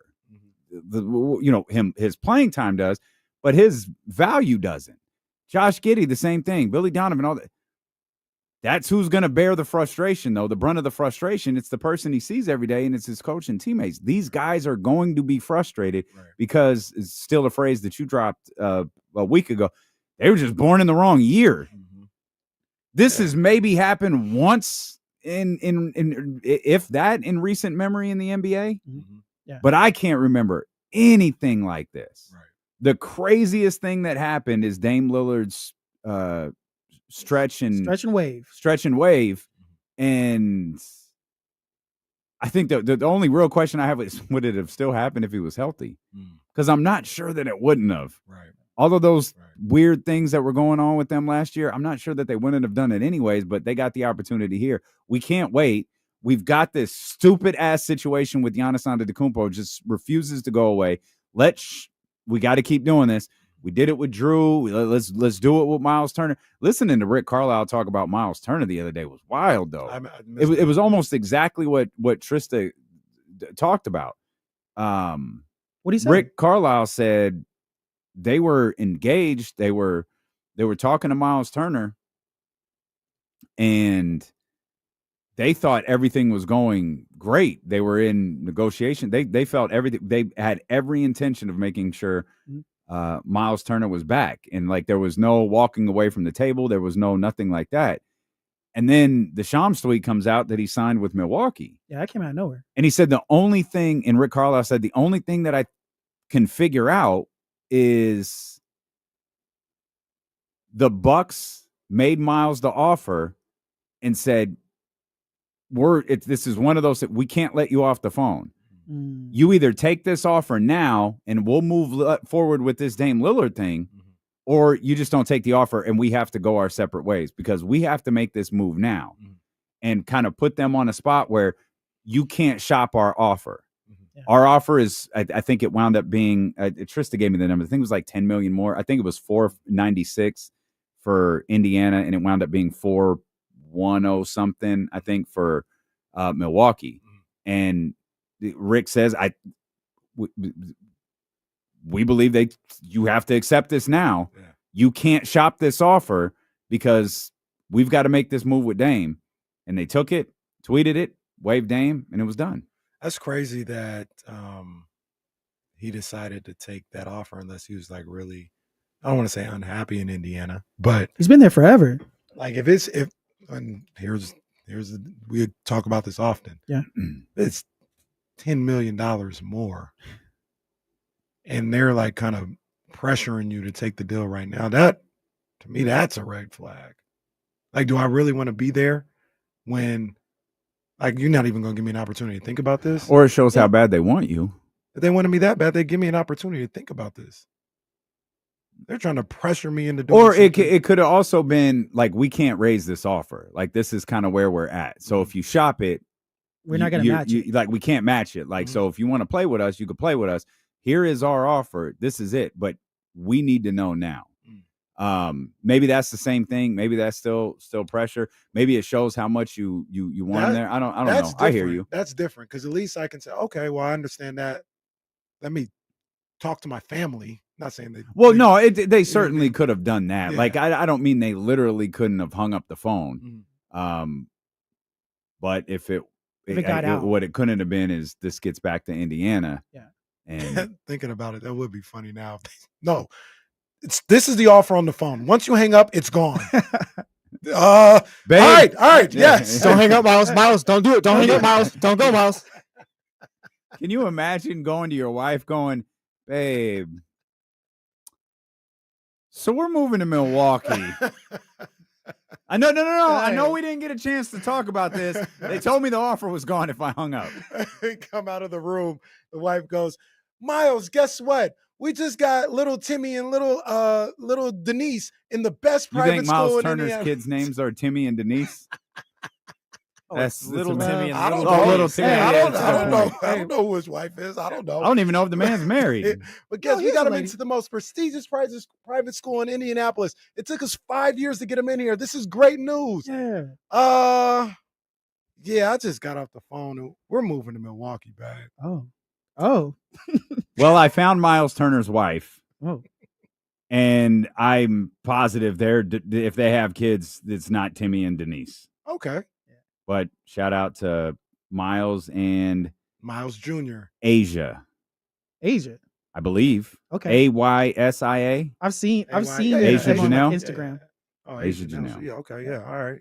Why are you saying that? Do you know who Asia Janelle is? No, I just know. Yeah. No, it's you say Asia Janelle. yes, All right. Yeah, it's what you'd expect. Yeah. It's what and Miles Turner got mad style. He's winning. Yeah, he's cool. Miles Turner's winning. Every now and then he'll pop out with something smooth. Well, but I've seen her before. I'm just gonna follow this account. Yeah. Mm-hmm. D'Lo and Casey, we'll come back. We'll come back. We hanging out. We having fun on this Friday, baby. It's D'Lo and KC, brought to you by Sky River Casino and Sacramento Sports Leader, ESPN 1320. So D'Lo, there's this thing. It's on Instagram. They interview all the girlfriends of the players, and they play this game. They're like, "Hey, how well do you know your man?" And they'll be like, "What year was he drafted? Who did he play? What coach did he play under? How many state championships they won? Whatever." But I'm pretty sure I seen Miles Turner's girl in there, and yeah. Yeah, she's beautiful. Yeah. Living good. Shout out Miles Turner, man. Living good. You know, sometimes they'll show the lady, and then they'll play the game like who's your man, and they don't reveal it to the very end. Mm-hmm. And I'm walking a tight line here, but one time there was a nice person, and I was like, man, I wonder who she's with, and she's with James Johnson of the Pacers, and so I was like, oh, okay. Well, so I did not follow that account. yeah, be careful with James. Be careful with James. Yeah. Hold on 1 second, Leezy. We got business we got to attend to real quick. Oh, 13th real round. Quick. Yeah, man, because it's a big time Friday. It's a big time Friday. It's 13th round with your main man, Kenny Caraway. Shout out to the dope ones. Shout out to Jordan Brand and shout out to Cola Seamoss. You already know the vibes. And we've got Friday night fights. It's been a while, but shout out to Jake Paul's promotional company at the very least. Shout out to Netflix because tonight we got what they're calling the greatest women's boxing card of all time. And the two headliners absolutely put it in that category. The co-main event, you got my girl Alicia Baumgartner, who I think is on the precipice of being one of the biggest stars, not only in boxing, but in all of sports. She's taking on Jennifer Miranda for Baumgartner's undisputed junior lightweight championship. So shout out to her, Alicia Baumgartner. I'm just going to be real. We're just going to be real here. First of all, she's a hell of a fighter, big time knockout fighter. She does that. She does what she does in the ring as well as anybody in the game right now today. So that's always first and foremost. But let's make no bones about it. She's gorgeous. She is absolutely gorgeous. I love the way she talks. She be talking that talk. She's a star. She's an absolute star. She just got to get with the right people. Eddie Hearn wasn't it. Maybe Jake Paul is it. I don't know. PBC would be where she needs to be, but they don't do anything with women fighters. Alicia Baumgartner on the precipice of being Ronda Rousey-like star, if you ask me. She's fighting in the co-main. And then the trilogy that something that boxing fans have been waiting for a minute. Katie Taylor, Amanda Serrano, for the third time going down tonight. This is going to be a fantastic. Their first two matches were incredible, absolutely incredible. I think this one will deliver the same type of drama, the same type of action. It is some must-see TV. And the only thing I don't like about all these women fights is they still got the 2-minute rounds. They need to push that to 3. Let these women cook. But tonight is going to be a fantastic card, and it is live on Netflix. So a lot of people got Netflix. I know that. Check this card out, man, especially the 2 main events, because it's about to be fire. That's the 13th round. So speaking of fighting, and Miles Turner, did you ever see that video on Legends? Some guy was getting into it, Miles Turner, and he goes, "Hey man, you play with Legos." I think it was Isaiah Stewart, or it might have been Jalen Duran. It could be Isaiah Stewart. He get into it with everybody. Isaiah Stewart probably, I don't even know if he would have said anything. He just would have attacked. Yeah. But I think it was Jalen Duran, or it might have been both of them. But I have seen that. Did you guys see Legends? They're kind of back. They have like Legends Productions, and they do like long form media now. Yeah. So, yeah. I didn't see that part. Yeah. It's on YouTube. So like instead of it just being a clip of what they say, it'll be like this on this day in November. He did the Cavs Warriors series. He's done some good stuff. Yeah. You saying? Okay. Yeah.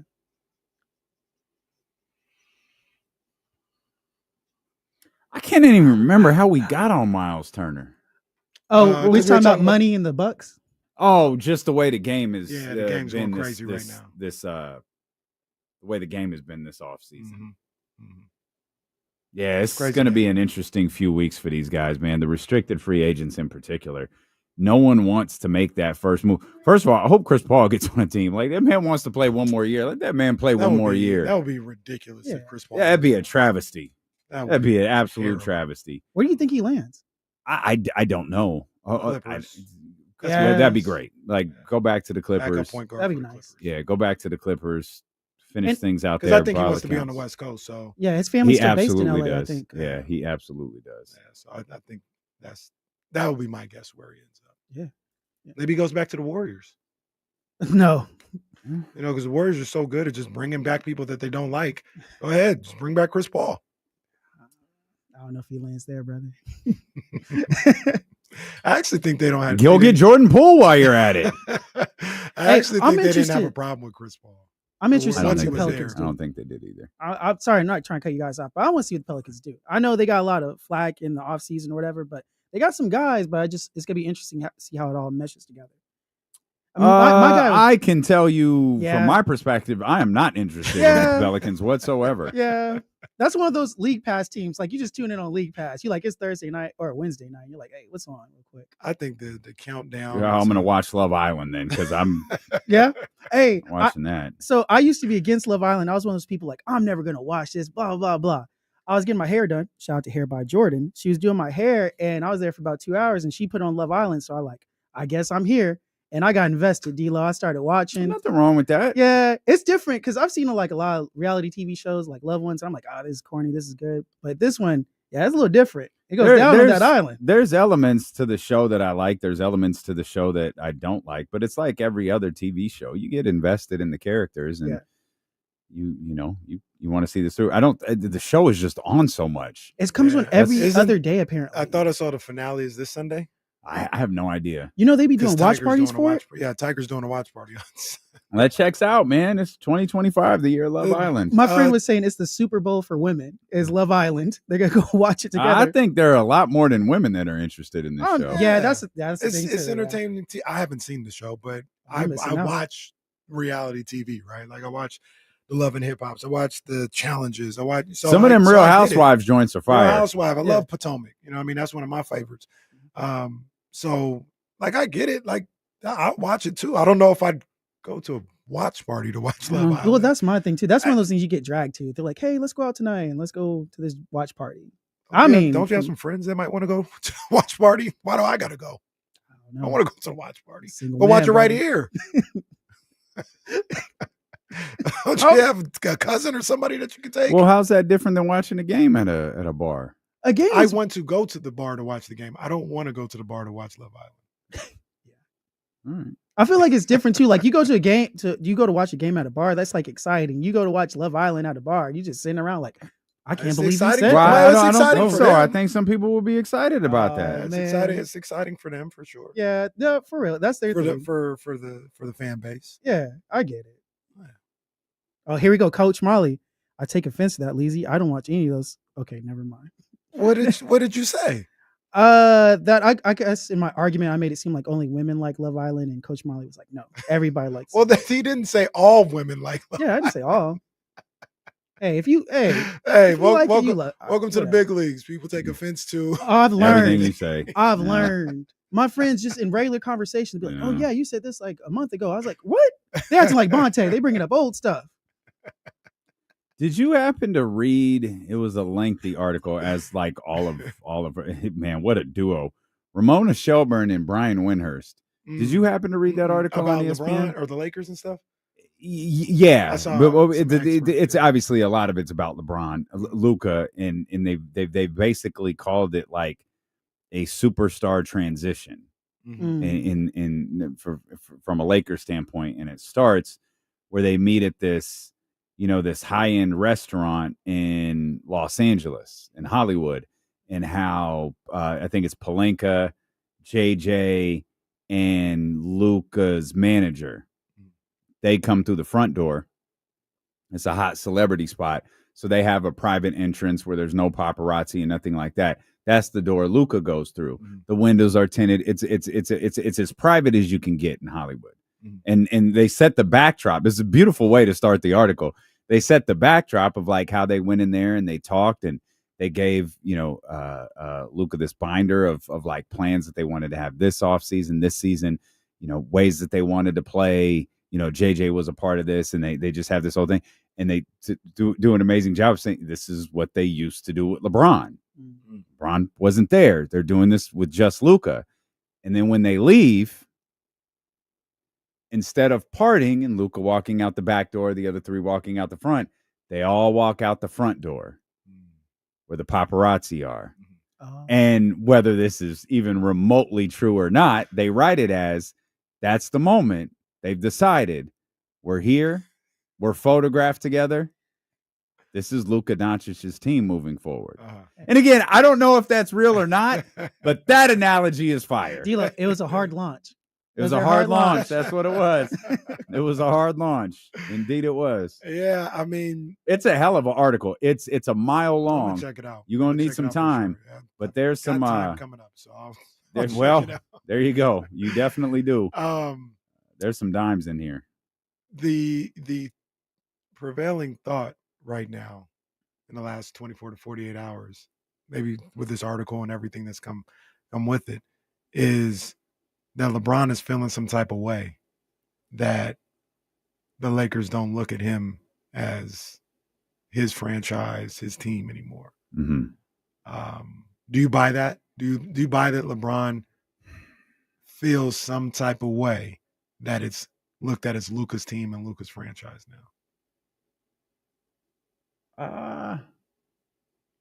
Maybe, but maybe it's the uniform or the name. Mm-hmm. I never considered the Lakers his. Yeah. Like it's weird. Like how I know he's been there a while now. Longer than and one time than he's ever been. The Cavs are his. The Cavs are LeBron James's team. I don't look at Miami as LeBron James's team, and I don't look at the Lakers as LeBron James' team. Now I understand. I promise I'm not trying to. I understand what you're saying. I just didn't look at it like that. And the idea that now it's Luka's, it's like a little bit more interesting, I think, than LeBron because he's still in his mid-20s.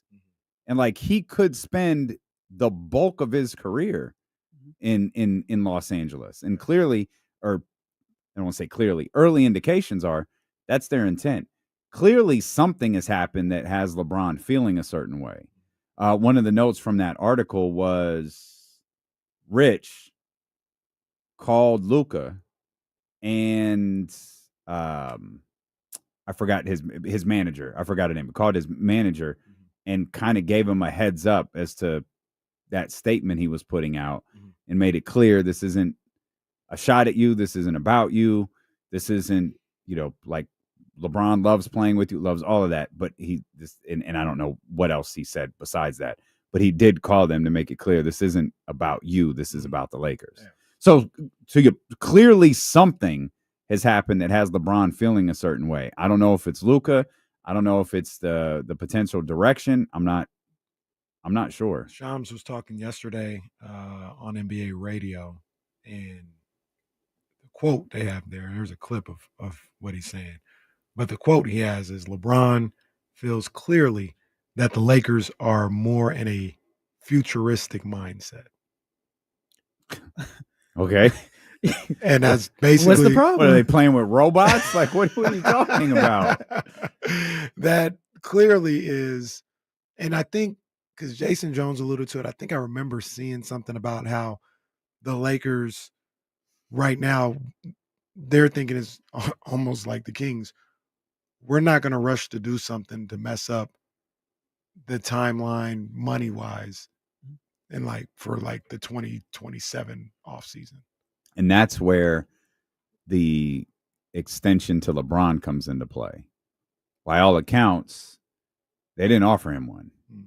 And normally that's what puts LeBron in kind of the pole position where you have this opt-out year. You take the opt-out because you're signing a 1+1 and you're going to do this again, right? You're just going to, because you're remaining in full control of everything. But he also has the no trade clause. Yeah. At some point, the Lakers decided you're not going to have that control. You have a no trade clause. You have a player option for $53 million. Whatever you decide to do, you do.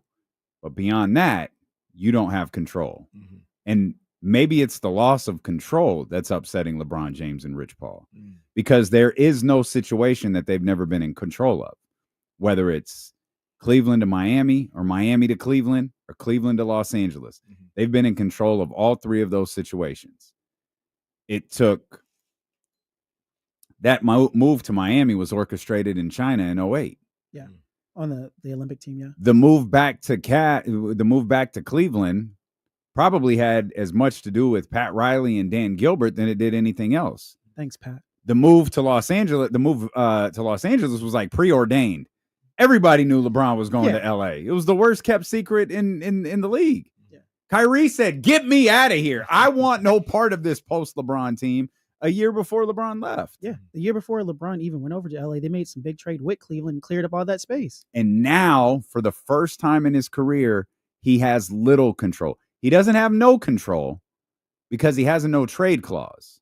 So Detroit, Orlando, New Orleans, they can't just say, hey, here's $53 million worth of money, like send us LeBron James.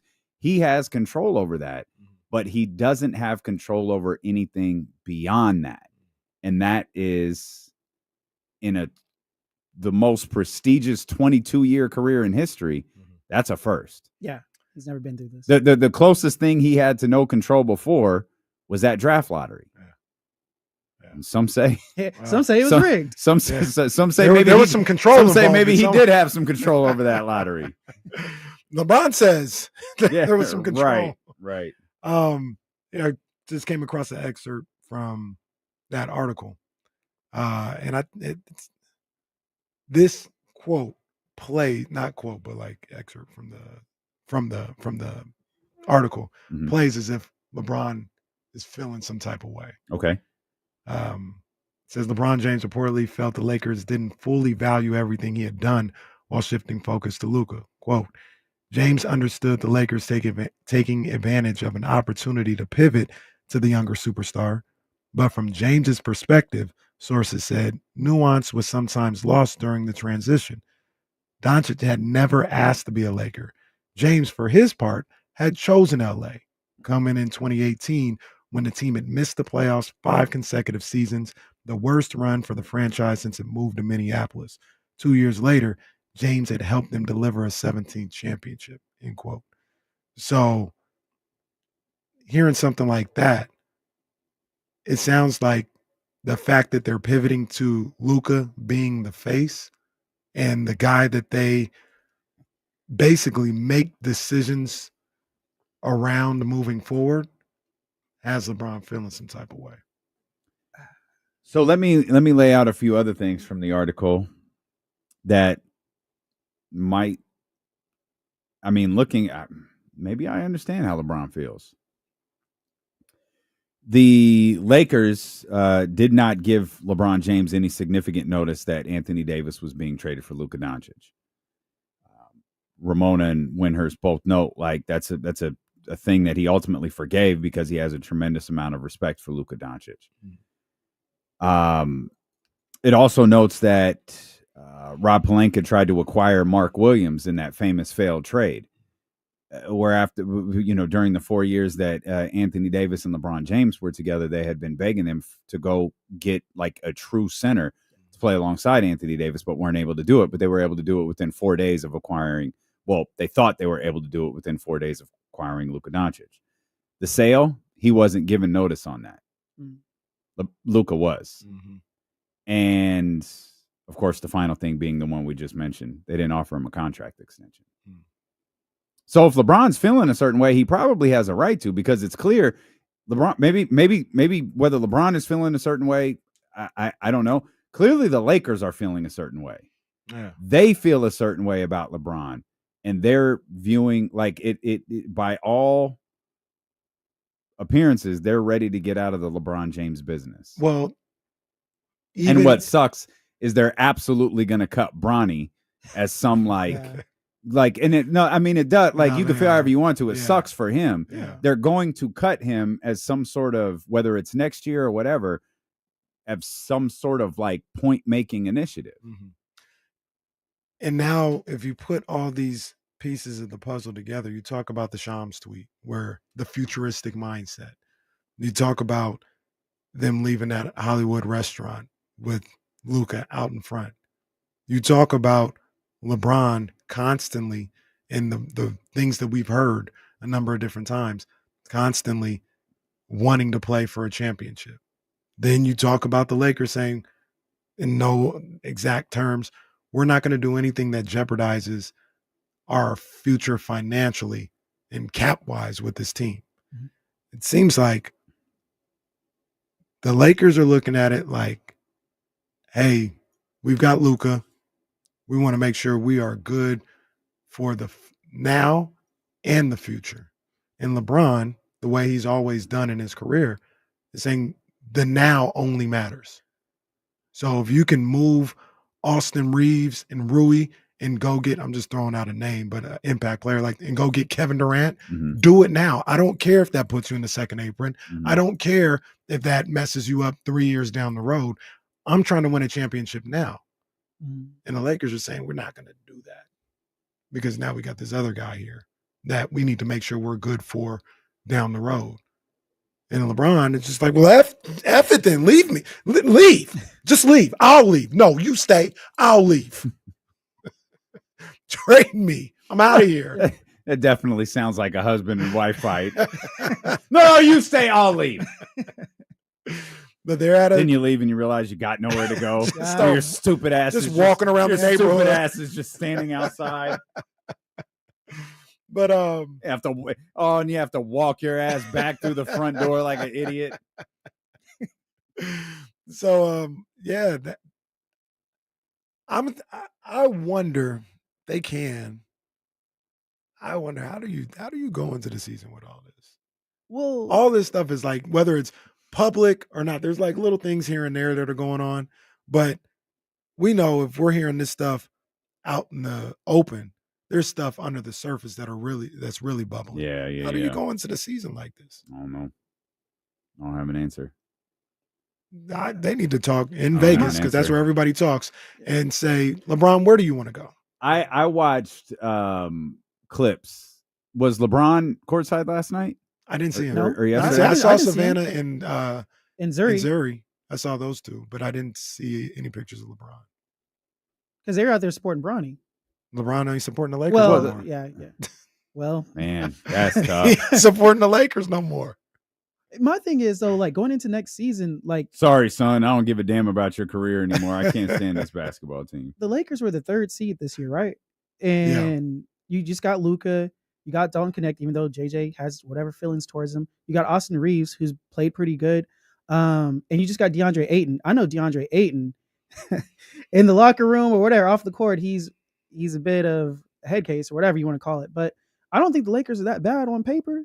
And they were just the 3rd seed. So I understand LeBron's mad about the off-court stuff, whether it be ownership or them switching to Luka. But at the same time, what player out there is going to put the Lakers over that he's looking for? That's my thing. I'm like, I get everything off the court, but on the court, I think you have a pretty decent team.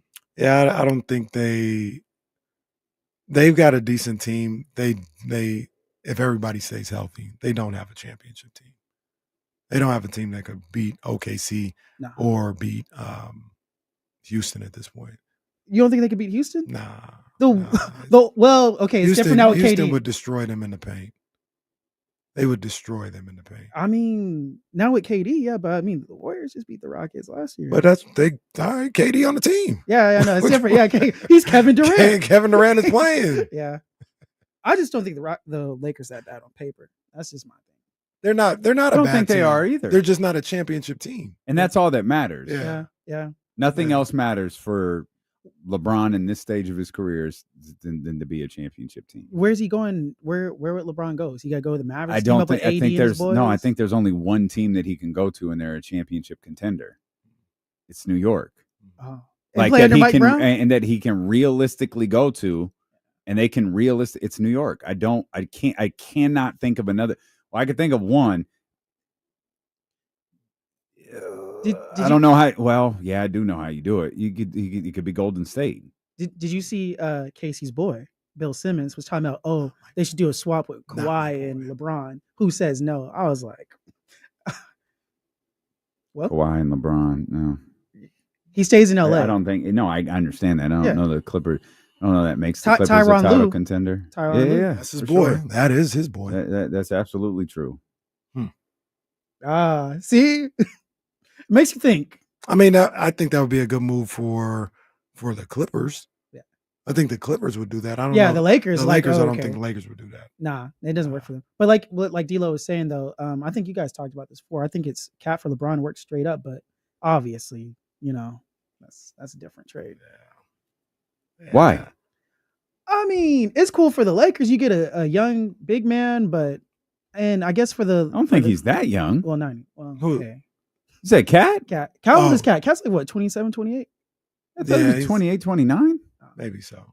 Yeah. I mean, he's not old. I'm sorry. I didn't mean to like imply that he's old, but like to me, with bigs, you've got to add a couple of years onto that age. Cat has had some injury concerns in his career. Last year he was relatively healthy, but the previous 2 years he dealt with leg injuries. So, I've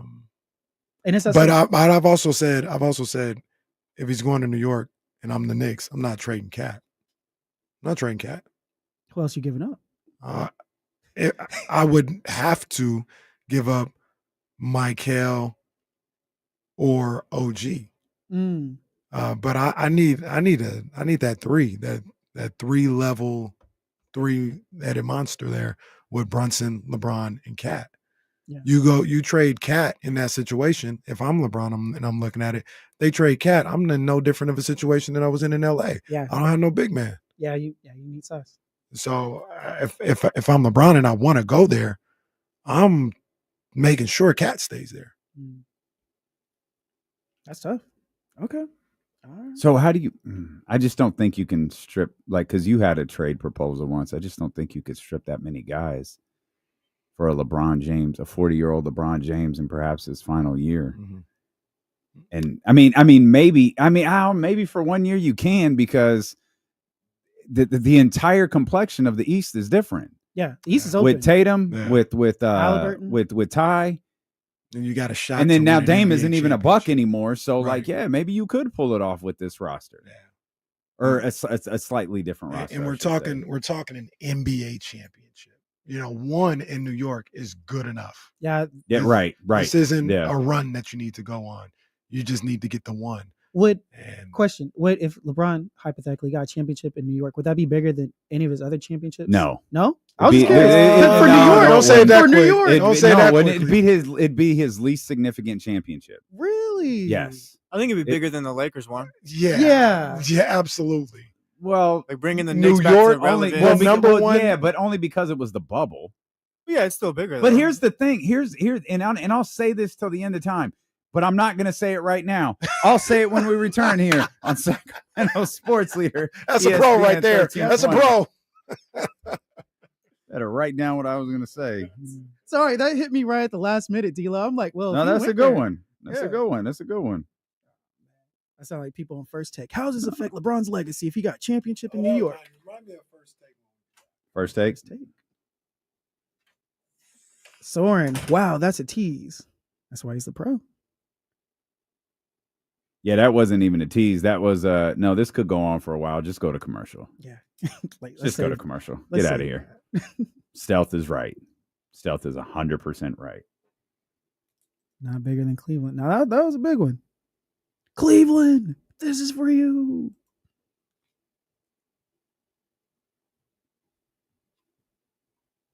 Complex walking so fast. Where's he going? Complex is walking hella fast. Hey, D-Lo, when I got he's walking. Complex is walking like he's about to beat somebody's ass. Oh, okay. I saw the end hit one, and then I saw Ken get his customary "we're off the air" blinking thing. Oh, sorry, just going through the chat. Hey, I keep getting distracted, D-Lo. By what's his name on the Big Boy? Yeah, it's very jarring to see him. As Big Boy, as Lofton. Oh my gosh, I like Lofton. Lofton was cool too on the Grizzlies. Like he was cool. I don't know what happened. Well, it's clear to see what happened, but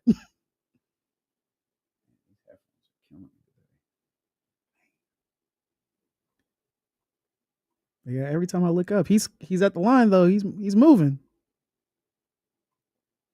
That's a good question. Do you have a college team? Are you Boomer Sooner? Me? Yeah. I don't really watch college football. No. I'll tune in for like the big games, like the Rose Bowl or whatever bowl they got going. I'll tune in for that stuff. Okay. Yeah.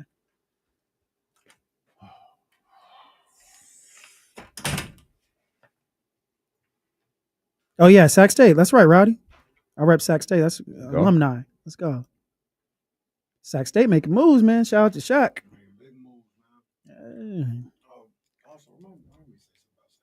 Okay. First Take and Sac State.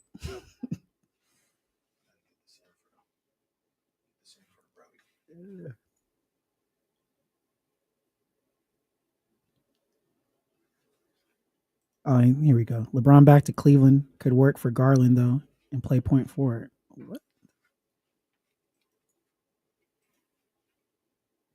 Yeah, we know Steven. He's at everybody be at Sky River. That's the place to be.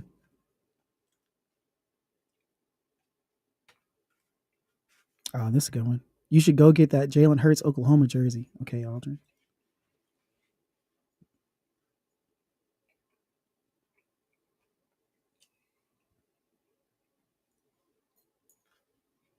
Who is this person? I ain't never seen them up in here. Who is Baby Cakes?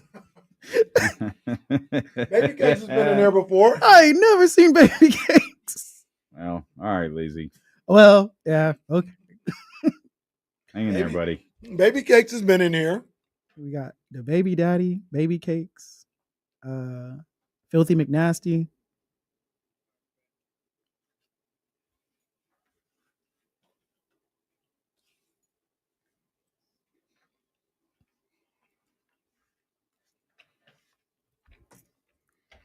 All right, back here on First Take is I guess we're debating LeBron's legacy here.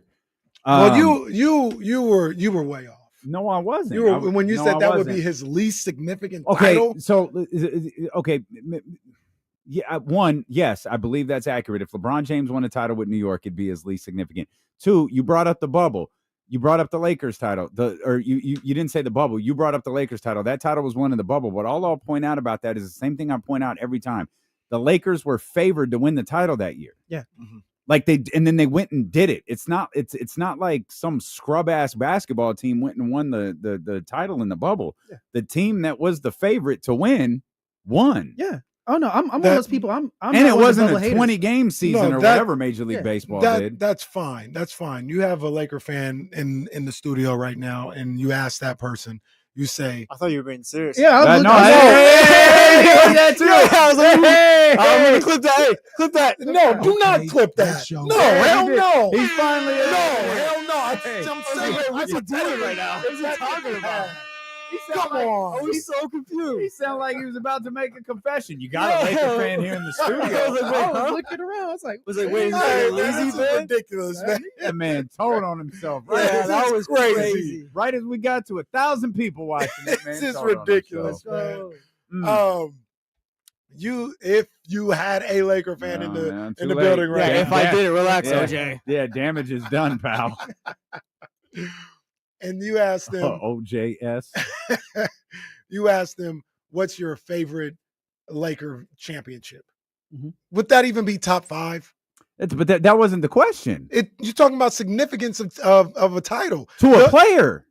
The people he won it for wouldn't even care about that title. But for LeBron James, that title matters. That title will matter more than the New York Knicks title. That title, if he wins the title with the New York Knicks next year, it's going to be the least significant title of his career. Because he's probably going to play 1 year with New York. Mm-hmm. There's no equity in that franchise whatsoever. It feels like that team went to the Eastern Conference Finals last year. It feels like he's just landing on a team to go win a title. To win a title somewhere they haven't won in 50 years. Doesn't matter. He's the one that brought it there. It doesn't matter. Absolutely. It's damn near Cleveland. Stop it. It's damn near Cleveland. Cleveland is by far the most significant title he's won. That's fine. But it is not damn near Cleveland. He's No, the it's one not. that brought that franchise not to LeBron title. James. To LeBron James, that title is nothing near Cleveland. So let me ask you a question. When they say the Heat titles are more valuable than the Knicks. When they say the Cavs, LeBron winning that title in Cleveland is worth more than one, why do they say that? Because it's LeBron winning a championship in his hometown. No, they never it's won. because it's Cleveland, who has never won. No, it's not. Okay. No, it's not. It's LeBron James winning a title in Cleveland from the team that he was drafted by. Yeah, I think that's part. It's the whole story of going back home where he didn't win a title the first time, goes to Miami, wins a title, and comes back and wins one. Yeah, like Cleveland not having a title for 50 years is or whatever the time is absolutely a part of it. But his tie to Cleveland is a bigger part of it. He doesn't have a tie to New York other than he flirts with them every 5 years. This is a hypothetical. So maybe it's just going too far down a rabbit hole. If LeBron was from LA, got drafted by the Lakers, won them a championship, would it mean the same as what happened in Cleveland? Probably not, because the Lakers have had titles in recent years. Yeah. Oh. And that's what that's part of the story. It's not just that he was drafted and Well, that's what I just said. That it is Cleveland. But you keep saying it's Cleveland.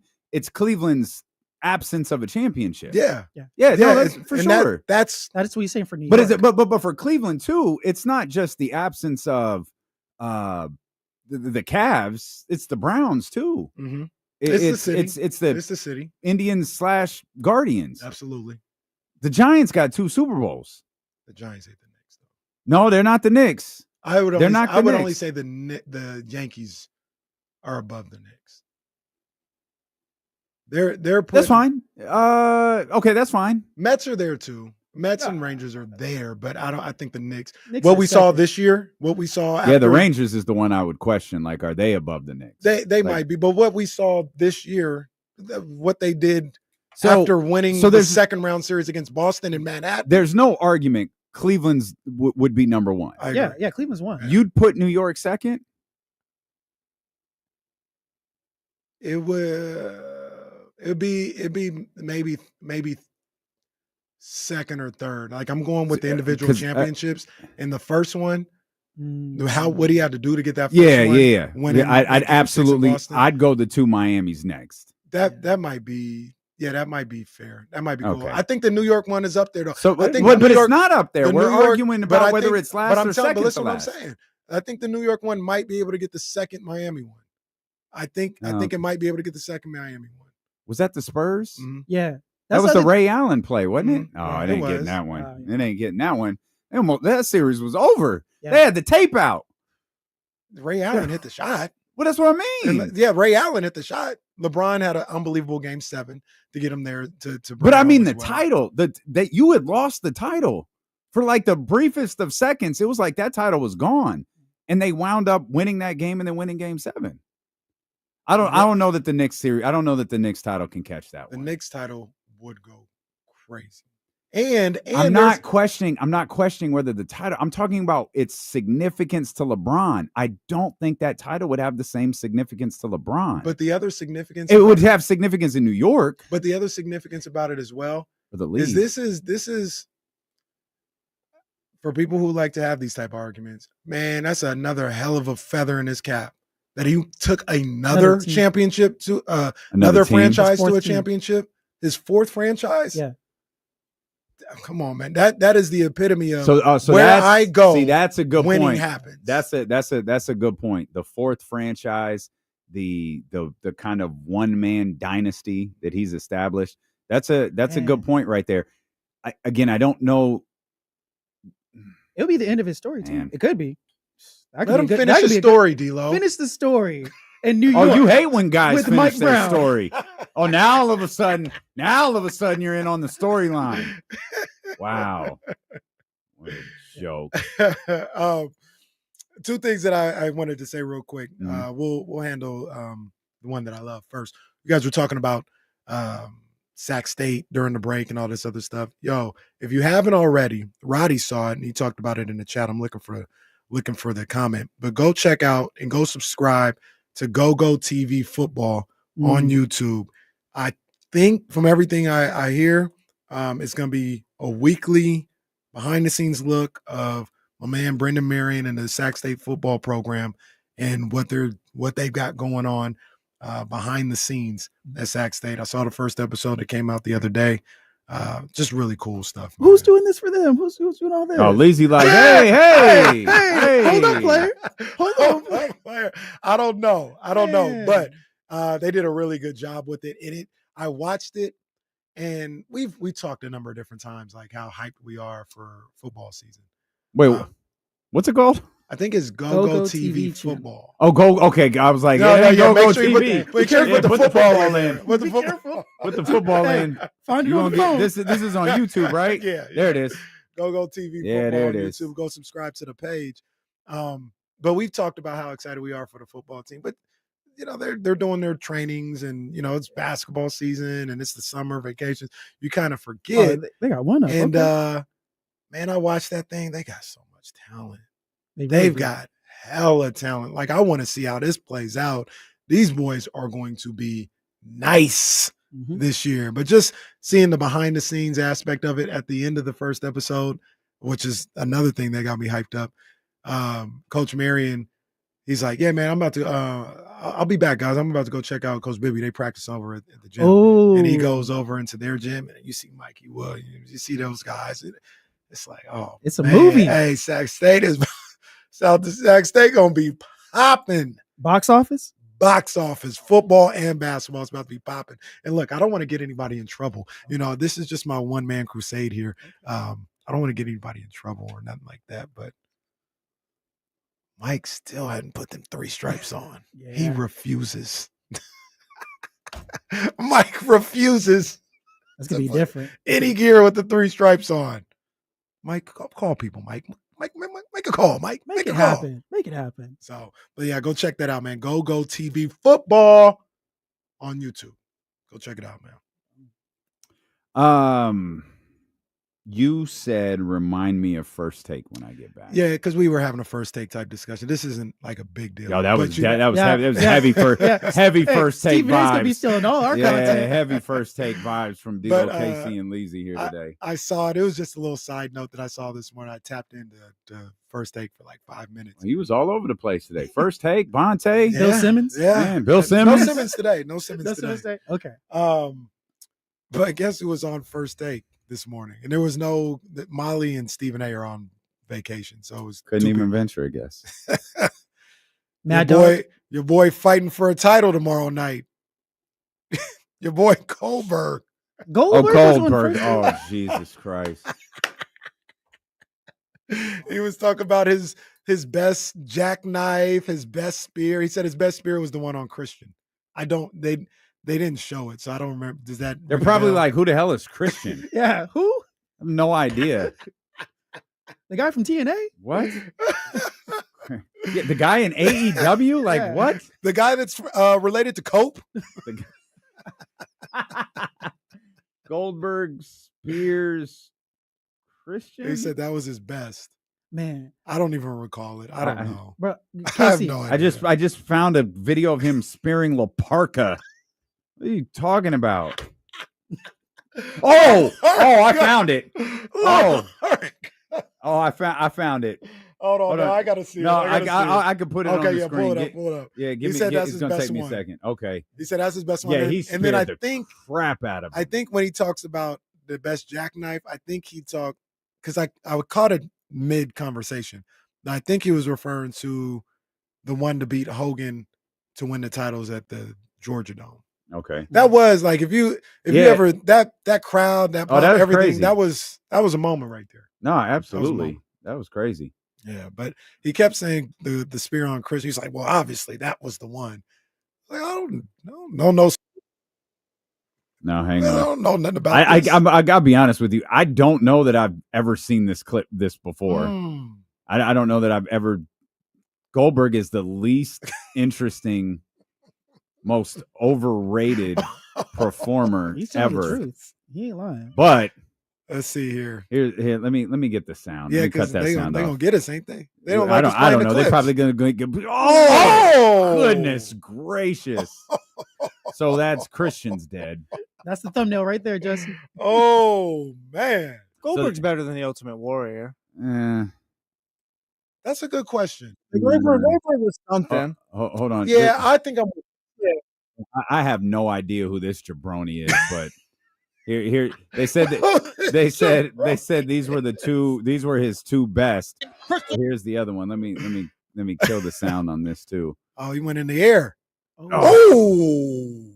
Who the hell is that guy? Who's his manager? Yeah. Well, he so Goldberg in what was this? Probably like 97, 98. He's a monster. Yeah. He is a monster. And he looks great for 50, 60, whatever he is. Yeah. I'm just not interested in Goldberg. I think I'm with Jesse though. I think he is better than. Yeah, he went stale, but he's way better than the Ultimate Warrior. The Ultimate Warrior. Oh wow, he's shaking the ropes again. I've been out on Goldberg. The Ultimate Warrior. My bad, Leezy. No, you good. The Ultimate Warrior's got one moment.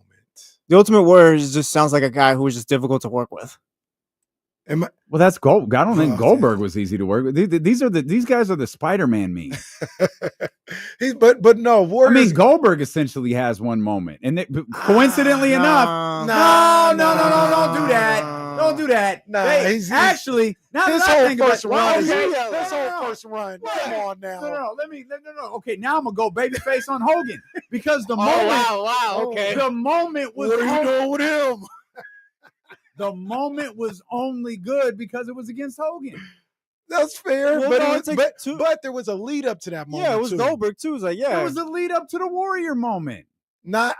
Give me one other Goldberg moment besides spearing Hogan at the Georgia Dome, or besides beating Hogan at the Georgia Dome. When he speared Laparca. Beating. When he beat Brock in like 30 seconds, that was a moment. That was terrible. So that was surprising. That's when I was out. What about when he almost killed the Undertaker?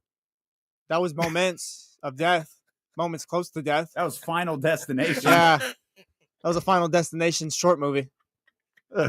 Johnny G's right. Y'all gonna make me break out my real American beer at this point. Oh no, don't do that, Johnny. Man, the hell is going on Real here? American beer.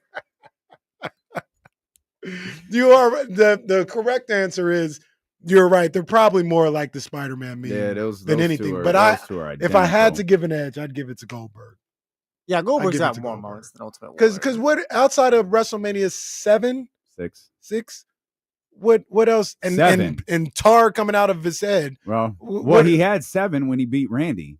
That was I don't even remember that. So that was a big moment. The problem is that was overshadowed by what happened after, because that was the Liz Macho Man moment where they got back together after being apart for years. To be fair, is that LA Memorial? Yep. Yeah. Yeah. I don't remember. That's the Iraq War WrestleMania. That might be the one WrestleMania in the first 18. Then you've got the WrestleMania. Shoot, it was WrestleMania 8 where he got, that's the Ultimate Warrior's music, where he comes running down the ramp. Where are we at? Indiana Hoosier Dome. And Psycho Sid just not paying attention. And Psycho Sid not paying attention. Just not. Is that the gift? That too. Is that the gift? Is that WrestleMania 8? Where he's running down? Yes. Yeah. Okay. Yeah. Okay. Music's playing. Ultimate Warrior's running down. Sid's, let me get this chair. Sid. Well, so I guess that's all based on, like, Papa Shango was late. He was supposed to be in there to break up the pin, and he didn't get there in time. So Sid just had to kick out. And they got up and they just looked at each other like, what do we do? Now what? Because Papa Shango he's still in the middle of the aisle. He's the aisle was 100 yards long. He's just kind of standing there. And then the music hits and the Ultimate Warrior goes running down. Dun, dun, dun, dun. They're the same. They are the same. But like I said, if you make me pick, treating Goldberg like he's Devin Carter at this point, I'm tired of was both. very nice. That was not nice to who? Yeah, Devin, I don't know. Yeah, Devin or Goldberg. Yeah. I think I'm not gonna answer that one. Yeah, don't just. I had an answer too. Devin is a Sacramento King, so I'm gonna say right now, Devin. That's not. They nice got Goldberg headlining an event in 2025. Come on, man. That spear in front of the Georgia Dome crowd, that happened in 97. Bro, we're almost 30 years. Diamond Dallas Page is probably in better shape than Goldberg is at this point. He's in great shape. Goldberg's in really good shape. I don't know, bro. He might kill Gunther, yeah, but he he's just in can't great pick shape. up Gunther, but he's in great shape. I think I saw Goldberg talking recently. He's like, yeah, my shoulder doesn't really work anymore. My leg's pretty messed up. Devin Carter. Oh my God. All right. Show's over. That's my Show's fault. over. Show's over. Everyone go home. When keeping it real goes wrong. Devin, poor Devin yesterday. I thought he got hurt again. He just pulled a LeBron when they had to sleep. Did you guys see? He got mad. He was like, oh. I was like, oh, no, he hurt his shoulder again, and he just needed to tear the tape off. Yeah, and they didn't really mention it on the broadcast either. I was like, whoa, what's going on here? Yeah, I thought he was hurt. I guess he just needed the KT tape. He's like LeBron when he had the sleeve shirt. I told KC last night when he did that, I've never worn that stuff, but I've heard when you apply, it has to be applied perfectly. Like, you can't really, with all due respect, I don't know, you can't have like summer league trainers do it. Like, there's a lot of things going on with that stuff to where if it's done wrong, it could not feel right. I could imagine cause a lot of problems. That feeling restrictive. It's on his shooting shoulder. I don't know if he's used to it or not or whatever, but he could have felt restricted with that on the shoulder. So shoulder. Yeah. Shoulder. Devin, hey, Devin, have a good game on Saturday. Big have a great game on Saturday, man. Come on, man. Have a great game. I want all of these guys to play well again. There's nothing wrong. There's nothing wrong with being excited game to game. There's nothing wrong with reacting to summer league stuff, man. Especially, it's not like, these guys who we were in, lay off Devin here for a little bit. We'll talk about the guys that played well. Like, we haven't mentioned his name one time. Mason Jones played well yesterday. Yeah. But so you see that reaction, right? We've seen that. We know how that book sort of ends, with all due respect to our brother Mace. Neek gets a first-round draft pick. Okay, let's see. Mace damn near a 5-year vet. He up for an extension here at this point. He's not even playing he's not even like on the Kings. I figure he's getting. Isn't he technically like a free agent? He's playing for an NBA contract right now. Yeah, I figure he's getting tape for all these other teams at this point. Well, that's fine because he can't. What's Mark say? Put money on tape. Yeah, absolutely. But he's out of two-way control, so that he can't be that for the Kings anymore. He's like a free agent, I think, or maybe a camp invitee. He can be the player version of Gentry, just a vice president of player engagement. That would work because Mace bring the vibe. Oh, yeah, I rock with Mace. Yeah, Mace can play basketball. I don't know what the hang up is in the NBA. Is it maybe he needs more time. He doesn't really get the true opportunity to go into the league and be on a team and get playing time for 25 games and show what he can do. Maybe that's the case. But I mean, he goes crazy in the G League. Yeah, he absolutely goes crazy in the G and in summer league. So he can play basketball. You just gotta get an opportunity. But to that point though, we've seen that at the higher level, and we kind of know where this is going to lead. Right. With Nick is a first round draft pick. You know, Max he's a second round draft pick, maybe projected as a first, like whatever. Like with those two, it's like, hey, what exactly did we get here? Yeah. And this is our first opportunity to see, oh, we got something. Right. Okay. Right. All right. We got something. It's exciting. Yeah. You know, I thought I thought the reactions on draft day were really, really interesting because it was like, oh, Nick, that's cool. But man, I'm hearing a lot about that kid from Stanford, the French kid from Stanford. Like, oh, okay.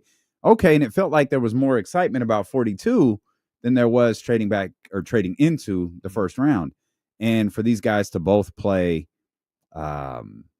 really well that first game. And as you mentioned, it was almost like an unspoken agreement. I'm going to cook the first quarter. You cook the fourth quarter. Everybody will remember both, and we'll be in good shape. Working like a team. Yeah, they got to play. Working like a team. I think, Mark Jones. He mentioned it earlier, and this is a great point. And this is something that I think we can all kind of keep in mind is he talked about the way college sports are right now and guys with NILs staying in college a little longer. It allows them to develop their game a little bit.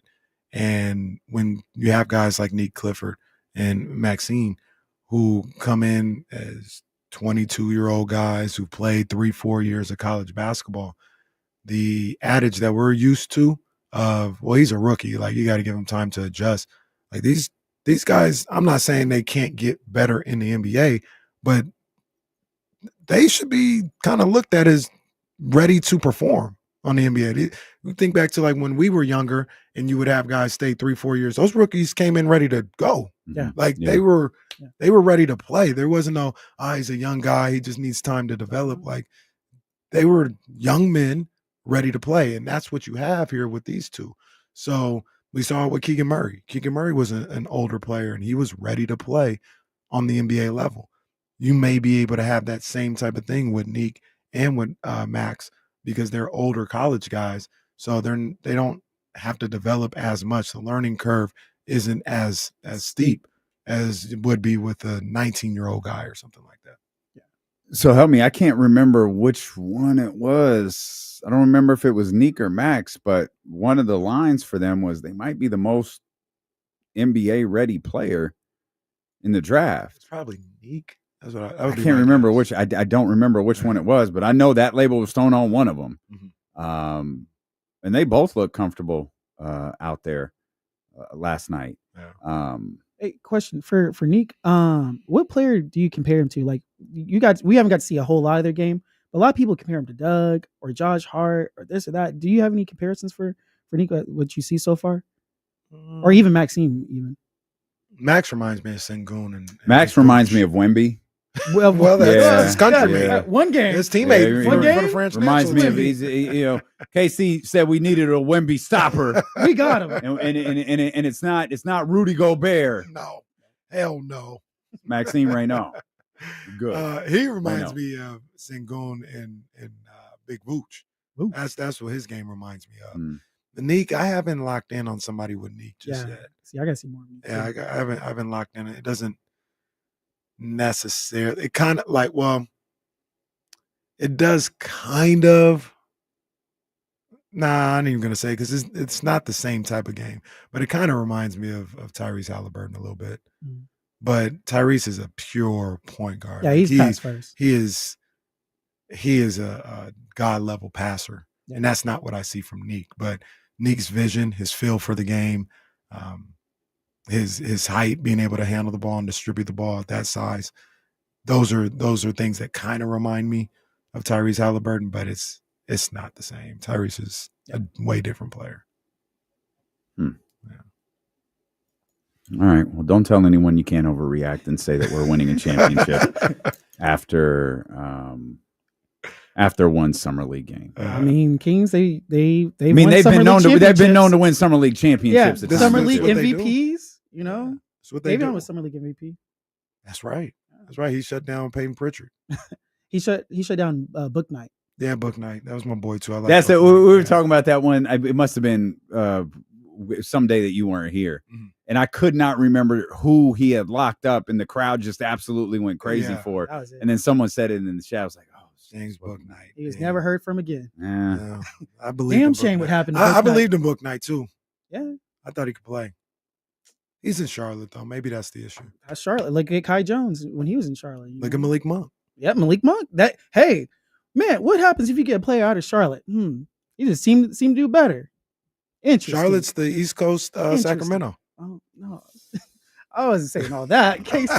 I was trying to free LaMelo. Come on, Casey. We're supposed to be on the LaMelo's same team. dear. Oh God. Oh man. Well, somebody. So they had a picture of Knipple signing his contract. Yeah. And LaMelo was there to greet him. And I think the Hornets caption was like the rookie and the vet for the picture. And somebody was like, yo, it's crazy thinking that LaMelo is your vet. That is scary. Yeah. LaMelo's your vet. He's going to show you all the ropes. He's going to teach you the game. He's going to teach you how to be a pro. That Tyrese pass in the finals was so great when he unnecessarily looked away. Oh yeah, that was fire. That was such a great pass. Oh, they're my boy Cat. Okay, Big Purr. Cat. The big bodega. Okay, Cat. Like, okay, look. I think this is the one time I've ever seen Cat finish like that. Look at him. Look like he was back in Rucker Park. Oh my God. There's is that Donovan? Spider-Man. Pascal. We're watching NBA TV is airing the top dunks of the year. Maybe this is the top dunks of the postseason. It's a little time filler when they're not on the clock. Right. So it's a lot of Tyrese in this. Oh well, I mean the Pacers played a long way. Yeah, Obi Toppin with the alley. Obi Toppin's. It was a nice little. That was a nice little dunk. I don't know that was better than Donovan's. Yesterday, well, we got it. Oh no, we staying? We staying? Yeah, we can stay. Okay. Yesterday, we do what we want to. Yesterday they did this, and it was the top finishes of the playoffs, like buzzer beaters and stuff like that. And they had Tyrese against the Knicks, the one that bounced up into the sky and fell through. They had that at like 4. They had Brunson against the Pistons at 2. They had Tyrese against OKC in game 1 at like 4 or 5. Number 1 was Tyrese against Cleveland. I disagree. That might be number 3 on Tyrese's list. He missed the free throw, got it back, and I wanted to put that at number 1. I would have put the Knicks probably be number 1. one. Yeah. I contemplate Brunson. That Knicks shot felt like it let the NBA world on fire. That shot was nuts. That was the one. I mean, in the comeback that went along with it, that was crazy. Am I biased for saying Brunson? You can make an argument he was number 1. Never going to tell the story that he didn't win the game with that shot, though. What? Oh, Tyrese. Yeah. And then they won. Yeah. There was no overtime. No, is the argument Brunson's won? Yeah. That's a good shot. I like ties, but I'm not going to fight. I won't fight Brunson you on it. Lost that boy as her. Hey, Pistons gonna be interesting, man. I want to see how they build off last.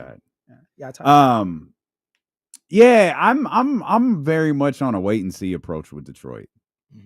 Like I think Detroit is good, but they really caught everyone flat-footed. Who do you think's gonna be better, Pistons or Magic next year? Magic. Yeah, I think Magic. But I mean, you said that quick. Well, yeah, they made a move to be Desmond Bain much better. Yeah, Paolo another year. They can stay healthy too. Jalen Suggs back. Kate is great, but like their year was so weird though.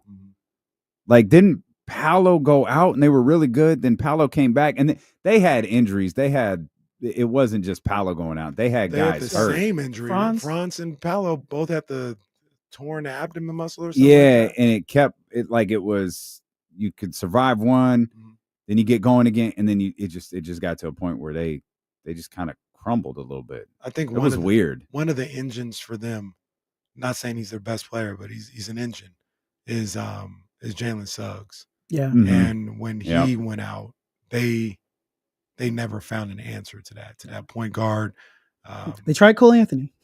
They tried Cole. Cole got him one game. They said, well, check this out. The reports are the Magic are definitely trying to move on from Cole Anthony. Mm-hmm. I take a flyer on Cole Anthony here in Sacramento as a backup point guard. A flyer. That's great. I love flyers. You got to define a flyer. We've learned. I love flyers. Cole Anthony is a flyer. So that's a flyer. It's probably low risk. You're money. saying Memphis wants to move on. Yeah, from Memphis, them. not Memphis. Memphis just acquired him in that. In the trade. Yeah. I'd bring Cole Anthony for a backup point guard position. I like that. So Memphis is trying to move on from him, huh? All right. I don't know how much that'll cost you, but well, if it's a flyer, it better cost me nothing but a flyer. Yeah. Flyer's supposed to be cheap. And everybody in the chat, yes, he's on the Grizzlies, and the Grizzlies want to move on from him. Just like we're hearing Boston wants to move on from Anthony Simons. Yeah. Hey, he didn't unpack weigh in on this. I don't understand. Come on, this. Jesse. What is the move here? I don't know, to be honest. Okay. Well, all right, Bonte. Yeah. Thanks. I don't know, bro. All right, Bonte Tapia. Like, what do you want me to tell you? Like, what? try Like to you? get some picks. Probably try to get some picks for him, I guess. But isn't he expiring? Yeah, he's like 20-something million expiring. Yeah, why wouldn't you run him for a year? Probably just trying to not be as great as you can be this season. I'd imagine in a division where Indiana's hurt, New York has a new head coach, Milwaukee is. I don't know what Milwaukee is doing. You're either looking for because their center situation is horrible right now. Like literally, it's gonna be Nemias Queta starting this season. So maybe you're looking to flip Simons for a center, or like I said, you're looking for picks and just salary filler. I like Queta. Wow. No, we all like Queta, but he's I don't cool. know if He's he just needs to be the lost starting defensively. center. Yeah, he's lost. Yeah, the East and is poor open. Jonas Valanciunas just wants to go overseas, but they won't the let him. Denver Nuggets are holding him hostage. He's stuck in America. Yeah, I think he's just gonna be a Nugget this year. Like that's just it. Like, what is that even like when Valanciunas shows up to the Nuggets practice facility? Hey, like, F you guys, I don't want to be here. I didn't want to be here. You knew that. You brought me in here anyway. What's wrong with being on the Nuggets? You playing with Jokic? He doesn't want to be here. He wants to go overseas. He wants to. I think he's ready for his NBA time to be over with. I guess He wants to go. he's running Go up play at home or go play is somewhere else. I don't know. Well- I want to say 31, but I don't know. Yeah, Well, you're looking. 33 Oh, Why don't you see how much money he's made? because we've already done. It's a new we've game. already done this. We've already done this. Remember we Hey, did his this is like really easy too. because it was 15 million every year. However many years in the league. Times 15. All right, dude, this is sad. No, it's bad. Yeah. No, this is bad. Hey, Cole Anthony, let's go. This is Let's go, Cole gosh. Anthony. Let's go. Like what? 20 million. Miles Turner. He just got paid. this is This so is Come sad. on, let's go. This is supposed to like a natural game, and you're just like, oh, This is so sad. Kyle Kuzma. Mason Jones. How much money he making in G League? Mason. G League edition. It's all combined. Let's combine Mason Jones, Isaac Crawford's, Isaac Jones, Isaiah Crawford's, and Isaac Jones's salaries, and guess that. This is like when 1.8. the great fighters go to fight in Jake Paul's league. Like Yeah. it's over. You got to get a quick What payday. are you doing, Julio Cesar Chavez Jr.? Go. Hey, KC, by the way, no I heard mas. more about that situation. That No was kind mas. of crazy. You read more? Yeah, I heard some more. He's We'll talk- in we a- can talk after. Yeah, no, he's in a little trouble. He's like he might not be the squeakiest clean person. Yeah. in Mexico. So yeah, I don't know. I don't know how that situation plays out. You want to pocket watch Julio Cesar Chavez? Yeah, Jr.? too much. Too much. That's his situation. You know, this is a wild segue. But speaking of like games and stuff, I got a friend out here betting on Summer League. I was like, this is different. Like doing props. Well, Oh, that's not yeah, no, unusual. that's I mean, Yeah, run your that's the game. move. Run your game. Yeah, that's not unusual. that's. I thought about it. Gamblers don't have an off season. No. Like And there isn't a game they won't. yeah, bet on. absolutely Yes. not. Yeah. Absolutely not. And shout out to the apps that have recognized that. Yes, indeed. Yes, much love to them. We do not take time off. So yeah. The win, the like point spread for the game, that's a little crazy. Player prop, that's okay. Hey, Maxime over 2 threes. Yeah, let's get that. The if you went more with Cooper Flag yesterday, you probably lost a lot. Oh, what did anyone watch that? I saw bits and pieces of it. He said it was the worst game he's ever played. He's like, we got the win though. That's all that matters. It's Summer League, Cooper. You can be selfish. It's fine. Yeah, go out there, show them why you number one, man. It's fine. This isn't going to your permanent record. The wins and losses. Speaking of Cleveland, shout out to Donovan Mitchell. He's the big winner of the day. You see Donovan's IG post? I feel like it's my job to know this, and I didn't know this. My phone's in the other room. Donovan's getting married. Oh, wow! Congrats! Wow! I don't even need to see no more. Yeah. Oh, salute to him. Did you see? Salute If you ever wondered what seeing heartbreak looked like, is Kenny's just you did not mean a single thing you just said to Donovan Mitchell. No, salute to Spider, man. Donovan Mitchell and Coco Jones are getting married. That is awesome. That's a beautiful couple, actually. This is a great picture too, because they're kissing in front of the sunset, and she's got her hand on the shit, and you see a very prominent engagement ring right there. Congratulations to them. They are a beautiful couple. That's I love. I love seeing that. It's like the old Tyrese meme. Man, might have to. Congratulations.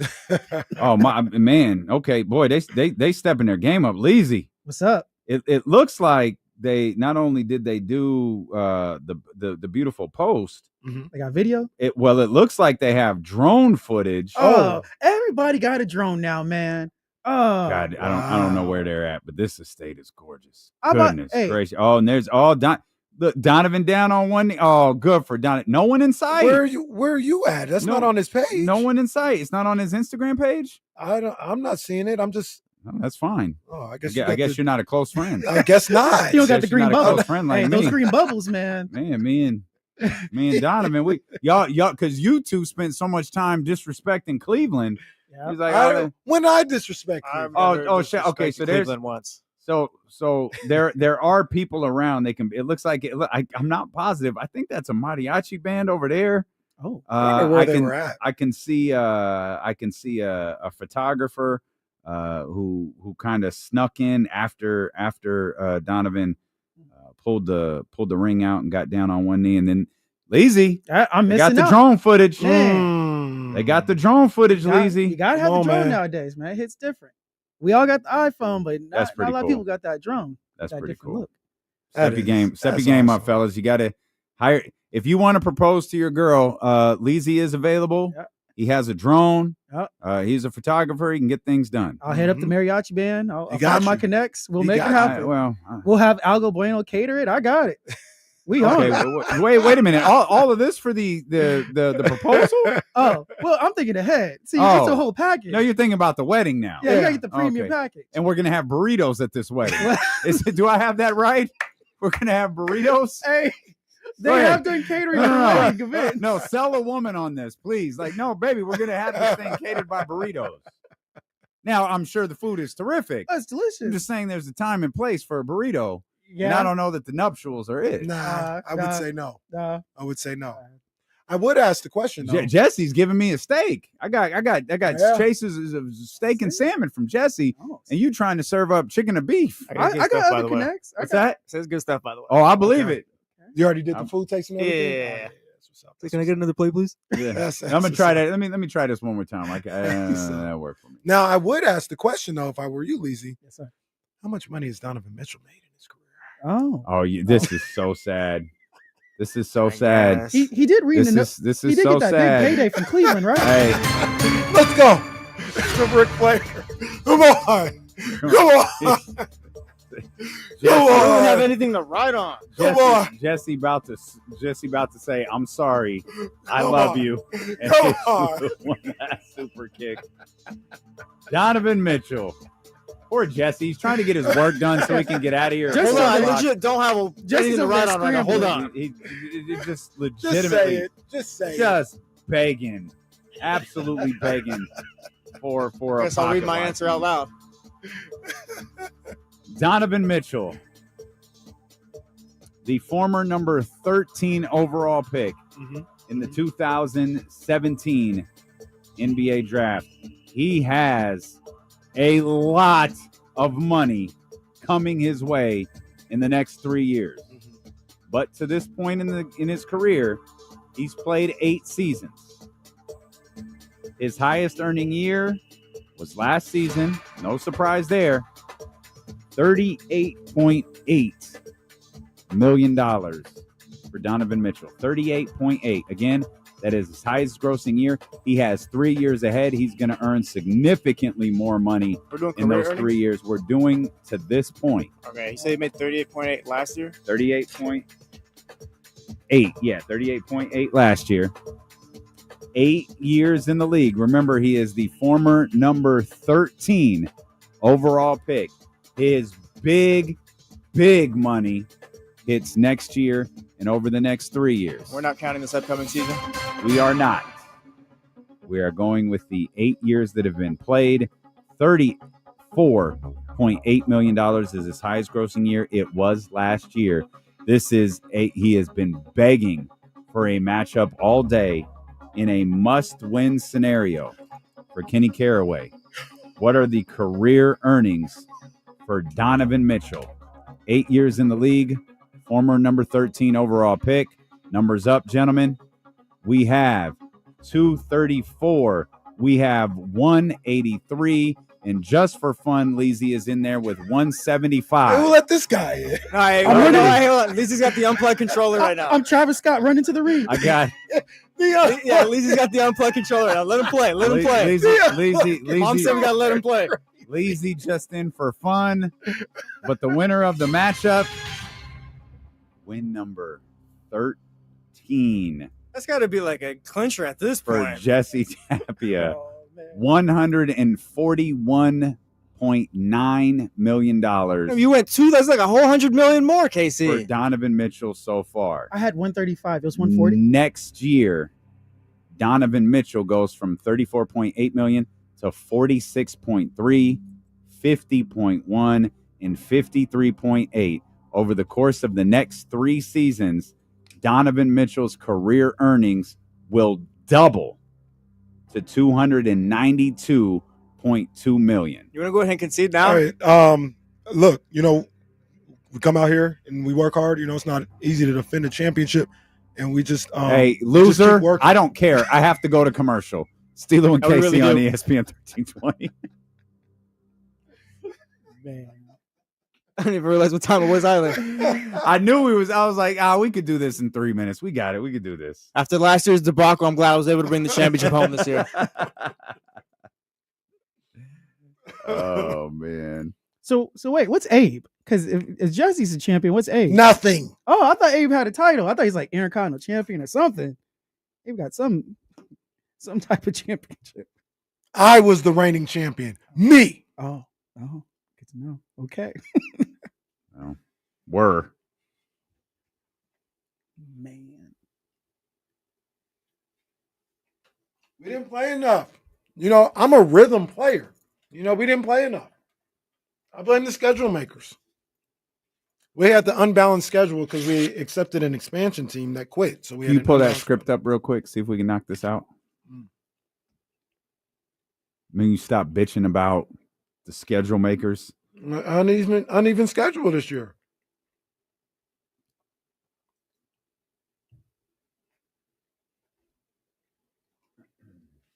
Zabo, I ain't seen you in here all day. Zabo was working. Every other line? Yeah. Right before. Charlie O.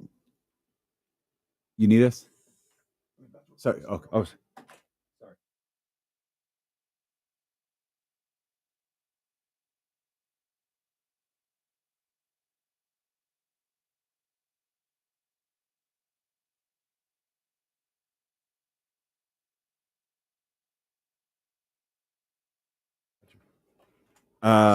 If you can at the end, throw in right before it says the visit the tasting room. the official winery of D'Lo and KC. Visit the tasting room and taste the. Okay. You see that? It's the last line. Just throw in the official winery of D'Lo and KC. At the end? No, right before you say visit the tasting room. Oh, before. Because we're going to throw Dusty in at the very end. I got you. Hey, I like that shirt. Hang on, Leezy. God damn it. Oh, my bad. Leezy, shut up. From the baseball diamond to the vineyard, Dusty Baker's journey is as legendary as his swing. Baker Family Wines celebrate Dusty's passion for handcrafted small lot wines, crafted with care right here in West Sacramento. Join Dusty's Clubhouse for exclusive releases and tasting room specials and savor beautiful, balanced, European-inspired wines made for true fans. This is the official wine. This is the official wine of D'Lo and KC. Visit the tasting room and taste the story behind the legend today at BakerFamilyWines.com. At BakerFamilyWines.com. I should be able to make that work.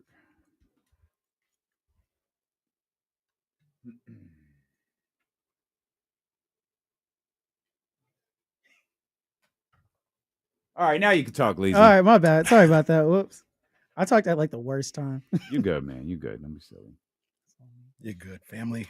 Everything is good because you actually did what you were supposed to do today, Rook. I know. Pizza came through. Yep. We're all good. Good job, Rook. You guys were talking Let's about not go 4 weeks again, huh? No, let's not do that. When is Leezy? When is Leezy not a rookie? That's a good question. Hey, nah, never mind. I was about to be like, hey, when can I get credentialed? That's my thing. No. Man, Casey. We're working on it, Leezy. Hey, we just realized Leezy just part of the show on he's just Friday. chilling. It's Yeah, all Leezy in the good. building today. It's all good. Last segment of the week. Mm-hmm. I'm about to go on vacation next week. Yeah. This is something Charlotte, that North Carolina. Yeah, shout out to Charlotte, the Queen City. Mm-hmm. This is something I thought about this morning. Okay. I'm going on vacation this week. Mm-hmm. You will be gone the following week. Yeah, I'll just be sitting at the house. When we return, it's time for some football. Yeah, I was having that conversation with my barber this morning. He was like, yeah, when's that Hall of Fame game? Is it this month or next month? I was like, oh, it's next month. And then something scrolled across the bottom line. I was like, hey, they're in camp on the 22nd? Yeah. Oh, Niners, Raiders. That Hall of Fame game might be at the end of July. I still don't know when it is. I think it's the first weekend of August. I think it's July 31st. July 31st? Okay. Pretty sure. Okay. But yeah, man, we'll be getting ready for football. It's one July of those 31st. Anybody know the teams? The Chargers. Wait, don't say no more. Who's going into that? I don't know Bills? the second one. Bills? Cleveland? Chargers, Bears? It's Detroit. No, what? What? Yeah, that was weird. What was that? I don't know. No, wait, You turned it into a game and I lost. Like, what do you want? Count it for your boy. I didn't even have the right answer. Yeah, you're even in the right division. I don't think. Bro is thirsty. But there's a bit of a historical body clock for me because I've gone to these family reunions off and on for the better part of the last 30 years. The first one was 1995. They're always on the East Coast. Mm-hmm. They're always last week, like anywhere between the third week of July and the first week of August. And this is what happens. I go to these family reunions. I'm in the airport and I see the sporting news. I see All-On Sports, NFL preview. I'm in the hotel room. I'm watching Sports Center. Oh, camp started today for the Falcons. And that's what made me think about it. Like, oh, damn, it's the reunion. I'm probably going to be in the airport. Like, what? And so I went to go check. I was like, when did they start? Oh, yeah, they're going to start in the next week or two. So, yeah, it's that time of year, man. It is that time of year. Yeah, rookies show up next week, and then the vets show up right after that. Yeah. Hey, what team is going to be on Hard Knocks this year? Just curious. I don't think we know yet. No, we do know. We do know. Come and on, I just don't pay attention. Oh, here we Give me go. a second. Give me a second. Oh, this is so sad. You don't get any points for this. Just to be clear, you've lost. It the Cowboys again? No. No. Is it It's the Washington? Bills. The Bills? It's the Bills. You sure? Yeah, it's Josh Allen. Yeah, it's Josh Allen. That is a point. It's not Count a point. Count it. Count it. AI says it's the Buffalo Bills. With the Hard Knocks in season focusing on the entire NFC East. That would be a good one. Okay, yeah, that actually kind of fire. Yeah, because that's kind of. I think I heard about that. Okay. Like no shade. You know we like the big stories in the NFC East is like They that's keep trying to sell us on the. Oh, give me that. I don't know if I'm buying it. Yeah. You're not buying the Commanders? I'm buying them, but like, oh, they're gonna go to the Super Bowl. Blah blah Whoa, blah. whoa. I don't know about that. Like they're the next up. Like they're next. Basically, it's like maybe a year too early. Got a QB. People they do, but it's like you're not even the best team in the division yet. Who had a rough second year that I love? CJ, and it wasn't even rough, but it was. It's not what we expected. He was.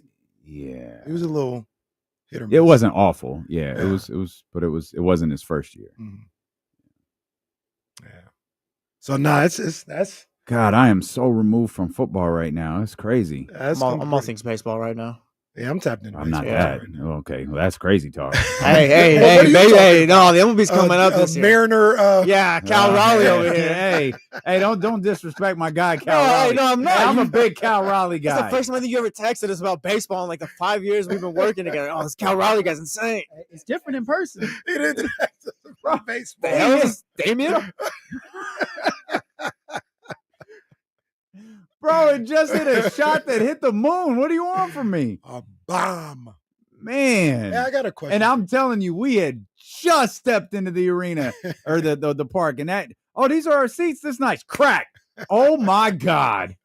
Just a moonshot. Crazy. I want to ask you guys a question real quick. First half of the season is ending this weekend. All-Star break. The first half of Major League Baseball here in Sacramento. What do you guys grade it? What are we grading this on, though? Are we grading this from a Sacramento perspective? Whatever criteria you want. You can have multiple grades, too. Hey, I say this. I've been to like 3 games, and every time I got into the game, it's a fun experience. Yeah, like I don't know, is fine a grade? Because it's fine. I give it a B+. It's perfectly fine. I've been to like 4 games this season. I've looked at the attendance numbers. They average about almost 10,000 in a 13,000 stadium. Like I think for Sacramento, I think it's a B+. I don't care how the A's players feel. Like whatever. They're not. If there was a baseball team here, like they wouldn't be playing at Sutter Health Park like this or whatever. Like you'd obviously do up the stadium upgrades, blah blah blah. For what it's been and for I guess as bad as they tell me it is and stuff, I'd give it a B. We're not talking about the A's. No, I'm talking about Sacramento, the people, stuff like that. You asked about the city. You asked about baseball in Sacramento, not how that baseball team is performing. No. That is not. They're not good. Yeah, we all recognize about the A's or Severino or none of that. But I feel like Sacramento has represented baseball well. They have turned out every time you've expected, whether it was the Phillies, the Mets, the Giants, the Yankees. The Yankees was legitimate. You missed something. The only reason I don't feel like I missed anything with the Giants because I wasn't here. Mm-hmm. Otherwise, I would have been sitting around moping, especially when I saw your seats and didn't even get to go. So, the city has shown out, I think, for baseball. Mm-hmm. We can laugh at the media trailer. We can laugh at, people bitching and complaining about the team. Like, I feel like the city has represented baseball well. I like Jesse's grade of a B+.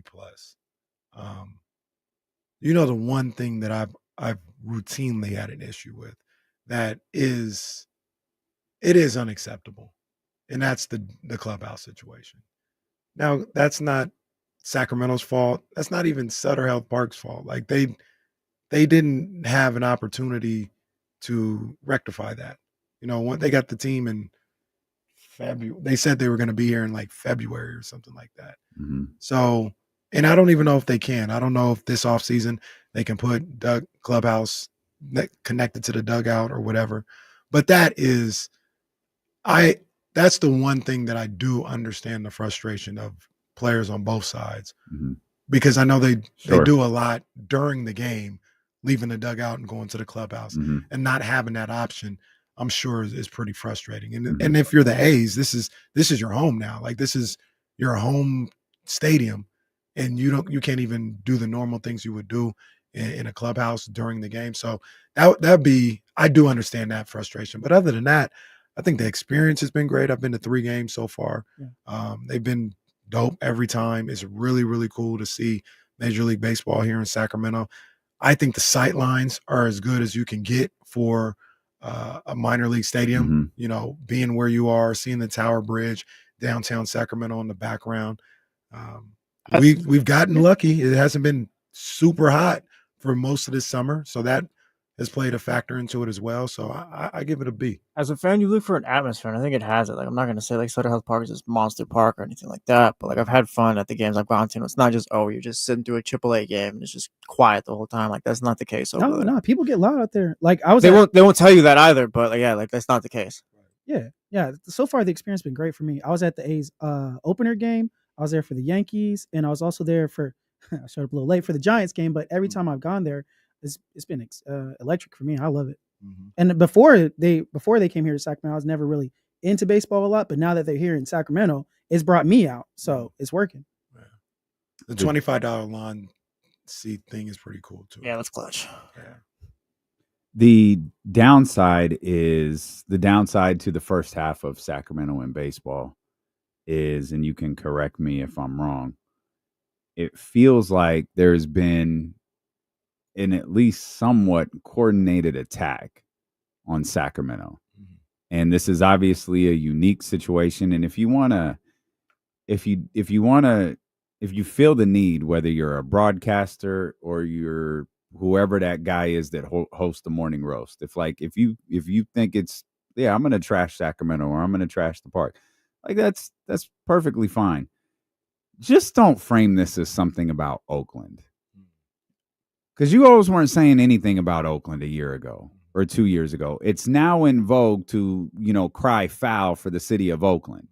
It's now in vogue to talk about how wrong they were with that stadium, that you got your jokes off previously about how there were busted sewage pipes and pee running through the concourse and possums and rats in the media. But all of that stuff was well discussed. But now all of a sudden it's poor Oakland and Sacramento was the butt of your joke. It's like, don't do that. Like, don't do that. This is a unique situation. That is not the fault of the 10,000 fans that show up game after game. It's not even the fault of Vivek Ranadive or the people who run the Sacramento portion of this team. If you want to blame Fisher, you could do that. The person you should be blaming is jackass in New York. That's the person who's at fault for all of this. Rob Manfred has proved himself time and time again to be an unworthy commissioner in professional sports. Whether it's the safety nets and refusing to step up and say, hey, everyone needs to put up nets now. No, man, we've got to wait. We've got to talk to people about this. Who do you have to talk to? Because your biggest franchises are like, you know what? This has gotten to be too much. We're putting nets up. We're going to protect our patrons. We'll talk to the people. If anyone has a problem with this, we'll issue refunds. We'll do what we have to do. But we are putting nets up to protect the people who come to this ballpark. Meanwhile, he's sitting on his hands. You're sitting here crying about the city of Oakland and making fun of the city of Sacramento, making fun of Sutter Health Park and doing all of that. Meanwhile, the commissioner was the one who okayed all of this. Right. The commissioner was the one who allowed all of this to happen, but you don't want to direct your ire towards him. You want to direct it at the city of Sacramento. Right. Okay. Just know, I don't have any problem telling you about yourself. Right. Whether you're an announcer or you're a talk show host in San Francisco, I have no issue telling you about yourself because you're clearly just catching up on the Twitter points of the story and not what's been going on for the last year. Facts. And in Oakland's case, what's been going on for the last half a decade. Yeah. Facts. And to your so point, the coordinated attack that has been taking place on Sacramento the first half of the season is trash. It's 100% trash. And I love what you just said about all these announcers taking shots. They'll take these shots at Sacramento. They'll take these shots at Sutter Health Park, but they won't dare on that air say something about Rob Manfred. Never. No.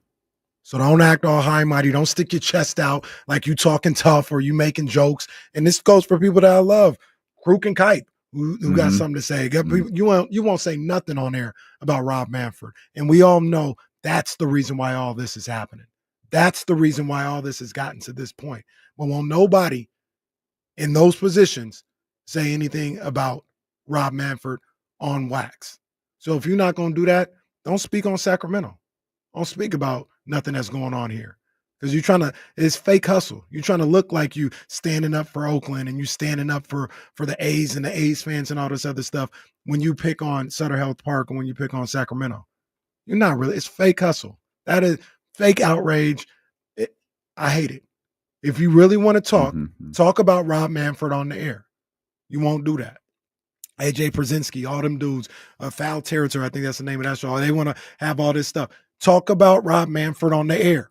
Talk about Rob Manfred on wax. If you're not doing that, you're not really talking about nothing. That's right.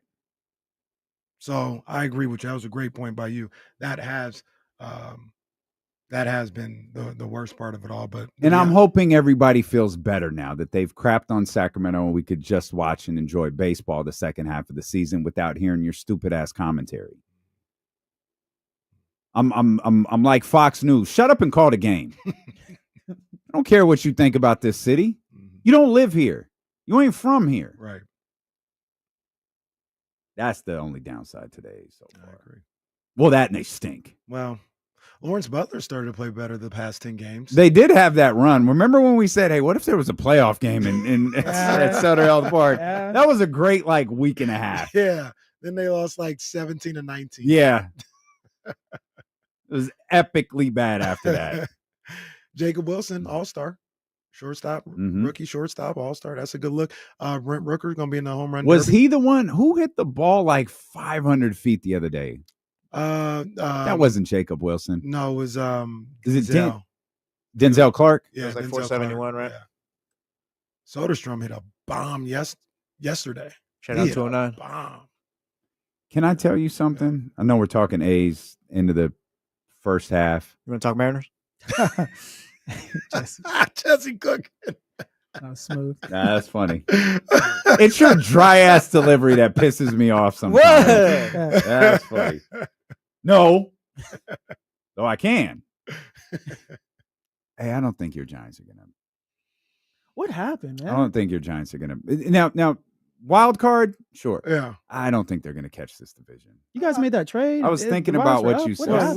What the hell are you talking about? They didn't win 6 of 7, 6 of 8. He's 7 of 9. Hey, broadcast journalist asking questions. Who you rock with? Who you rocking with? The Guardians? Who you rocking with? He's lashing out. Yeah, that's all right. All right. He's got a lot of stress. It's a big weekend. I believe since the trade, the Red Sox are over 500. The Giants are under 500. Since They didn't pay the Rockies 9 times. How did you guys do against the White Sox, A's, and Marlins? Don't worry about all that. Don't worry. Marlins are a hot team. They had won 8 in a row at that point. My Marlins. There you go. But that's not crazy. I don't think they have the offense and the back part of the rotation to take a division from the Dodgers. You said they needed to win this series to really have a shot. And if even if they don't, I don't want to say they have no shot. Well, but this will go a long way. Sure, but what I was it's just 2-1. Let's not say it's 3-0. 3-0. We're happy. I changed my mind. You win. 2-1. Dodgers ain't losing 9 in a row going into the All-Star break. So you go 2-1 over this 3 game, or 1-2 over, in this case you win 2. You're still back 4. Mm-hmm. I just don't know that they're going to catch them. Yeah, I just don't. I would not put my money on the Giants winning that division. Like I said, that 10 or 13 game stretch or whatever that they failed to take advantage of, and if anything, lost ground with, is one of the reasons if they don't win the division or come close, you're going to look back on that week and a half, 2 week stretch. And the Dodgers were in that stretch, right? Was it right before? It was right after. The Dodgers series was right after. Yeah, or excuse me, the Dodgers series was before. Okay, that stretch happened after the Dodgers series. Okay, and they were 1-2 that first series against the Dodgers. Yeah, Yeah. So I don't think they have enough to win a division with the Dodgers. I just don't think they have that. They need some more hitting, and they need one more frontline pitcher. But to your point, you get into the wild card, and I talked about it before. You go Logan Webb, Robbie Ray, and drawing a blank on the third starter. But you get those three guys in a short series, and especially when you talk about those 3-game series to start it off, or best of 3 series to start it off, and you're going Logan Webb and Robbie Ray in the first 2 games. Oh, you absolutely can win those 2. You know what I mean? You get that. You get into the 5-game best of 5 series, and now you're running those guys again. You can make some type of run. The hitting has to come up, though. Get to the wild card. You do anything you want to. It really just, I was thinking about you talking about them winning. You didn't say they were going to win the division. You said to put them in position in the second half of the season. And I just started to think, I don't think they can. I don't know that they're going to be consistent enough.